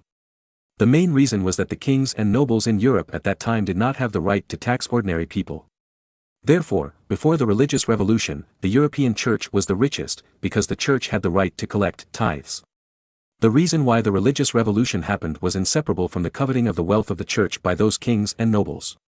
Because there was no money, the kings at that time had to get the support of bankers if they wanted to start a war, otherwise the war could not be fought. To run for the Pope and select the Holy Roman Emperor, you must get the strong support of bankers. Otherwise, so much campaign funds, ordinary people simply can't pay. At this time, Italy had 3 main financial centers: Venice Financial Center, Genoa Financial Center, and Florence Financial Center. There were many banks in these 3 financial centers, and the kings and nobles could borrow a lot of money from them. Of course, the price paid was also very high. Because the interest on borrowing money was as high as more than 10%. Among them, the Genoa Financial Center later lent a lot of money to the Spanish Habsburg dynasty, but with Philip II's declaration of national bankruptcy, that is, official default, and bankruptcy more than once, the Genoa financial industry suffered a heavy blow and then declined. In the German region, it was mainly some family tycoons headed by the Fugger family. Whoever they supported had enough financial resources to run for emperor. As for France, there were also a large number of bankers in Paris, and French bankers were also highly concentrated in Paris. This led to a consequence, that is, the French Revolution in later generations, as long as Paris was taken, achieved a comprehensive victory. Because, taking Paris is equivalent to controlling most of the banks in France, don't have too much money. If you occupy Paris, it is equivalent to occupying the headquarters and vaults of those banks. Can you be short of money? Therefore, in France, as long as Paris is occupied, it is equivalent to taking control of most of France's wealth, which is equivalent to occupying the whole of France. Once Paris is lost, the French will surrender immediately without any delay. This is why Giovanni di Lorenzo de' Medici is excited. Mastering the management of the Florentine banking industry is equivalent to mastering the allocation of Florentine funds. Although the Medici family has no money at this time, the bankers in Florence have money. What? You said that those bankers may not be willing to lend money. What is the management right for? Suspend his business for rectification and revoke his license, and see if he dares to explode? You said that the money is not yours, but just borrowed. Brother, you probably don't know what a big shot is. The meaning of a big shot is not to see how much money you have, but how much money you can mobilize. Jack Ma is awesome, right? Worth more than 200 billion. However, most of his assets are stocks and real estate, and the active money that can be mobilized is actually only a small part. And those big bank presidents, such as the presidents of the 5 major banks, their personal assets are far less than a fraction of Jack Ma. However, their influence far exceeds that of the rich. Even Jack Ma, who is known as Papa Ma, has to kneel down and call him Papa in front of those bank presidents, because the funds that those bank presidents can mobilize are much more than Jack Ma's total assets. Therefore, Jack Ma is very well behaved in front of those big guys, saying that he is ready to be recruited at any time. Florence is the 3rd largest financial center in Italy. With so many bankers, they will be brought back under the management of the Medici family in the future. Giovanni di Lorenzo de' Medici is of course very excited. Although the Medici family is relatively poor now, they can use the money of those bankers to make money for the Medici family. To give a simple example, some of the second generation of the rich in later generations did not have money themselves. However, they were able to borrow a lot of money from the bank by relying on their connections. Then, they took over the land and engaged in real estate development. A community could make them hundreds of millions or even more. Before that, he had no money. But as long as the bank is willing to lend him money, plus he can get the land, he can easily become a rich man. Therefore, the role of the bank is very large. The premise is that you can borrow money from the bank. In that case, you can make money with money. The reason why the gap between the rich and the poor in China is getting bigger and bigger in the future is mainly because banks are only willing to lend money to the rich or people with connections, while the poor who are really short of money cannot borrow money from the bank. The rich or those who can borrow money from the bank will use money to make money and become richer and richer. The poor cannot borrow money and will never have money unless they win the lottery. Whichever industry the bank supports will develop rapidly or even explode. For example, real estate. If banks do not launch 20-year or 30-year loans, ordinary people cannot afford to buy houses. If you can't afford to buy houses, real estate will not develop because you can't sell them. The 5 national articles, the 8 national articles and the 100 national articles are useless. As long as one day the bank announces that it will not provide mortgage services, the real estate industry will collapse immediately. So, if you want to get rich, hurry up and get to know and curry favor with bank executives. As long as you know someone who has the power to decide on lending, and he loans you hundreds of millions of yuan in violation of one rule, you will be able to reach the peak of your life in the future. What? You said there are no good projects. Hoarding houses, that doesn't require any brainpower, any pig can make a fortune. Well, what Lao Nyo said is what happened a few years ago. Lao Nyo can't make a conclusion about the future, so don't really do it. Don't blame me if you lose money. Chapter 1036. The Spanish took the first step. Giovanni di Lorenzo de' Medici, who had gained control of the banking industry in Florence, was so happy that he didn't know what to do. He called his younger brother Giuliano de' Medici, and the 2 brothers hosted a grand banquet for Marin to express their gratitude. Giuliano was now arranged to manage the woolen mills in Florence that had originally regained control. He happened to be in Rome for business at this time, so he was pulled by his brother to drink with Marin. Giovanni di Lorenzo de' Medici actually had a nephew, the son of his eldest brother Piero. His eldest brother Piero had died in 1503, leaving only his son Piero and daughter Clarice. His younger brother Giuliano de' Medici, who was 1 year younger than Marin, had no children yet. It seemed that he would not have any in the future. At the wine table, Giovanni di Lorenzo de' Medici sighed again and again, sighing that his eldest niece Clarice was a little older and had just married this year. Otherwise, she could marry Marin's son Caesar. Marin smiled in his heart. Not to mention that Clarice was a little older and had already married, even if she was of the right age, Marin would not agree. After all, marrying Edward's daughter and annexing England was the best choice. Of course, if Louis XII was willing to marry his only daughter, Princess Claude, to Caesar, Marin would also agree readily. After all, France has a stronger foundation than England. But Marin knew that was impossible. Historically, Maximilian I had proposed to Louis XII for his grandson Charles V. However, it was jointly rejected by the French nobles. Because the French nobles could not tolerate a German becoming the king of France, France also followed the Salic succession law, and Princess Claude could not become the queen, and only her husband could become the king of France. Obviously, Marin was also a German and was the object of rejection and resistance by the French nobles. Therefore, there was no need to think about marrying Princess Claude, and the possibility of annexing France was extremely small. Edward was different, because Edward seized the throne of England by violence, and all the former nobles were killed. Therefore, no one objected to Edward's daughter Princess Margaret marrying Caesar.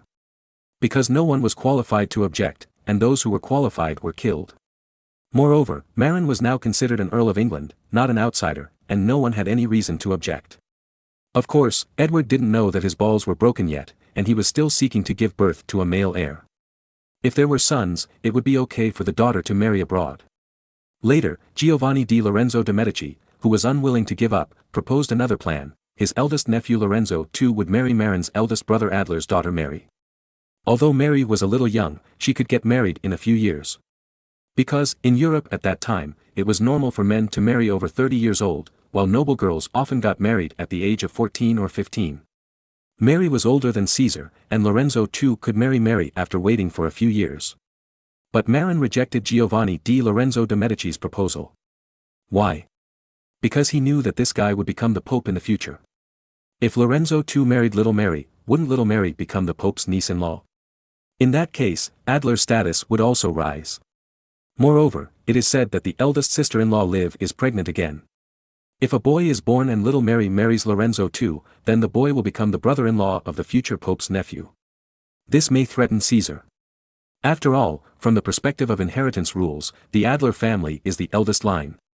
Marin doesn't mind giving Adler's family wealth, but this wealth cannot exceed Marin's control. The Adler family and the future Pope are not what Marin wants to see.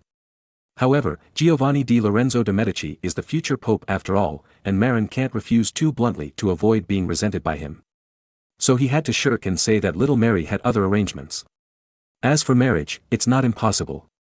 Anyway, his brother Giuliano is not married yet. And Marin himself will have children in the future. Therefore, Marin proposed that his brother Giuliano could marry his child in the future. However, Marin clearly remembered that the main branch of the Medici family seemed to be extinct later. Then, the one who became the Grand Duke of Tuscany seemed to be a branch. And this Giuliano seemed to have only one illegitimate son named Ippolito alive. However, this guy was also a short-lived ghost. He had been helped by the Holy See to the position of the ruler of Florence. Unfortunately, he died in his 20s and did not have time to leave offspring. Then, the control of the Medici family fell on the head of the branch. In short, the men of the main branch of the Medici family are short-lived ghosts and cannot be provoked. If you marry your daughter to a short-lived ghost, wouldn't it harm your daughter? However, the women of the Medici family are not short-lived. I don't know how long Clarice lived, but Marin knows Catherine, the daughter of Lorenzo II. Because Catherine de' Medici is the queen of King Henry II of France. Moreover, the original French cuisine in history was developed by the Italian chefs she brought with her. French perfume was also pioneered by her. Of course, French cuisine has now been developed by Marin, and Marin has also developed perfume first. Therefore, there will be no Catherine de' Medici in the future. However, even if Catherine de' Medici is famous, Marin will not choose to let his son marry her. Because, there is a difference in generation. Catherine de' Medici is the granddaughter of Giovanni di Lorenzo de' Medici's eldest brother Piero, and he is Giovanni di Lorenzo de' Medici's sworn brother.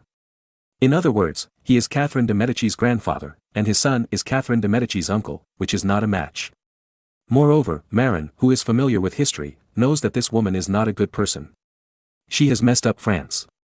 She wants to be the Empress Dowager Cixi but lacks the skills, so she has done a lot of stupid things. In addition, it is said that she looks a bit ugly. Marin thought about it and decided not to marry the Medici family. After all, a group of short-lived ghosts are not good candidates for marriage. However, it may be because of poor medical skills. After all, Florence is the territory of the Vatican, which is the most superstitious and does not pay much attention to real medicine. If I provide some good doctors, maybe they will not be so short-lived. Apart from anything else, as a brother of the alliance, Leo X, Marin must hope that he will live longer. In this way, his own interests can be guaranteed. After the banquet, Marin returned to the VIP hotel where he stayed, surrounded by guards. But as soon as he came back, he received a shocking news: the Spaniards took action against Morocco. After accepting Marin's advice at the beginning of the year, Juan III began to lobby the nobles in the country and his father Ferdinand II to support him in annexing Morocco. At the same time, he also entrusted Queen Margaret of Austria to recruit 20,000 mercenaries from Germany using her connections in Germany. Just a while ago, 20,000 German mercenaries recruited with the help of Margaret of Austria finally arrived in mainland Spain and completed the assembly. And Juan III also officially ordered to send troops to Morocco. Marin was not surprised that the Spaniards took action against Morocco, but was surprised why they chose such a time period. Because this is early October, when the autumn harvest begins. Generally speaking, don't wars choose the slack season between spring plowing and autumn harvest? What does it mean to choose to start during the autumn harvest? The intelligence personnel planted by Marin in Spain soon delivered the answer. It turned out that the Spaniards were planning to take advantage of the autumn harvest to rob the Moroccans of their autumn harvest. It turned out that the price of grain in Spain was too expensive, and it was a bit costly to buy grain purely with money. So, some Spanish nobles proposed it would be better to take advantage of the Moroccans' autumn harvest to send troops to rob the Moroccans of their food. As for the Moroccans starving to death because of the robbing of food, what did they have to do with it?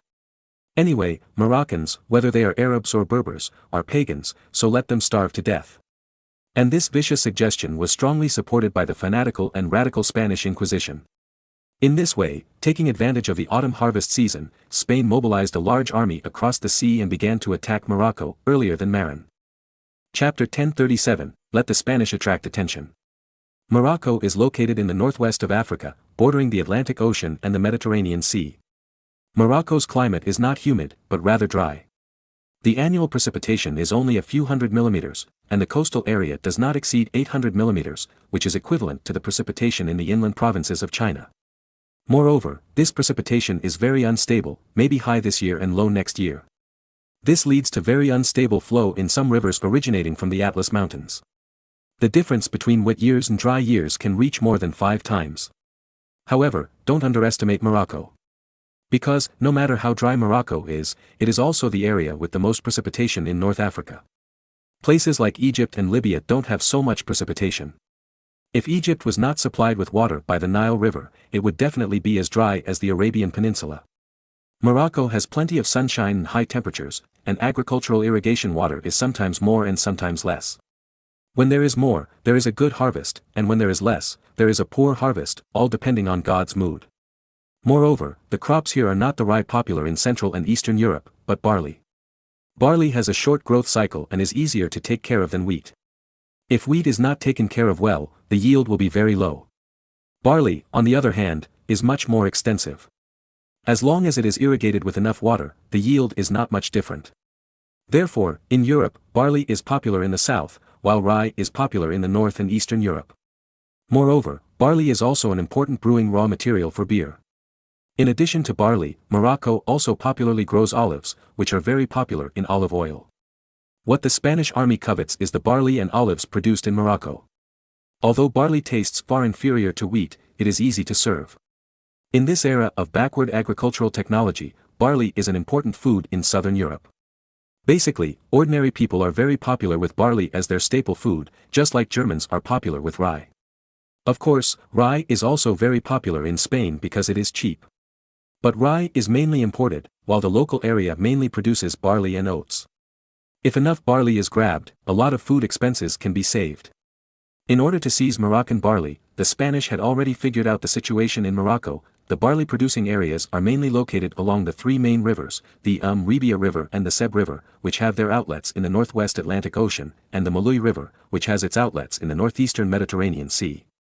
For this reason, the Spanish specially divided their troops into two groups, attacking Morocco from Melilla in the north and the Moroccan coast in the west.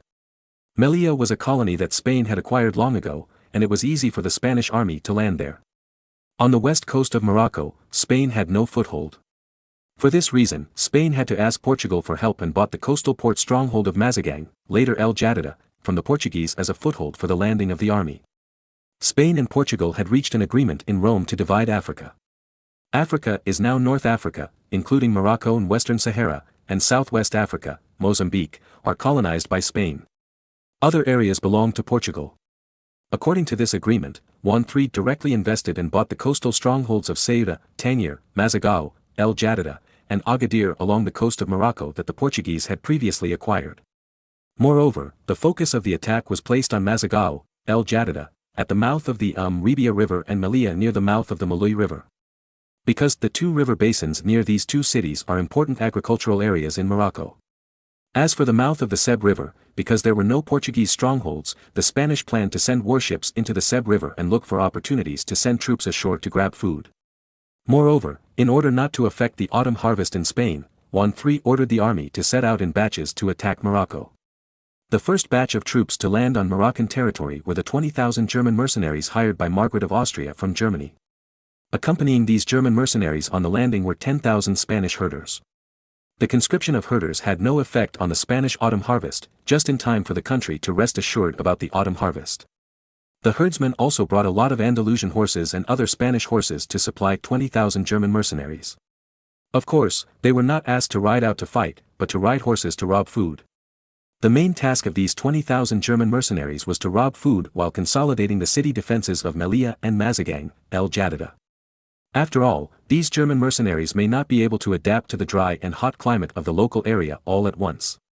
In addition, the main Spanish army and baggage supplies have not arrived, and these 20,000 German mercenaries cannot challenge the 20,000 or 30,000 scimitar cavalry of Morocco alone. As for the other 30,000 Spanish troops and the other 40,000 Spanish civilians, they will have to wait until the autumn harvest in Spain is over before they can land in Morocco. When the 30,000 Spanish troops landed in Morocco, it was also the time when Spain officially launched a general attack on Morocco. Marin frowned at first because the Spaniards had already started to attack Morocco. But soon, he became happy because the Spanish military actions attracted the attention of all of Europe. Marin's actions of secretly sending troops to plot against Siena were not noticeable. Originally, he was worried that the arrival of 25,000 troops in Italy would attract the attention of interested people. But now, the Spaniards have become so popular that they have attracted the attention of all of Europe. In this way, Marin's actions were overshadowed by the brilliance of the Spaniards. Marin, who was secretly happy, asked his father-in-law, Pope Julius II, to make a public statement in order to attract more attention to Spain, praising the Spaniards for restoring the territory of the ancient Roman Empire. King Juan is really young and promising. Sure enough, with the Pope's statement, Europeans' attention was further focused on the Spaniards. Many countries sent envoys or spies to Madrid to inquire about Spain's actions. As for Marin's secret transportation of troops, no one paid attention to it. Moreover, it is the autumn harvest season now, and everyone is very busy. Who has time to care about things that have nothing to do with them? For those poor nobles, it is right to take advantage of the abundant resources after the autumn harvest and spend lavishly for a while. These nobles are no different from Marin's college classmates in his previous life. When the autumn harvest is just over, they have the most abundant resources, and then they start to spend. Then when the summer begins the next day, they have no money on hand and begin to wait eagerly for the autumn harvest. At this time, they are like students who have run out of living expenses at the end of the month. They are very tight and need to borrow money from bankers to survive. At the end of the autumn harvest, in addition to having money to spend, they also have to repay their debts. In addition to asking the Pope's father-in-law to publicly commend Spain's righteous act of attacking Morocco, Marin also arranged for his spies to talk and comment on Spain's attack on Morocco in taverns in Italy to further attract people's attention. Especially in the Siena area, Marin sent a lot of spies to guide the public opinion and attention points of the locals in the tavern, so that they forget their own dangers. Then, Marin disguised himself as a grain merchant, went to Siena, and conducted reconnaissance activities in person. Chapter 1038, Personal Exploration. Although the Republic of Siena has many mountains, it is not without plains and river valleys, so there is naturally an autumn harvest. And there is no problem for Marin to disguise himself as a grain merchant to purchase grain. Because his wife Angela is an authentic Italian girl, Marin naturally learned fluent Italian every day. Not only can Marin speak fluent Italian, but his sons Caesar and Robert can also speak Italian. Little Robert even speaks Italian much better than German, because his mother Felice is also an Italian girl. Speaking fluent Italian, with a few authentic Italian spies from the Italian branch of the North Sea Chamber of Commerce, Marin began to wander around the countryside of the Republic of Siena. Of course, this is also in line with the behavior of a grain merchant. After all, grain comes from the countryside, not the city. In order to pretend to be a grain merchant, Marin really went deep into many villages in the countryside of the Republic of Siena, talked to local landlords about grain purchases, and gave a good price. Marin really purchased Siena's grain, but it was not in vain. Because he also planned to use the local food to supply his army. In addition, he went to a village west of Siena and bought a yard with money, and prepared to temporarily store the food purchased from the nearby villages in this yard. When Marin's army arrived here, they used the food purchased in the yard as military rations.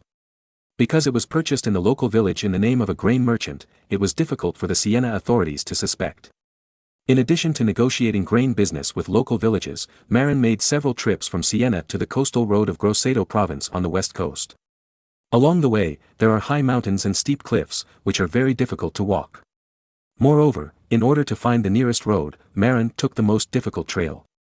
In fact, the spies of the Italian branch of the North Sea Chamber of Commerce had already selected several shortcuts and asked Marin to decide. What can Marin do? He can only go there himself to feel it. The distance from Siena to Grosseto is not far, and the straight-line distance is only about 80 kilometers. However, most of the middle is difficult mountain roads. In later generations, Italians naturally dug tunnels in the mountains and built a highway. But now, if you use a carriage to go from Grosseto to Siena, you can only go east along the river valley flatland, then turn north, and make a big detour. Of course, if there is no carriage to drag, you can also take the mountain trails, but it is very difficult to walk. Marin walked several trails and was almost exhausted. He is not a mountain dweller in southern Germany. He was also a person from the plains in his previous life. Therefore, he is not used to mountain roads. In the end, he chose the easiest road to walk. Although it is a little roundabout, it is much shorter than taking a big detour on the main road. As for the 4th Legion coming later, because they are carrying baggage and artillery, they can only take the more detour road. After finishing this difficult exploration, Marin was too lazy to take the mountain road again. He decided that he had disguised himself as a businessman before the war and stayed in the countryside of Siena. As for hurrying on the road, Marin decided to let Kahn lead the team over the mountains. Kahn was born in the Württemberg Mountains in the south, and he is very good at walking on mountain roads. In addition, Marin will send a spy who has explored the road with him to lead the way. Of course, Marin will not sit in the countryside near Siena and wait foolishly. While waiting, he will stockpile some supplies to supply the incoming army. Moreover, because he was worried that the Siena army would go out of the city to forcibly requisition food during the war, Marin gave up the previously selected small village not far west of Siena to stockpile food. After investigation, he moved the grain storage location a few kilometers to the west and moved it directly to a small mountain village in the mountains. It takes a long way to go from this small village in the valley to Siena.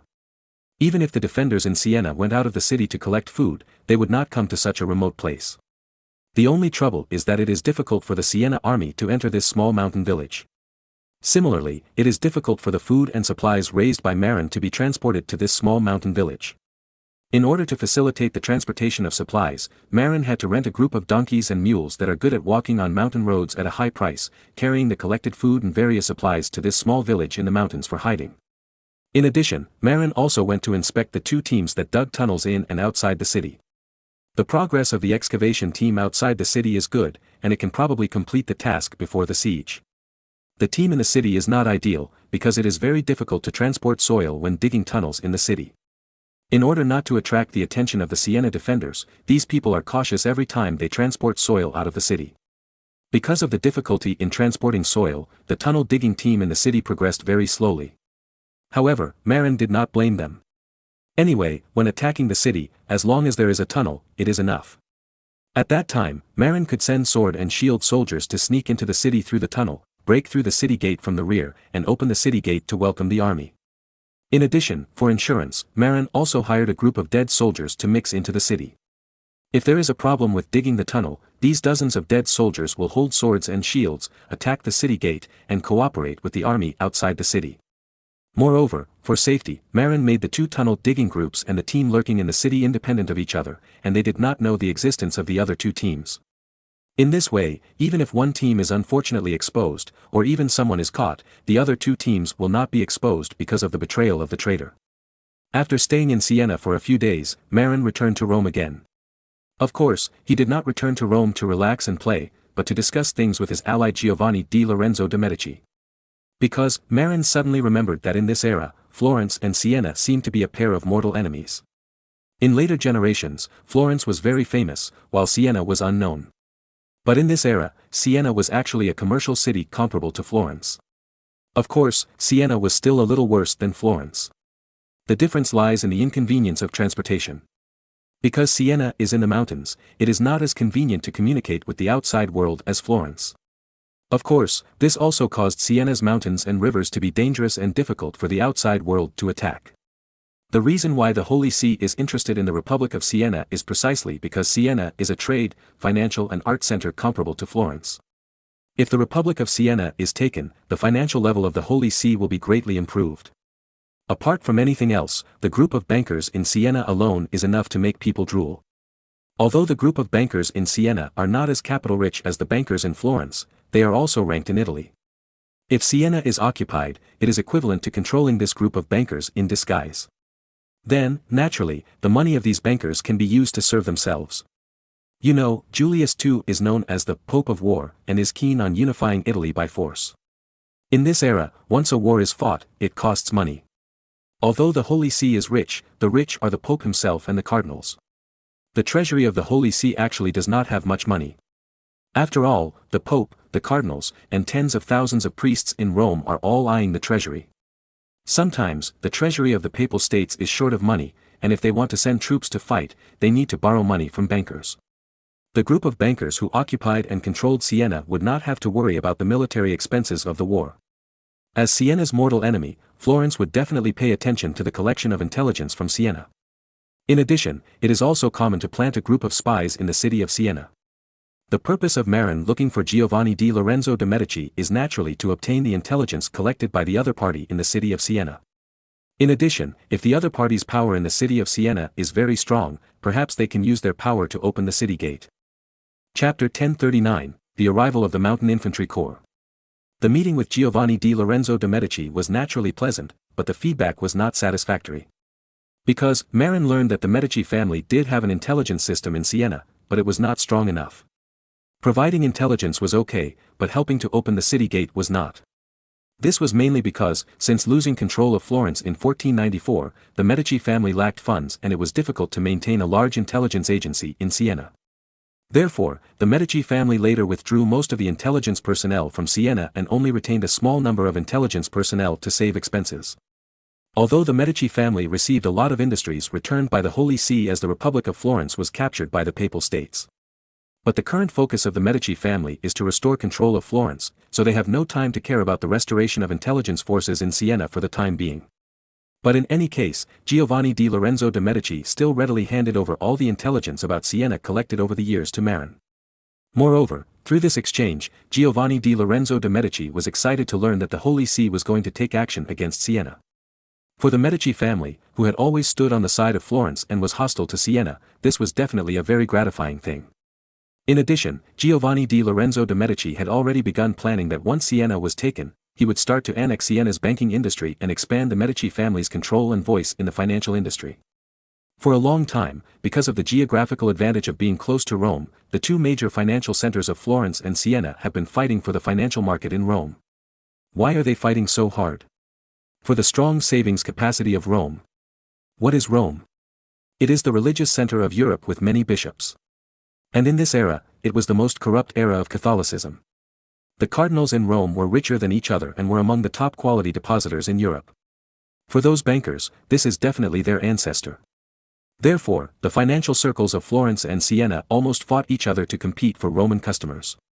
As for the financial circles of Venice and Genoa, because they are far away from Rome, their competitiveness is not as good as that of the bankers in Florence and Siena.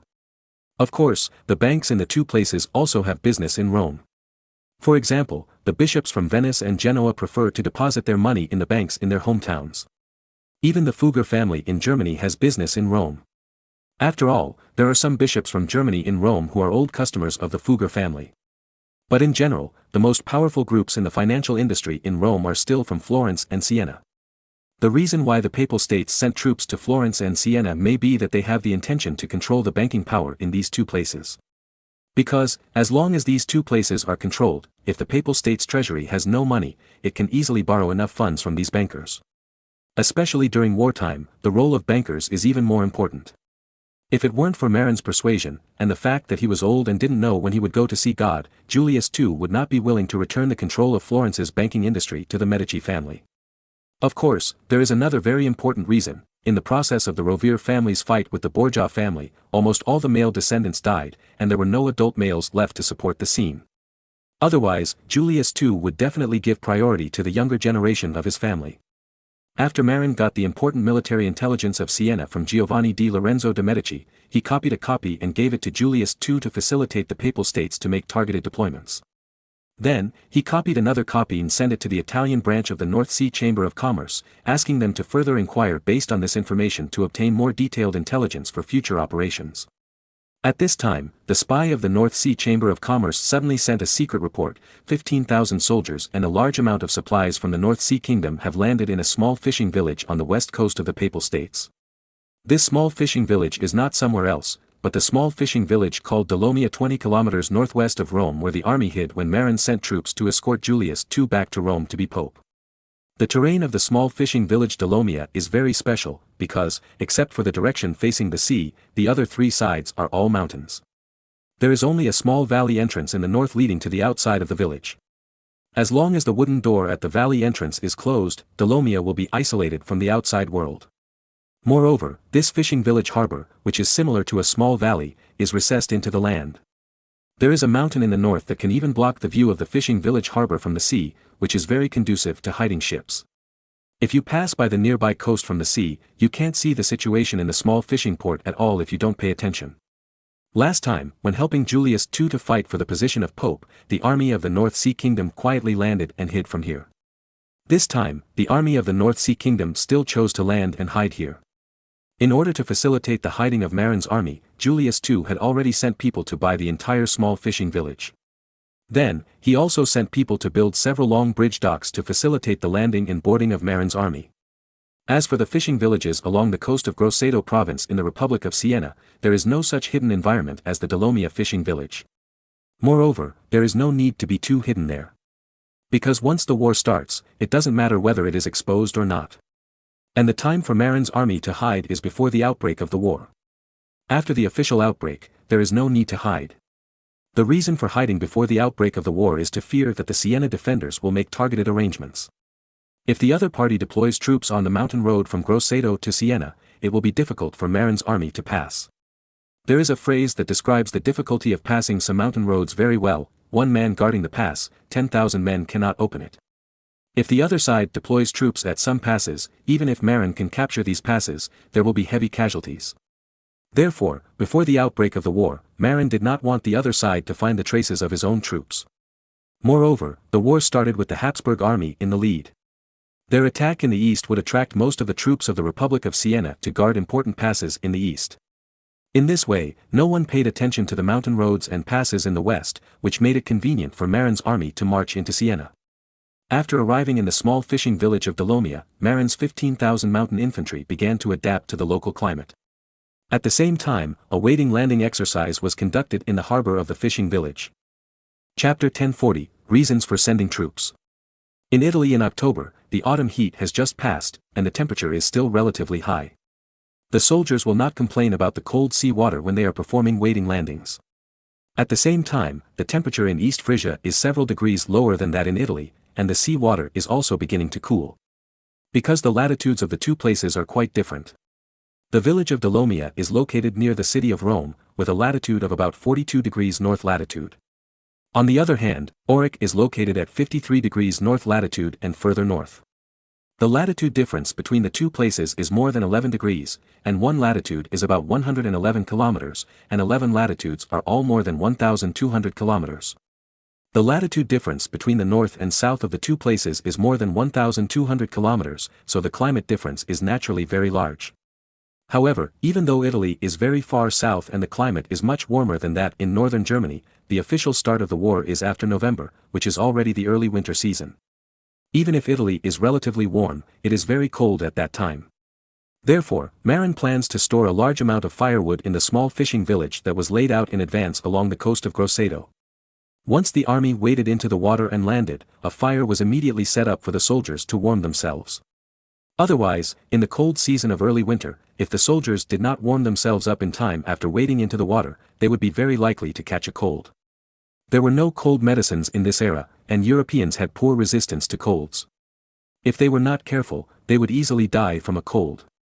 Marin rushed to the small fishing village of Dolomia and met with the main generals who led the troops this time, Kahn, Stade, Steindorf and Hanks. Kahn, needless to say, was Marin's confidant. Although he generally did not lead troops, he had an extraordinary status in the North Sea Army. Stade was the second highest-ranking general of the North Sea after Schwartz. Steindorf was the commander-in-chief of the North Sea's firearms force. As for Hanks, he was a young general who was recently promoted and reused by Marin. Speaking of which, Hanks' name was a great advantage for Marin to notice him. Before Marin traveled through time, Bayern, under the leadership of the old coach Hanks, had beaten the arrogant Barcelona. In the two-round knockout match, they eliminated Barcelona, known as the Universe team, with a total score of 7-0, humiliatingly, and shot Barcelona down from space and dropped it to the earth. Therefore, Eunuch High, Hanks, has also become a legend of Bayern. When Marin first heard that this young officer was called Hanks, he wanted to laugh. Because the contrast is too big, Eunuch High is an old man in his 70s, and Hanks in front of him is only in his 20s. But it was because of this legendary name that Marin noticed this young man. Then, Marin found out, oh, this guy is not bad. Hanks, like Kahn, is also from the Württemberg Mountains. However, unlike Kahn, who was born a civilian, Hanks was born in a knight's family. He was skilled in martial arts since childhood and received systematic military education. However, Hanks' father, Knight Hanks, offended the powerful nobles of the Duchy of Württemberg and was excluded. As a result, when Hanks wanted to go to Stuttgart, the capital of Württemberg, to be promoted to a formal knight after he became an adult, he was obstructed in every way. The other party even said that he would end the inheritance of the Hanks family knights. In a rage, Hanks rode on a horse, riding a lance, and came to Marin. Of course, he was not recruited by Marin himself, otherwise his name alone would have attracted Marin's attention.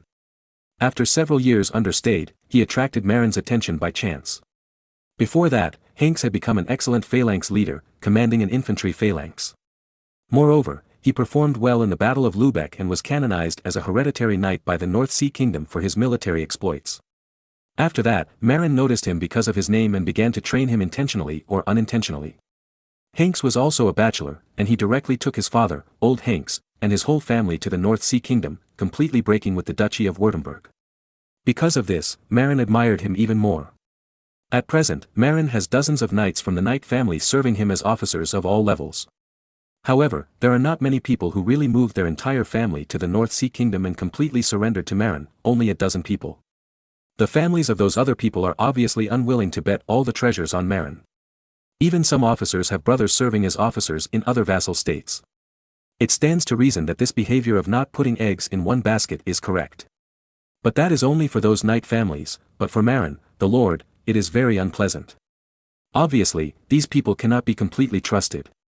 Therefore, Hanks, who dared to break with the original Duchy of Württemberg, was appreciated by Marin for not hesitating to hand over the original knight manor and surrender to Marin with his family. In addition, he is quite talented, so Marin plans to train him as the new legion commander.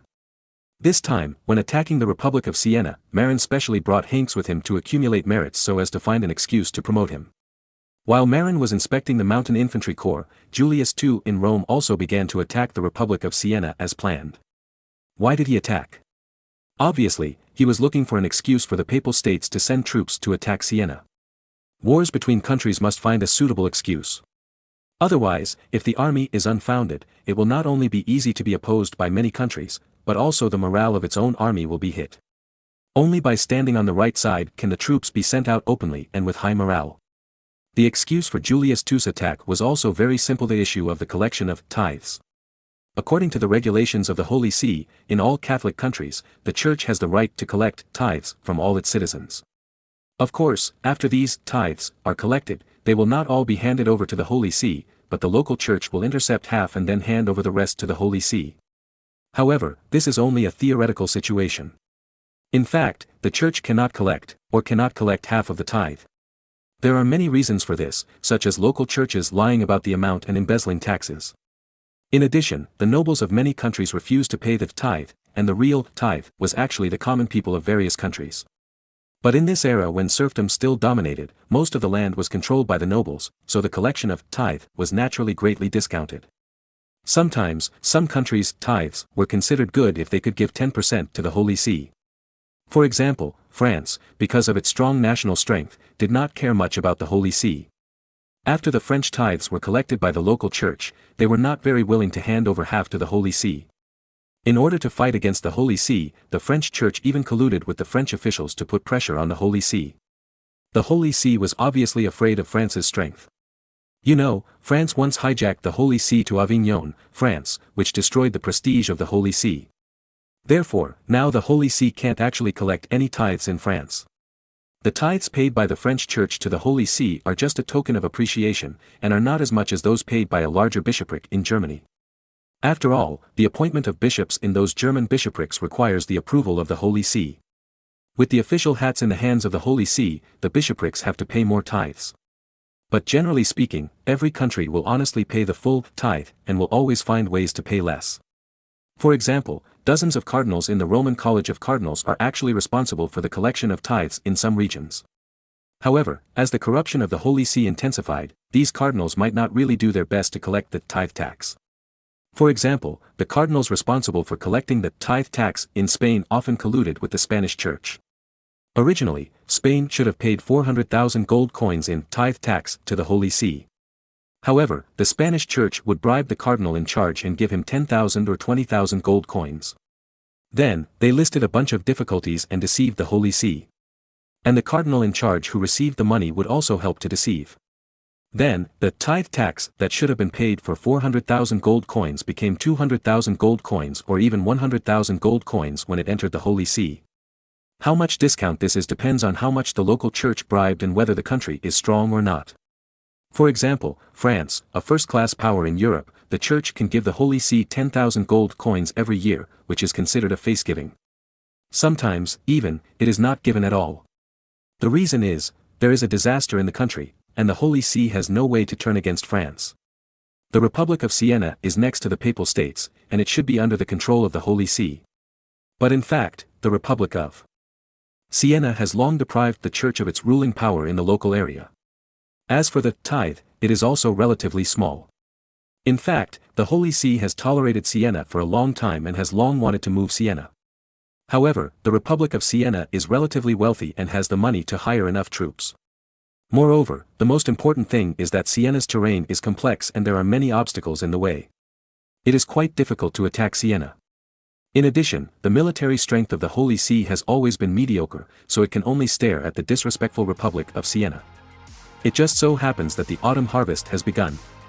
Julius II made a fuss about the tithe, and the people of Siena would definitely not be willing to honestly hand in the tithe. At that time, the Holy See will have plenty of excuses to use force against Siena. Tax evasion is a good reason to send troops.